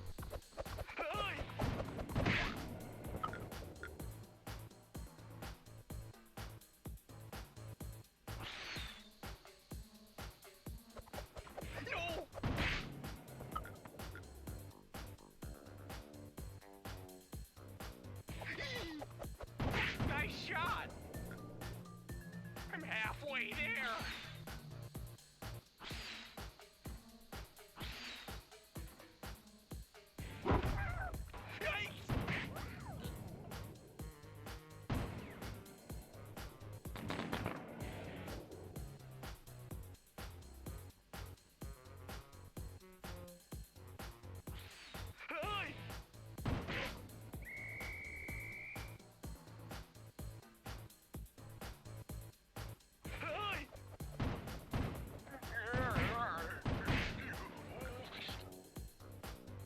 We got you, Bentley. Sorry, we got you, Murray. You're good. You're safe. Barely.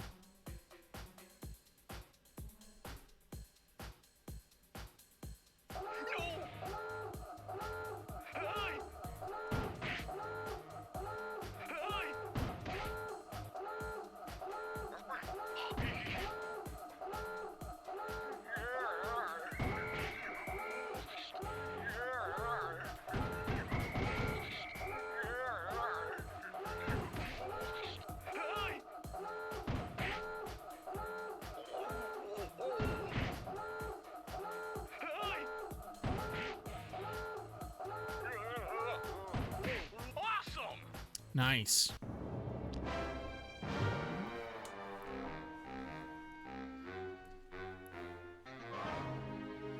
Boom.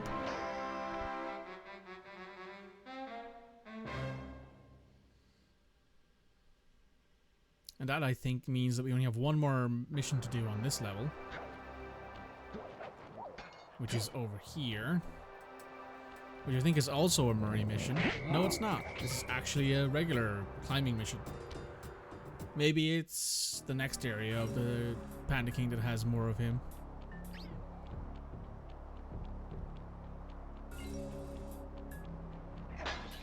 Okay, this has a 30 count as well. Didn't leave any behind here, did I?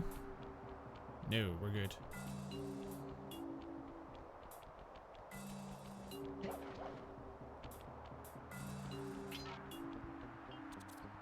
Looks like a good place to try out your new invisibility move. Hold down the circle button to drop out of sight. While invisible, nothing can see you. Not lasers, not searchlights, not guards. Oh, and if the guards already see you, then the invisibility trick won't work on them.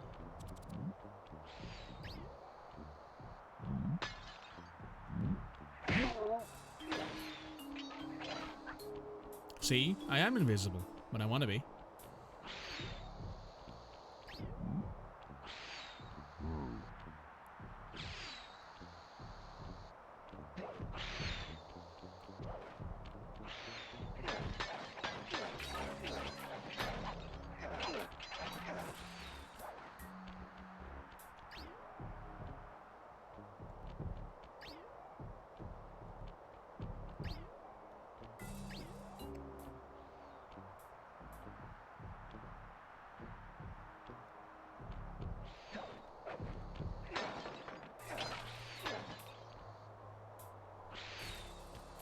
Awooga. Yeah.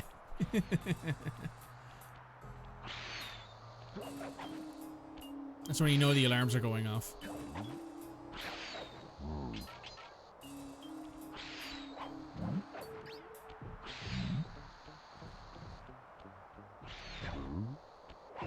Nice camera angle.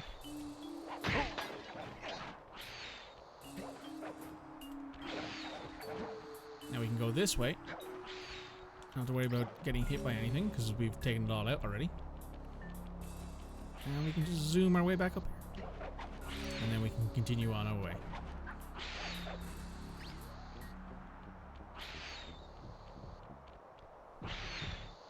I do feel like I'm a little low on clue count. I think I'm only at like 7 or 8. But that could just be because I'm used to it being like a 40 mission thing. A 40 count thing.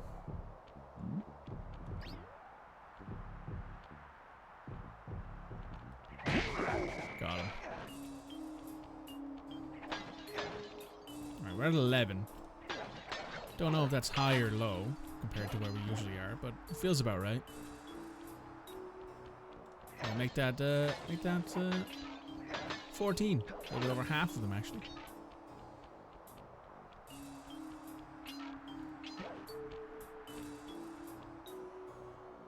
Time to go for a little zip line down.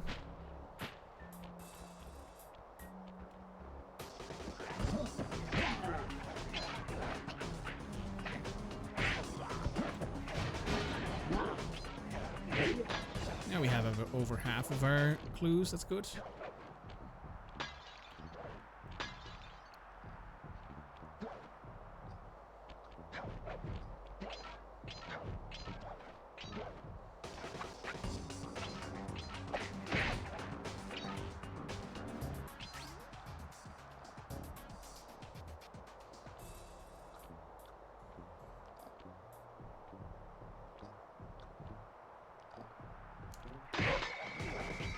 Now we're at 20 or 30 compared to the 7 or 30 we were at before, which is a big improvement.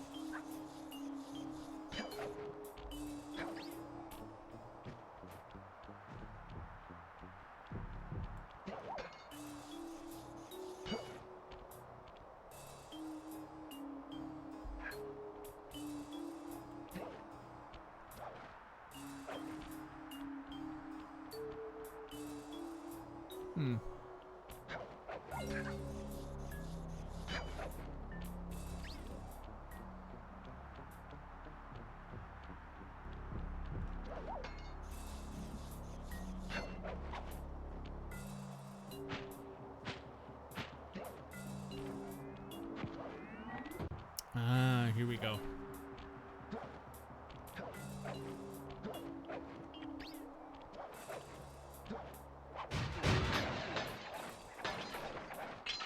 Now what are we at? 27? Once we knock all these down? Yep. 3 more. We know where 2 of them are.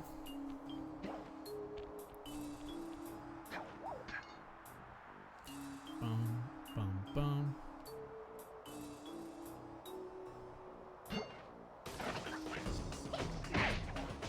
There's 2 of them.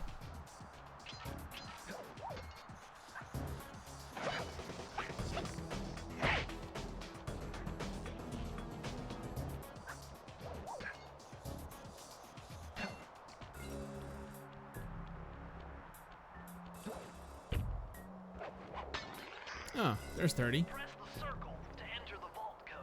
That's all of them. Nice. It was a challenge, but this vault's combination has got to be 667.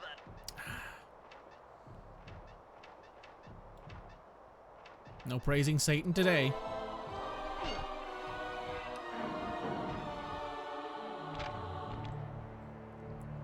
Oh dear. You found the blueprints for the Panda King's lair. Oh, blueprints. Perfect. I'll upload the data straight into your binocucom. Fantastic. That saves us a lot of effort. You gotta jump back down and do the actual end of the mission. Sly, this pagoda is some kind of huge gunpowder production plant. Judging by the scale, the Panda King must be making tons of explosives.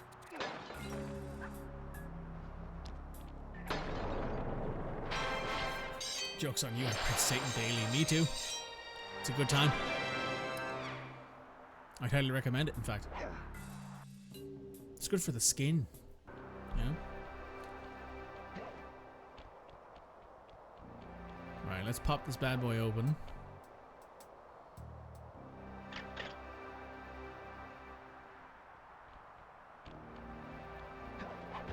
I'll whack it so it works. I forget about that. Really wakes you up in the morning? Oh yeah, absolutely. I've calculated the trajectory of these rockets and I'm 99% sure you'll be able to ride them all the way to the top of that statue before they explode. What about that other 1%? Well, in that case, Sly, you will be blown to bits. But the experience will no doubt be spectacular. Nice. Now, to unlock these rockets, you're going to need all 7 of the Panda King's treasure keys. Right on. I'll steal them in no time. Nice. Satan keeps you hydrated, looks after people. Yeah, Satan recommends, like, you know, eating things full of collagen and having, you know, a good balanced diet and getting plenty of sleep and all that. But I have to take a quick break here. I'll be right back. Maybe we'll finish up the game after this. Well, not finishing up the game, but we're gonna finish up the Panda King and then finish up the game. Be right back. It's hard to spread the word of Satan, you know, like when you're dead. Yeah, that's true. It's also hard to, you know, it's also like, oh, Red, yeah, said that possesses people so last century. Yeah, that's also true. He doesn't really do that anymore. It's just not in vogue, you know?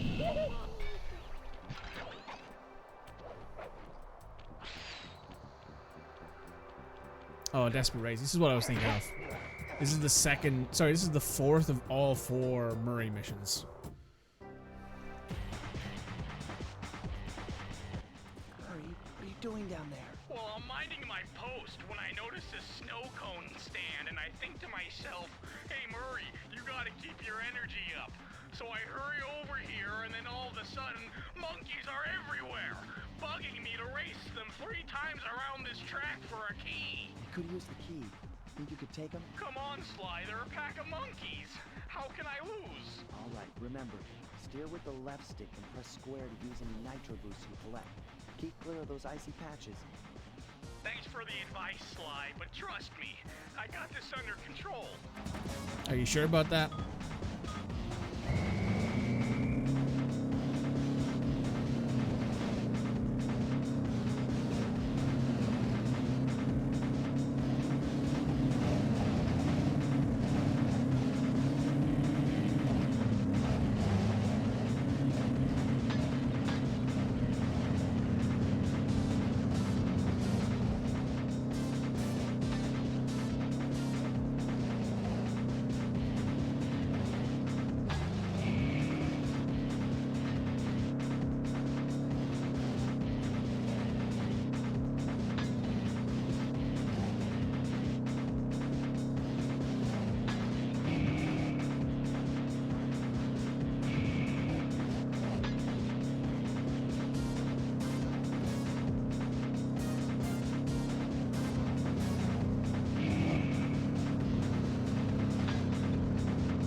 Does Murray have ADHD? He gets distracted by food a lot. No, this is 2002. ADHD wasn't invented yet. He was just supposed to be the fat one, basically, right? This was back in those days where you could just have a dude who was like chunky, and his whole personality was I like food, and it wasn't really like a bad thing in the same way that it's kind of become, where like it's not a case of Murray was the joke, right? Murray was sort of he was the butt of the joke, which was the problem with it. Murray was the one who everyone was like, oh yeah, Murray's fat and he's a bird. That was basically the whole thing with Murray. Nice try. Now, go get that key. Also, I don't know why the mixing for the audio is so bad. Like, Kevin Miller just sounds like he's whispering all the time.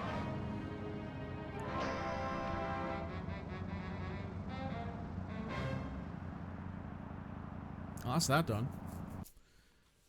Only one more mission, I think, to do. which is up this way. Just the game being yeah, basically that's all it is, right? This was back in the day where you could just have that kind of character. But it changes in the second game. He's a much different character in the second game.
I appreciate that Panda King doesn't threaten his employees. He's just like, hey, do your job, guys. Try to kill him.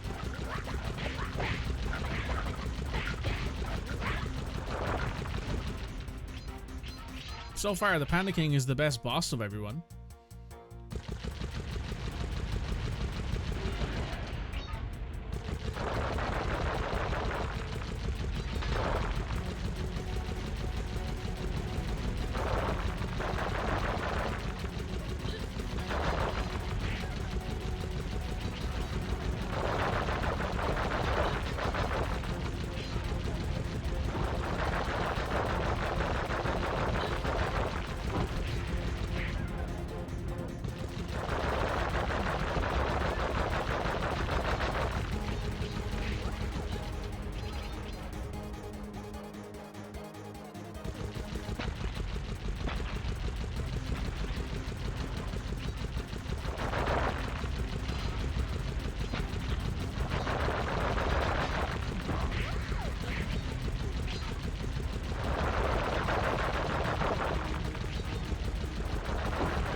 Hey, would you look at that? We made it.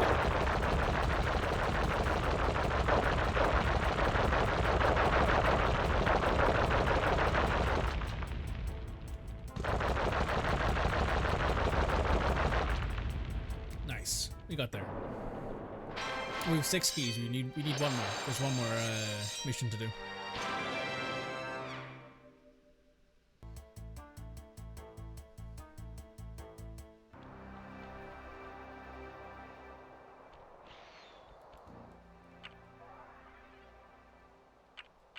This one. Duel by the Dragon.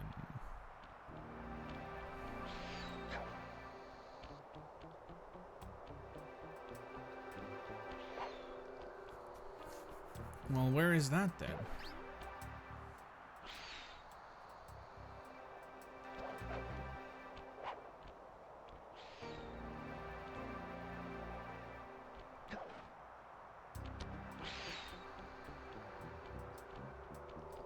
Oh, it's up there.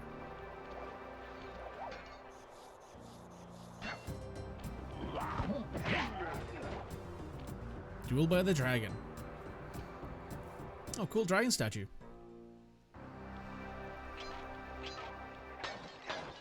Alright, we got 40 clue pots as well.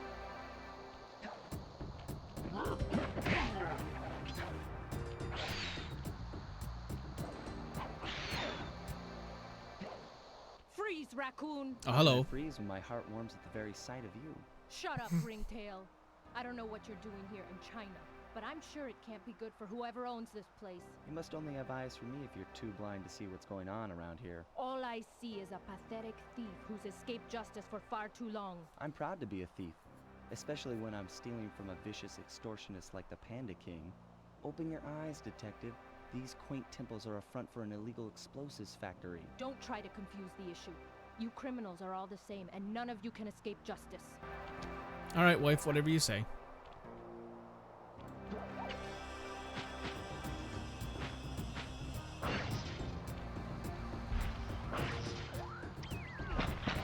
Whatever you say, Carmelita. I'm not here to argue with you.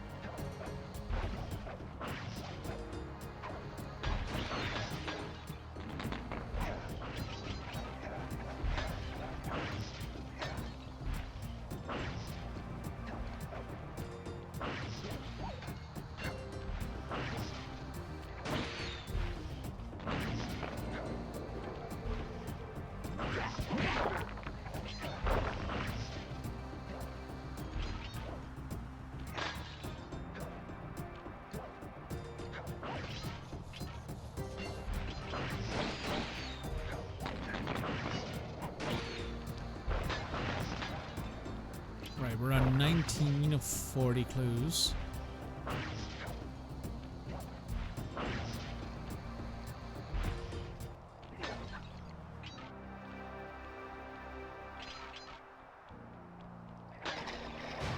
Make that 23 of 40. 24, 25, 26.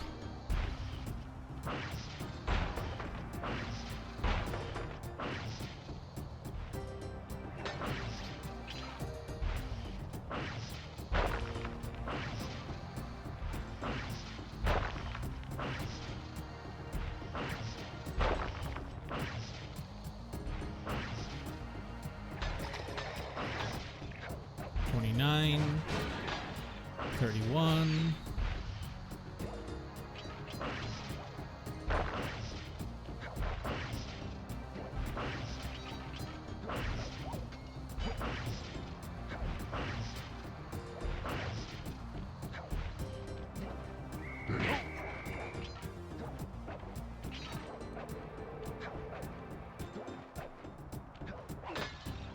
$33.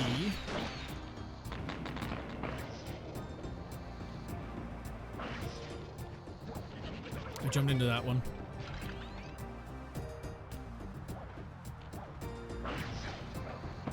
Uh-oh.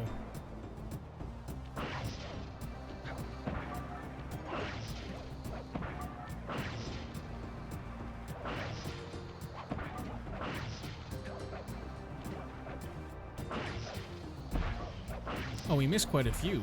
Wow, we're already there. We missed 7 of them. Oh, we gotta play this mission again.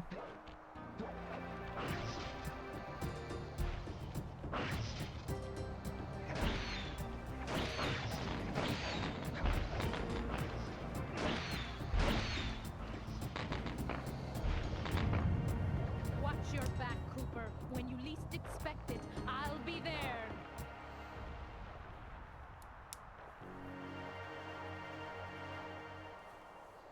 Alright, well, looks like we gotta play this mission again, but that's all 7 keys.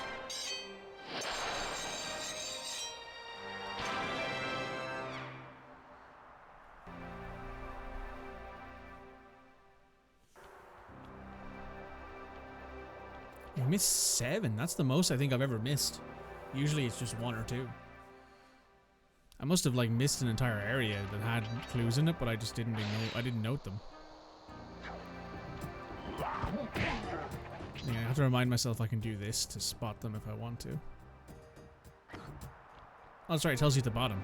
The bottom middle of your screen there. That's where they all are. Something terrible came into my head then, feel free to say it if you want. It'll pop up on YouTube, but if you want to say it to me privately, you can. How can I freeze when my heart warms at the very sight of you? Hey, wife Shut again. up, Ringtail. I don't know what you're doing here in China, but I'm sure it can't be good for whoever owns this place. You must only have eyes for me if you're too blind to see what's going on around here. All I see is a pathetic thief who's escaped justice for far too long. I'm proud to be a thief, especially when I'm stealing from a vicious extortionist like the Panda King. Open your eyes, detective. These quaint temples are a front for an illegal explosion. This is the worst part of it, Don't is that try to in confuse these me. missions where You you're criminals talking to are all somebody the else, you same, can't and none actually of you skip can the escape cutscene. justice. But hey, it's not super long at least. Put it in your Discord. Okay, cool. Oh yeah, I missed like 3 of them right here.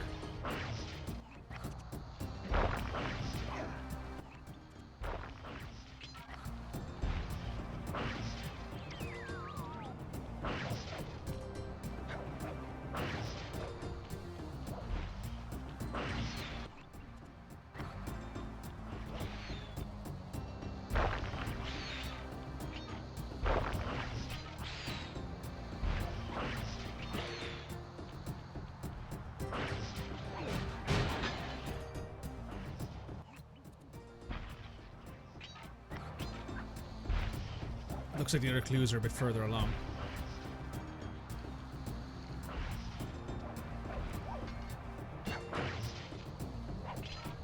I missed.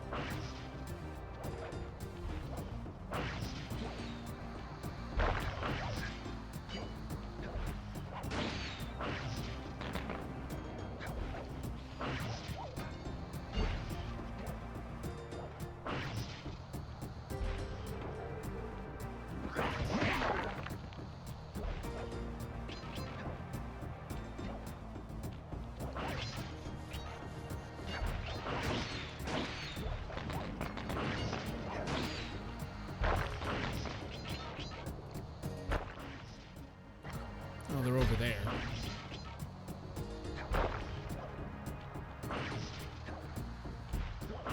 Done. You're not proud of yourself. I'll tell you whether or not you should be proud of yourself in a minute. Hang on.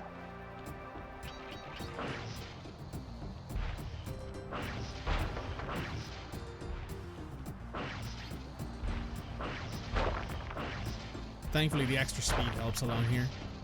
Fast forwarding for sure is a benefit. Oh, it's here, I see. There we go, we got all 40 of them now.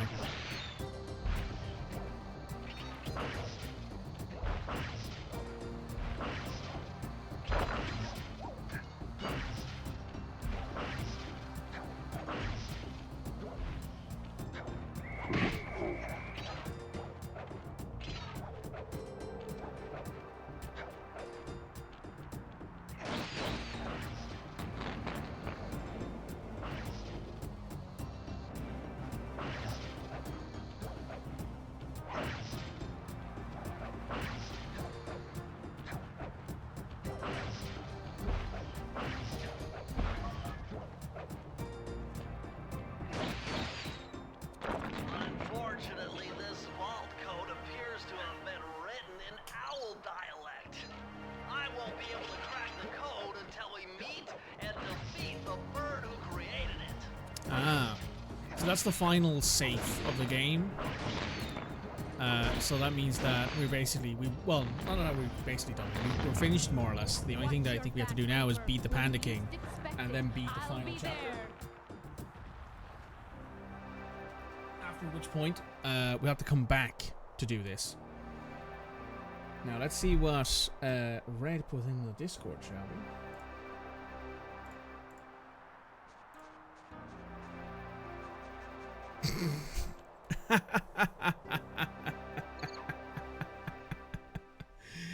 Oh, that's hilarious. That's hilarious.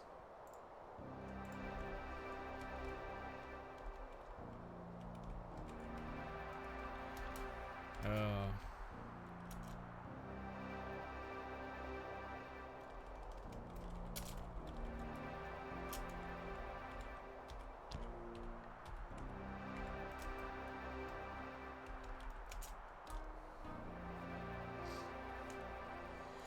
You should be proud of yourself. That's very funny.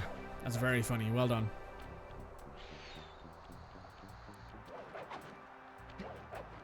I'm not going to say it out loud because she didn't want to type it in chat, so I'm not going to say it. But it's very funny.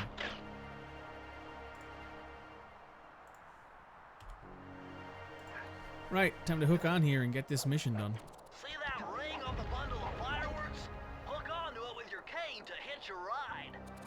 Neom. Flame Foo.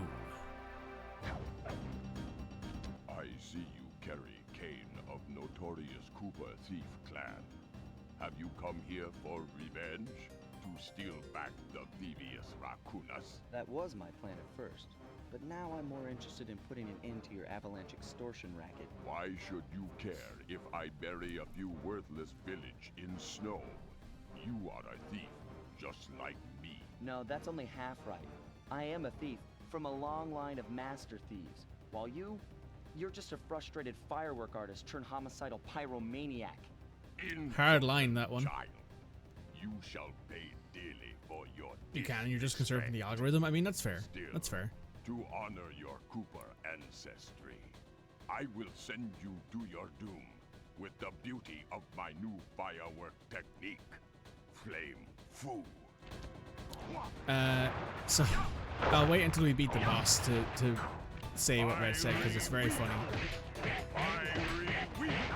You can see why this boss is considered the easiest. You just do that. You just run up to him. You hit him a few times, and then he bounces you away.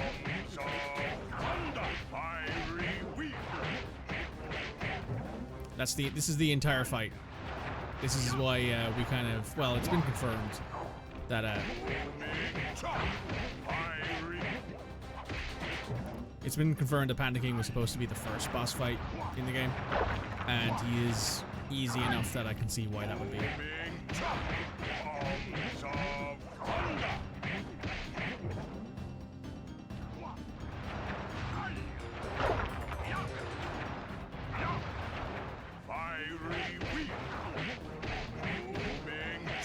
He's also the least fun looking. He's just a panda wearing like a pair of pants. Your skill with that cane is unparalleled. Sly, I did a cross-analysis of the metal used in that high-tech blasting vehicle, and it turns out it can only be found in one place. The Krakatoa volcano in Russia. That's got to be where we'll find the fifth member of the Fiendish Five. So get what you came for and let's get out of here. Checks out. Retrieving the Panda King section of the thievius raccoonus gave me a chance to learn about my technically minded ancestor, Otto Van Cooper.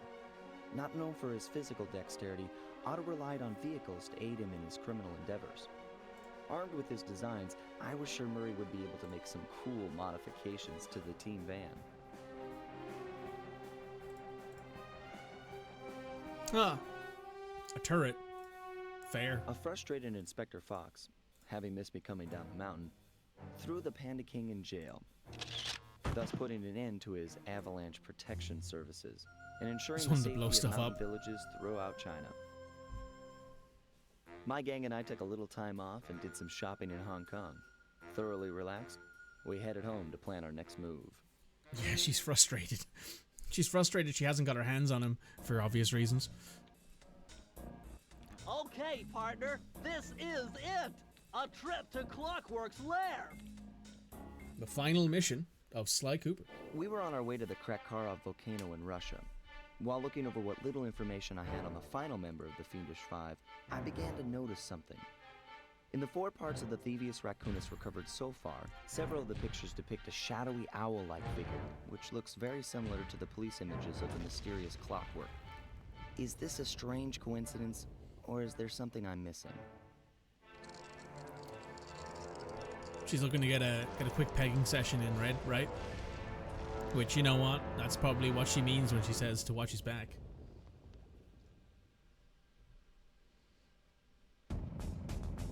Hey, Sly! The road to Clockwork's fortress is blocked. Do me a favor and shoot out that lock for me. Whoa! Check out all those mines. Think you can pull them away and clear a safe path for us? So this one doesn't have the final mission of Sly Cooper has a very different mentality to it in that it is not like the first 4 areas where you have to go through things and like find keys and all that. It's just what it is. First things first, we've got Oxo Robo Falcons at 12 o'clock, Sly. Now it's a turret section. This game has everything in it.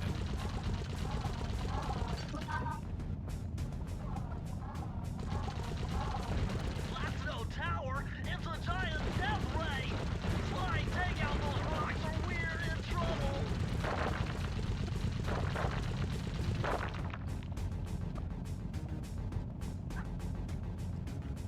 Heads up! The Robo Falcons are back!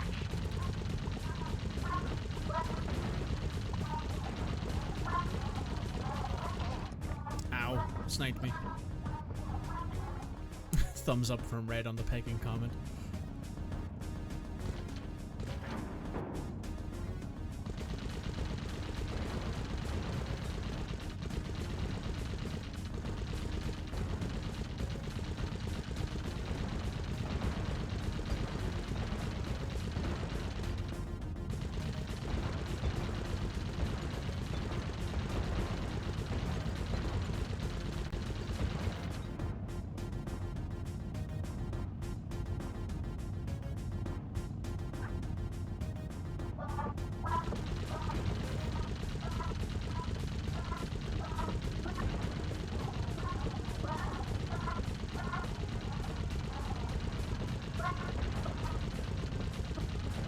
Plateau Tower, it's a giant death ray!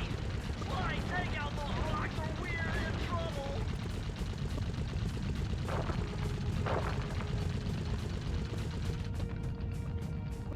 Solid. Also, I like how the little antenna has a raccoon tail hanging off of it. Nice. Triple kill.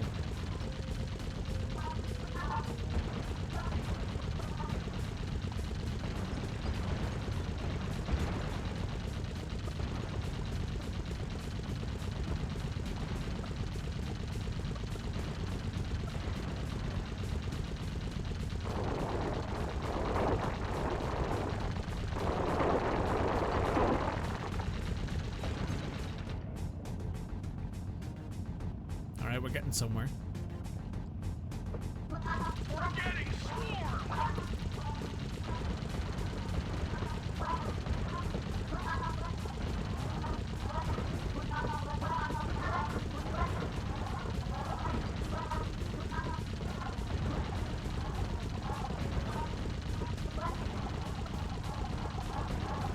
Nice shooting, Sly! Looks like we're in the clear! Hurry. That cave doesn't look tall enough for the turret to make it all the way through.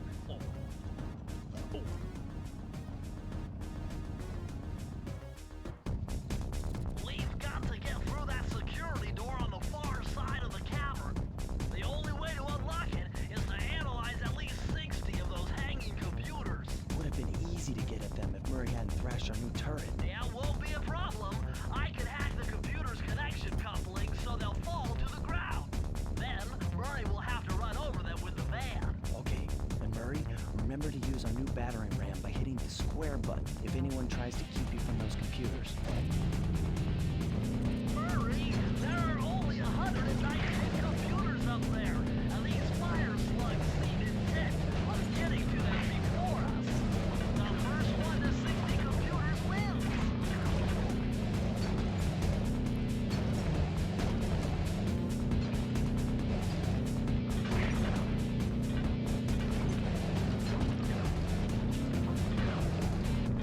Man, I'm doing a terrible job here. Holy shit. They already have 19 computers. Holy fuck.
we're losing this for sure.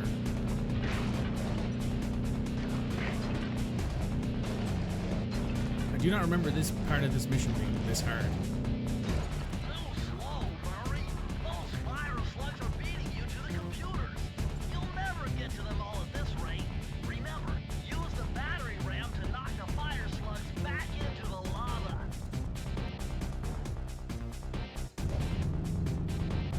Murray, there are only 119 computers up there, and these fire slugs seem intent on getting to them before us. The first one to 60 computers wins.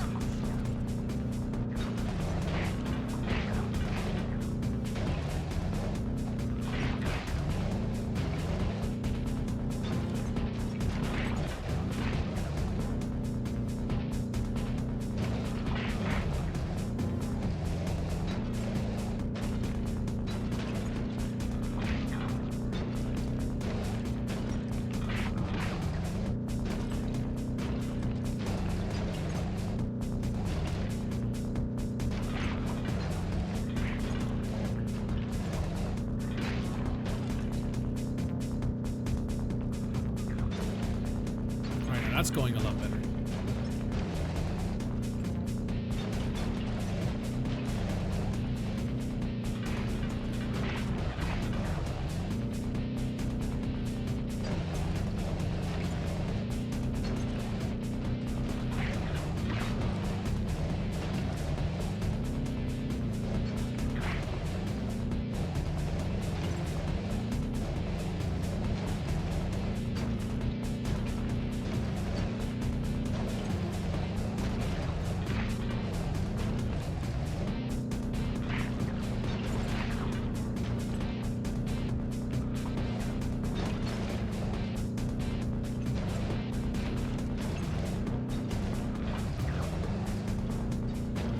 There we go, got it. Nice driving, Murray.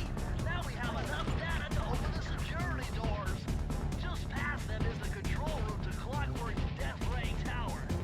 I think it's time for some Cooper thieving and sabotage. Don't you think, Sly? Sounds fair to me.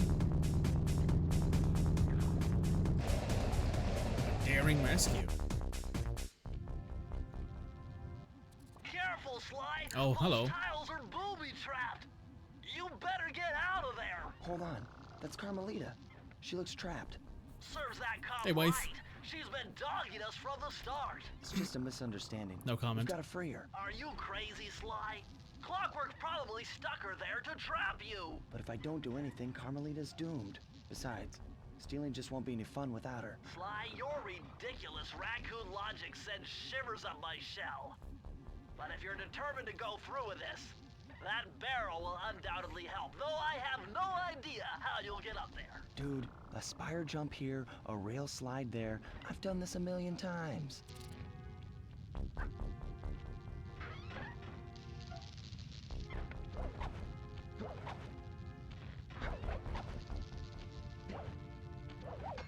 Time for some fun.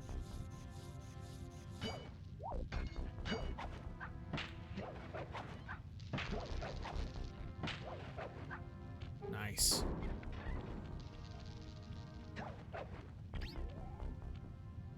Gives us a nice handy quick wave there and back.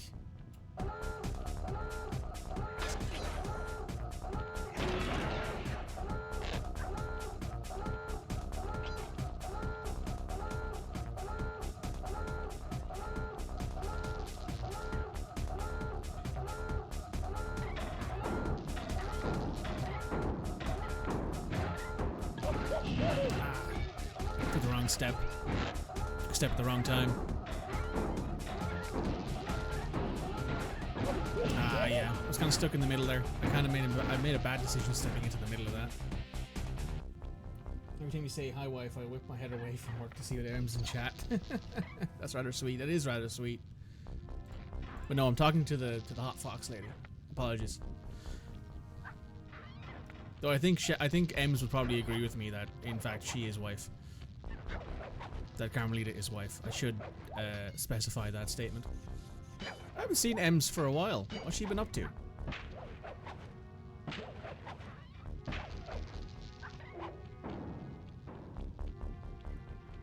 Hope she's okay. Bit of busy bee? That's fair enough. That is unfortunately how life be sometimes.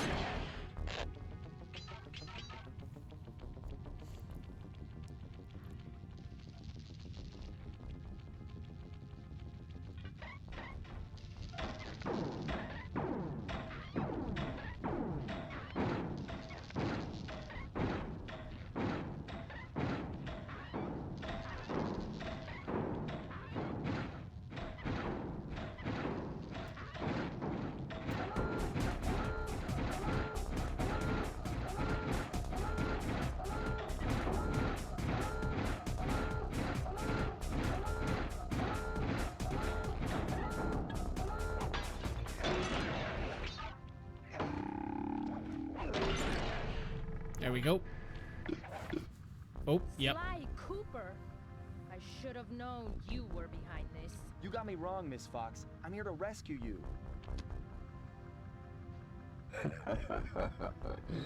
You sentimental fool.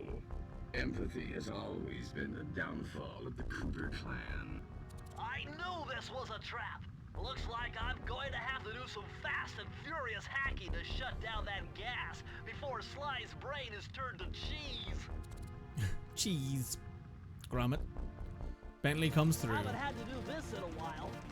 Okay. Empathy is always my downfall. That's true. Another twin stick shooter episode. Those green data packets need to be destroyed if I'm going to get at the yellow security code. Uh-oh. It looks like I triggered one of Clockwork's security algorithms. Stay sharp, Bentley.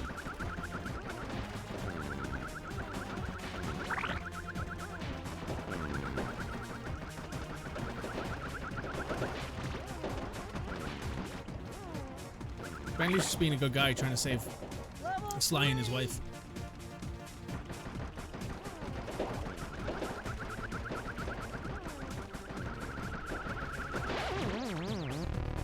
That bounced off the wall behind me, I think it hit me.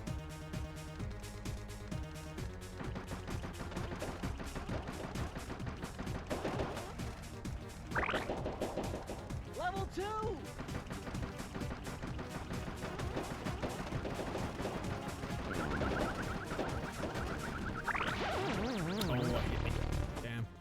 Wow, I forget that the security, when the security tower things hit you, you die. Like, you die in one hit. You have multiple hits against these, like, green things, but you only get one hit against Clockwork's security code.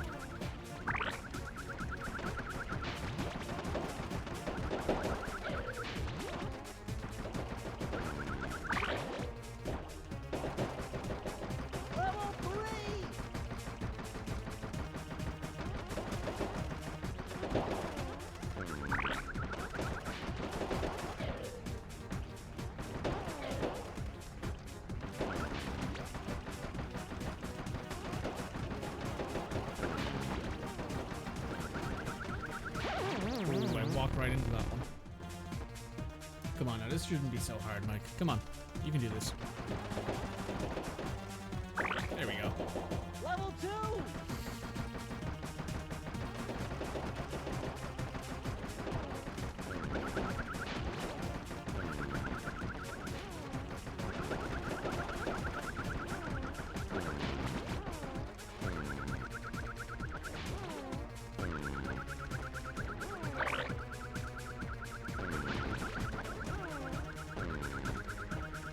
There it is. Level 3!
last one.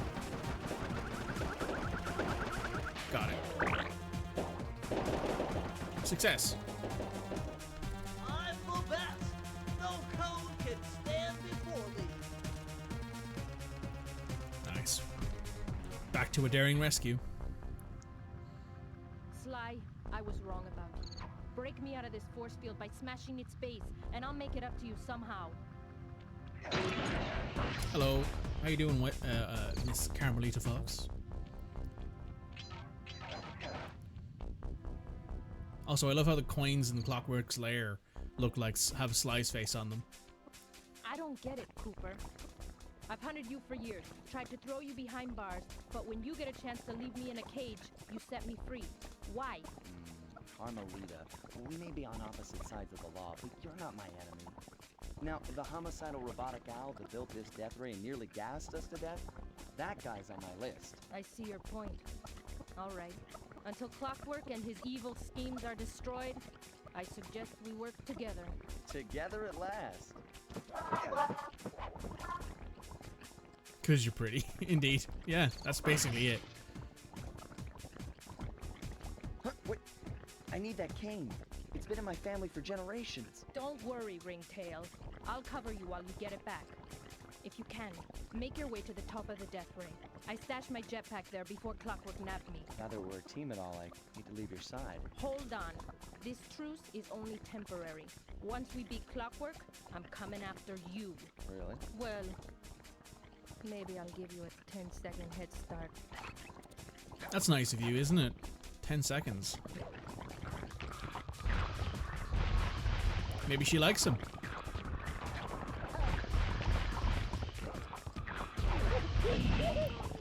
Yeah, I forgot how fast-paced this shooting bit was.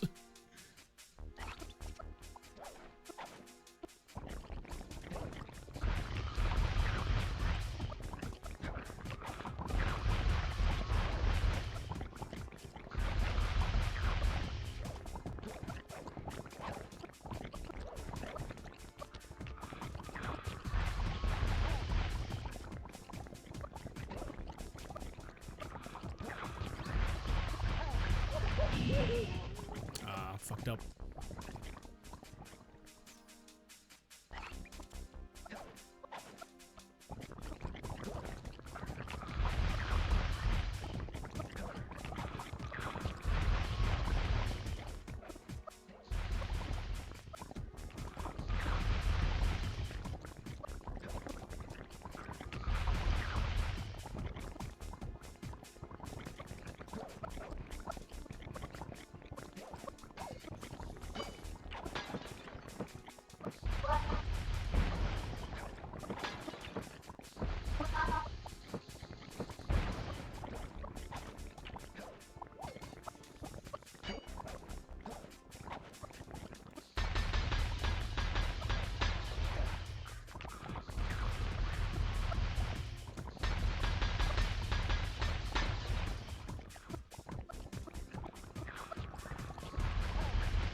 Nice job, Raccoon.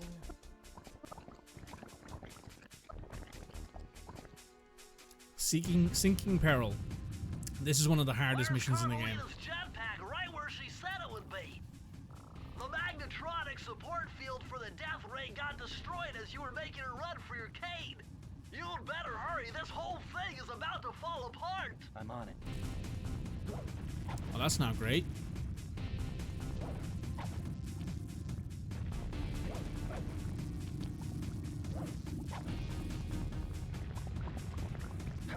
Let's go. It's sinking fast. Climb, Sly, climb.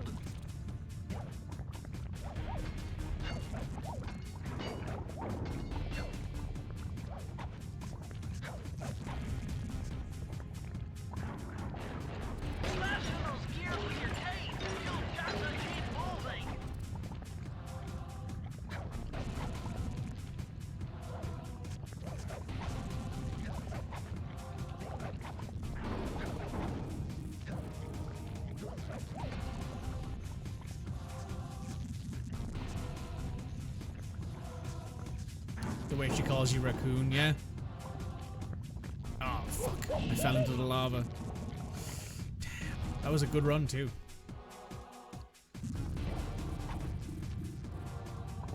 She's very into Sly. It's pretty obvious she's into him.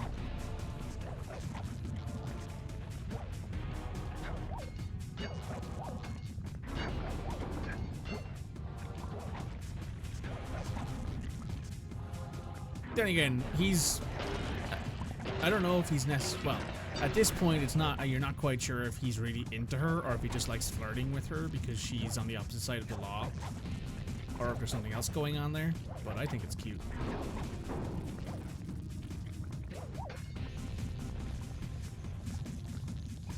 That whole "you're not my enemy" line, though, that checks out, right? Like, he's very aware of the fact that she's not. He's not got a problem with her doing her job. Because she doesn't hurt innocent people or whatever like that, right? You know, this is a fantasy realm where the cops actually do their job and aren't morally bankrupt and ludicrously corrupt.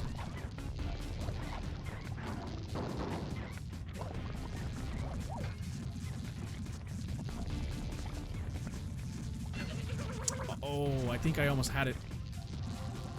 I got a bit too excited there.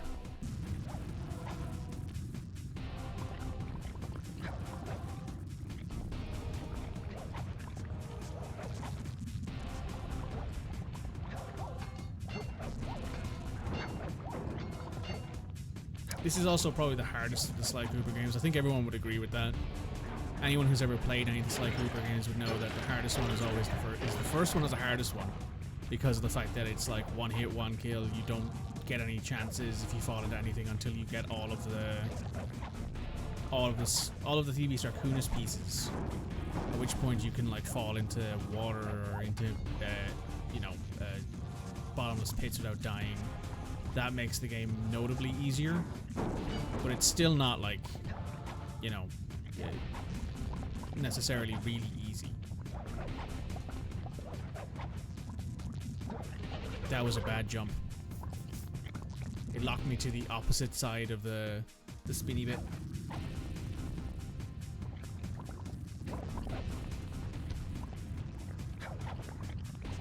You've heard that? Yeah, like everyone who's played the Cooper games knows that the first one's the hardest, the second one's probably the second hardest, and then the third one's probably the easiest.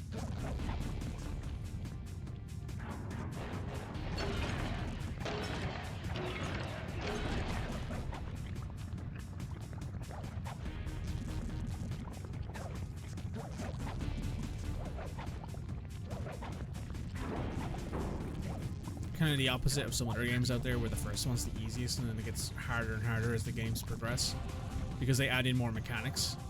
But in the Cooper games, they don't just add in more mechanics, they also like change the game quite a bit, right? Like it goes from being a one-hit situation where no matter what you do, you're going to die in one hit unless you happen to get lucky and have a lucky charm, as opposed to in the second and third game where you get a life bar, you get a health bar.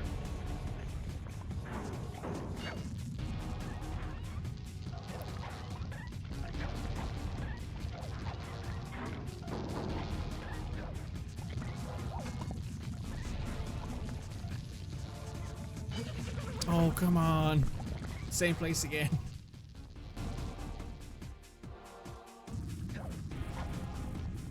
Two is actually the easiest. I mean, I can see that. 2 is for sure the easiest game to complete. Because it doesn't have any extra activities or anything like that. It just has the game. This level's music is very anxiety-inducing. I think that's the idea, right? Oh, God damn it. Thankfully, I had a lucky charm there. But yeah, like the second game, I can see people being like, "Oh, the second one's the easiest," because once you beat the game and you've got all of the clue bottles, you've basically beaten the game. You get all the extras out of it. The first game is like you got to do a whole lot of time trials, and those can be really annoying, especially if you don't want to use like a guide to do them. But if you're like, you know, if it's like modern day and you want to like complete the Sly games, it's probably not as hard as it would be back in the day. Oh my god, why do you lock to that one and not the one that's right next to you?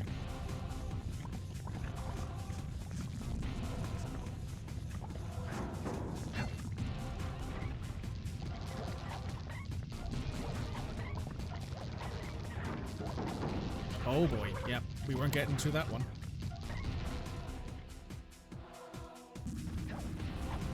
Two has some boss fights that are tough, which is why I put it above 3. Which is why I put it below 3. 3 has no real, like, 3's like hardest fight is probably the last one. And the last fight isn't even really that hard, it's just awkward.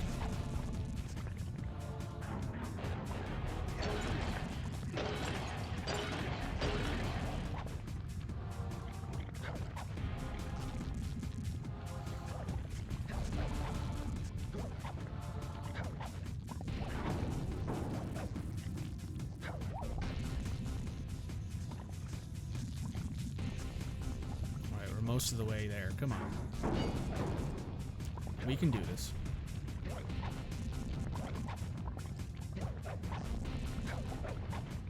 Oh, it did the same thing again. I don't know why it does that, where it like wants to lock to the one that's further away from me. Probably the problem of putting two jump points so close to each other.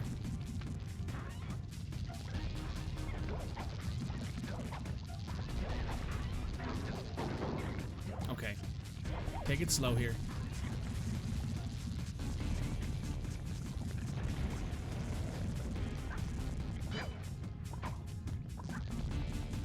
Where was I supposed to go there? I fell. I fucked up. I don't know where I'm supposed to be there. I've glitched into the lava. I don't know how that happened. That was that kind of sucked. Right.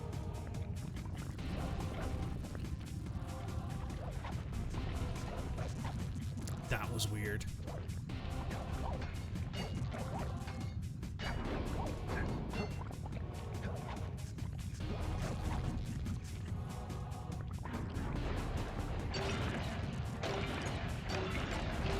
Some more PS2 jank. Ah well. This game is 23 years old. I don't expect it to run perfectly. I don't even expect a game that comes out today to run perfectly, honestly. If I can't expect a game to come out that comes out today to run perfectly, then I can't expect a game that came out 23 years ago to run perfectly, right? You know?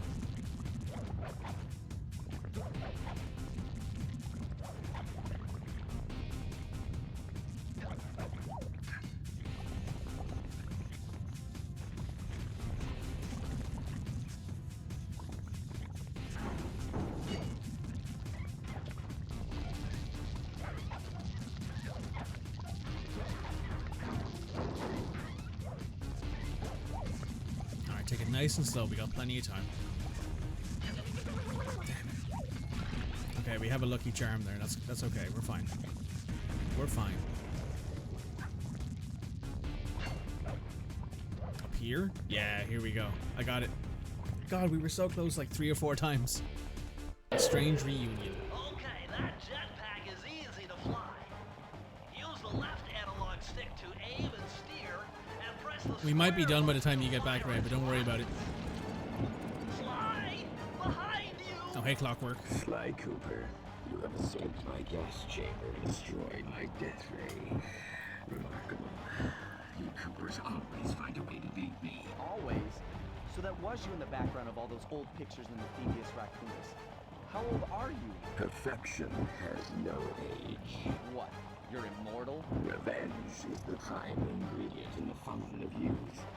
I've kept myself alive for hundreds of years with a steady diet of jealousy and hate, awaiting a day when I will proudly eclipse your family's thieving reputation. Sly! My missiles don't hurt him but seem to create holes in his armor. Shoot into the gaps I create! My intellect is refined. My experience is greater.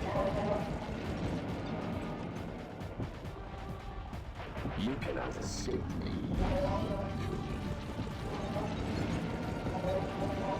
This is the final boss fight, by the way. You're the weakest Cooper I've yet known.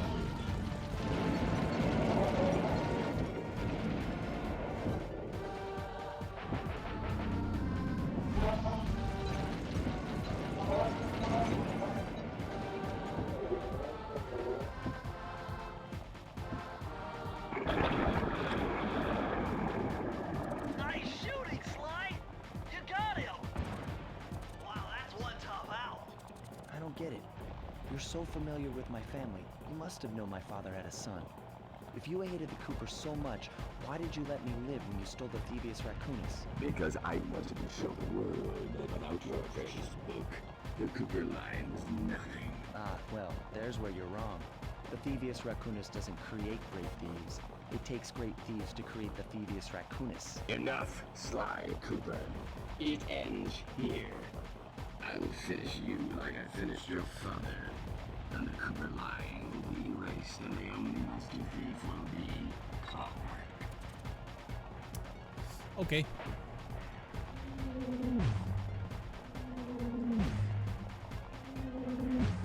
Not sure that came across the way you intended it to, Clockwork, but fair enough.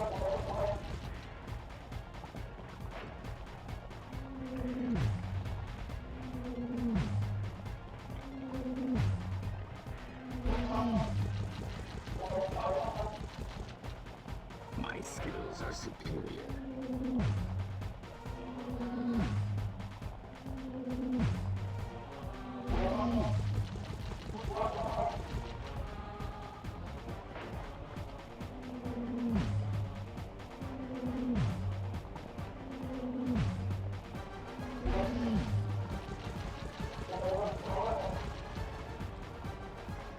And he's down.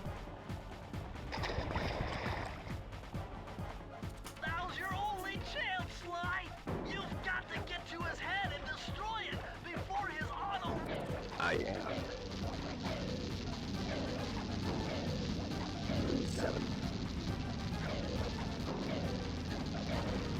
Flowers. Never. Lava tube. Feet together. I will live. Redirect energy.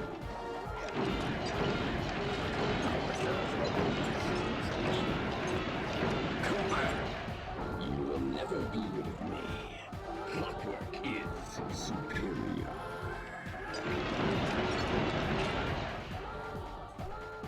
And that's it. It took some tricky maneuvering, but I managed to snatch that last piece of the thievius raccoonus from Clockwork's claw. I had taken down each member of the Fiendish Five: Raleigh, Mugshot, Ms. Ruby, the Panda King, and finally Clockwork. I'd beaten them all one by one and reclaimed my birthright. Of course, there was no way I could have gotten here without the help of my pals. I know this hasn't been easy for them, yet they stuck with me through it all. Murray, boy, it took a lot of guts for him to get out in the field with me. I know he was scared, but he's got more heart than anyone I've ever known. And thank goodness for Bentley. Without his expertise, I'd have never found my way off that rooftop in Paris. A guy couldn't ask for a better gang of friends. Who could ever forget the lovely Carmelita? Hello, love. Looks like we're not going to be friends anymore. Now that Clockwork's death ray is out of commission, we're back to playing cops and robbers. I thought for sure she was going to slap the handcuffs on me right then and there. But instead, she was true to her word and gave me that 10-second head start. 10, 9, 8, 7, 6, 5, 4, 3, 2,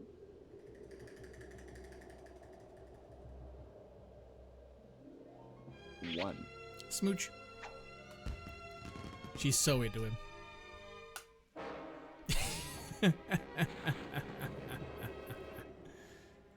I felt bad leaving her stranded on that giant rock, but I knew it wouldn't be long before we'd see each other again. You know, the Cooper doesn't have a heroic voice, he's just a quiet guy doing his own thing. I do miss the days where that was just normal, where like you didn't have someone who like spoke in a certain way. I miss the days of having variety among voice acting, right? Because like Kevin Miller and Matt Olson and Chris Murphy, they do a great job at all this. Yeah, it's one of those things that I kind of wish was more common these days, where it was just a normal dude talking instead of everyone having to sound like some sort of Matt Mercer thing, you know? And I have no problem with Matt Mercer, obviously. He does some great work. But everyone kind of sounds like Matt Mercer these days. Or Nolan North. Or, who's the other one? Who's the third one? Uncharted 4.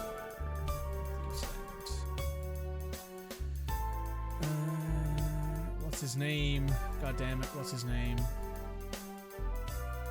Troy Baker. That's the one. Everyone sounds like Troy Baker, Matt Mercer, or Nolan North these days. And I'm like, can we just get more variety among masculine voice actors who are starring characters these days? But yeah, that's the entirety of Sly 1. That's the entirety of the game. Done in a little bit under 5 hours, which is absolutely no way at all a record of any kind, even for like any kind of 100%ing. But I had fun. I have somewhere in like a thing behind me here. I have signed artwork from Kevin Miller and Chris Murphy. A lot of fun. It was a lot of fun. I had a great time. And that's the entirety of the credits, by the way, which is wild that that's how credits used to be back in the day. Oh, he's not dead yet. Would you look at that? Tease for a sequel, maybe? Boo. Thanks, Murray. I hate to tell you this, Sly, but the thievius raccoonus isn't fully restored. You're gonna have to go back and unlock all the vaults to find the pages you're missing. There is some good news, though. A friend of mine in Japan just sent me this really cool movie. Oh, this is and awesome. Guess what? It's all about us. いやー危なかった。ま、カルマリータちゃんには悪いけど、今回も俺様たちの勝ちだ。このデータファイルがあれば、父ちゃんの仇が撃てる。あれはまだ俺が子供の頃だ。よく父ちゃんの膝の上で遊んでたっけ。俺様の一族は代々伝わる義族の家系。そして受け継がれた技をまとめたのがこのラクーナの秘伝書だ。その洗練を極めた忍びの技だが、そこには必ず守らなければいけない厳しい掟があった。義族たる者、名誉にかけて狙うは悪党のみ、善人からは奪わない。ところが俺様が秘伝書を受け継ぐことになった夜、突然5人のギャングがやってきた。奴らは俺を守ろうとした父ちゃんを、そしてとうとう見つけ出してしまったんだ。大切なラクーナの秘伝書を。奴らは俺様の全てを奪いやがった。きっと中に書かれた技を使って悪いことをしでかすに違いねえ。そして俺様は一人ぼっち町の孤児院に入った。だがここで素晴らしい仲間に出会ったんだ。天才発明家、頼れる相棒ベントレー、そしてマーレ。食いしん坊でちょっとドジだがまあ憎めない弟分さ。仲間と一緒に俺様は父ちゃんの仇を討ち、そして秘伝書を取り返す。クーパーの名前に恥じない義族になれるか、それとも失敗してご先祖の顔に泥を塗るのか。さあ俺様たちの運命はどっちだ。 I love this like anime style movie they put in when you beat the game. It's so cool. Right, let's do the last thing we need to do before we finish here. So we're going to do Duel by the Dragon. We gotta get the last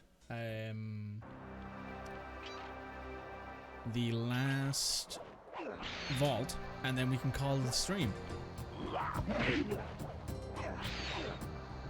I don't remember what we get when we go back to the base. Oh, we have to watch this again. That's right. My heart warms at the very sight of you. Shut up. That was beautiful. I love it. It's one of my favorite things about Sly 1. But I'm sure it can't be good for whoever owns this place. You must only have eyes for me if you're too blind to see what's going on around here. All I see is a pathetic thief who's escaped justice for far too long. I'm proud to be a thief, especially when I'm stealing from a vicious extortionist like the Panda King. Open your eyes, detective. These quaint temples are a front for an illegal explosives factory. Don't try to confuse the issue. You criminals are all the same, and none of you can escape justice. Cool. Now, let's do this. This will be quick because we don't need to actually worry about anything. We can speed up everything and do this as fast as possible.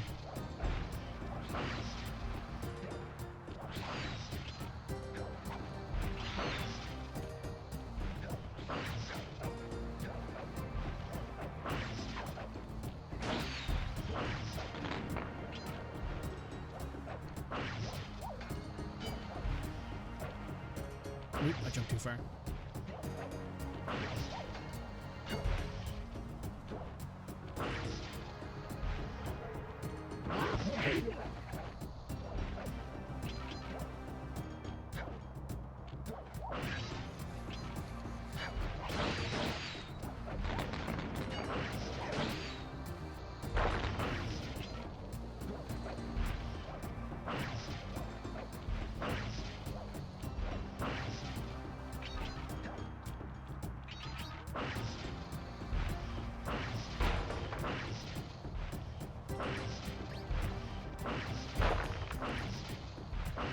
Speed up is helping for sure.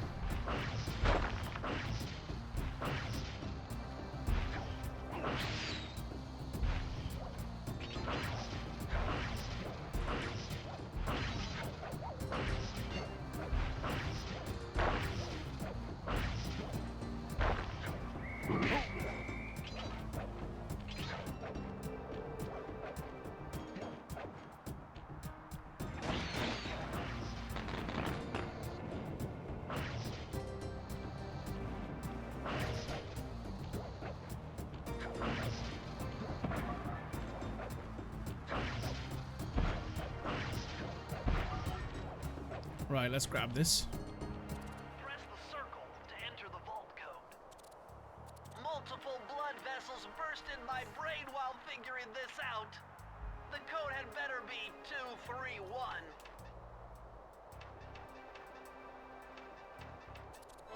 There we go. The final page of the thievius raccoonus. Amazing! Colonel Reed Cooper's time stopper technique. Press the triangle button and execute a flashbang that will stun all guards in the world for a few seconds. I can see how this might be useful and entertaining too.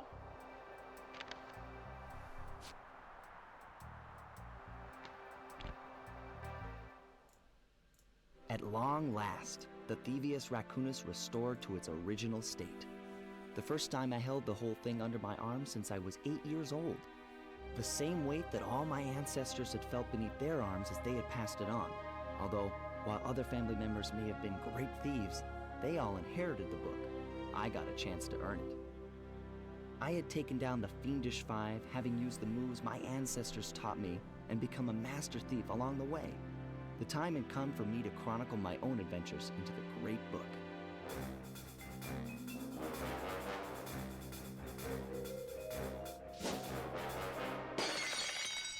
This is gonna be fun. And that is it. Yeah, we get the credits again, which I'm just going to skip. Sly. The thievius raccoonus is complete. Now, try beating all the Master Thief sprints to unlock the designer's commentary. Once you've unlocked them all, I've got a special behind-the-scenes movie to show you. Yeah, so if you want to actually see, like, if you want to listen to the developer commentary while you're playing the game, or see a behind-the-scenes game, you can do that too. But I'm not going to do that because I have no interest in doing speedruns. Damn, we did it all in one. We did it all in one stream in about... Well, the recording is 5 hours and 5 minutes, so about 5 hours and 5 minutes. So YouTube, make sure you do me a favor. Make sure you like, comment, subscribe, because we're doing Sly 2 next week, which will take more than one stream. I absolutely know that. It might take more than one stream to do the first 3, maybe first 2 episodes. So in that case, YouTube, I'll see you then. Bye now.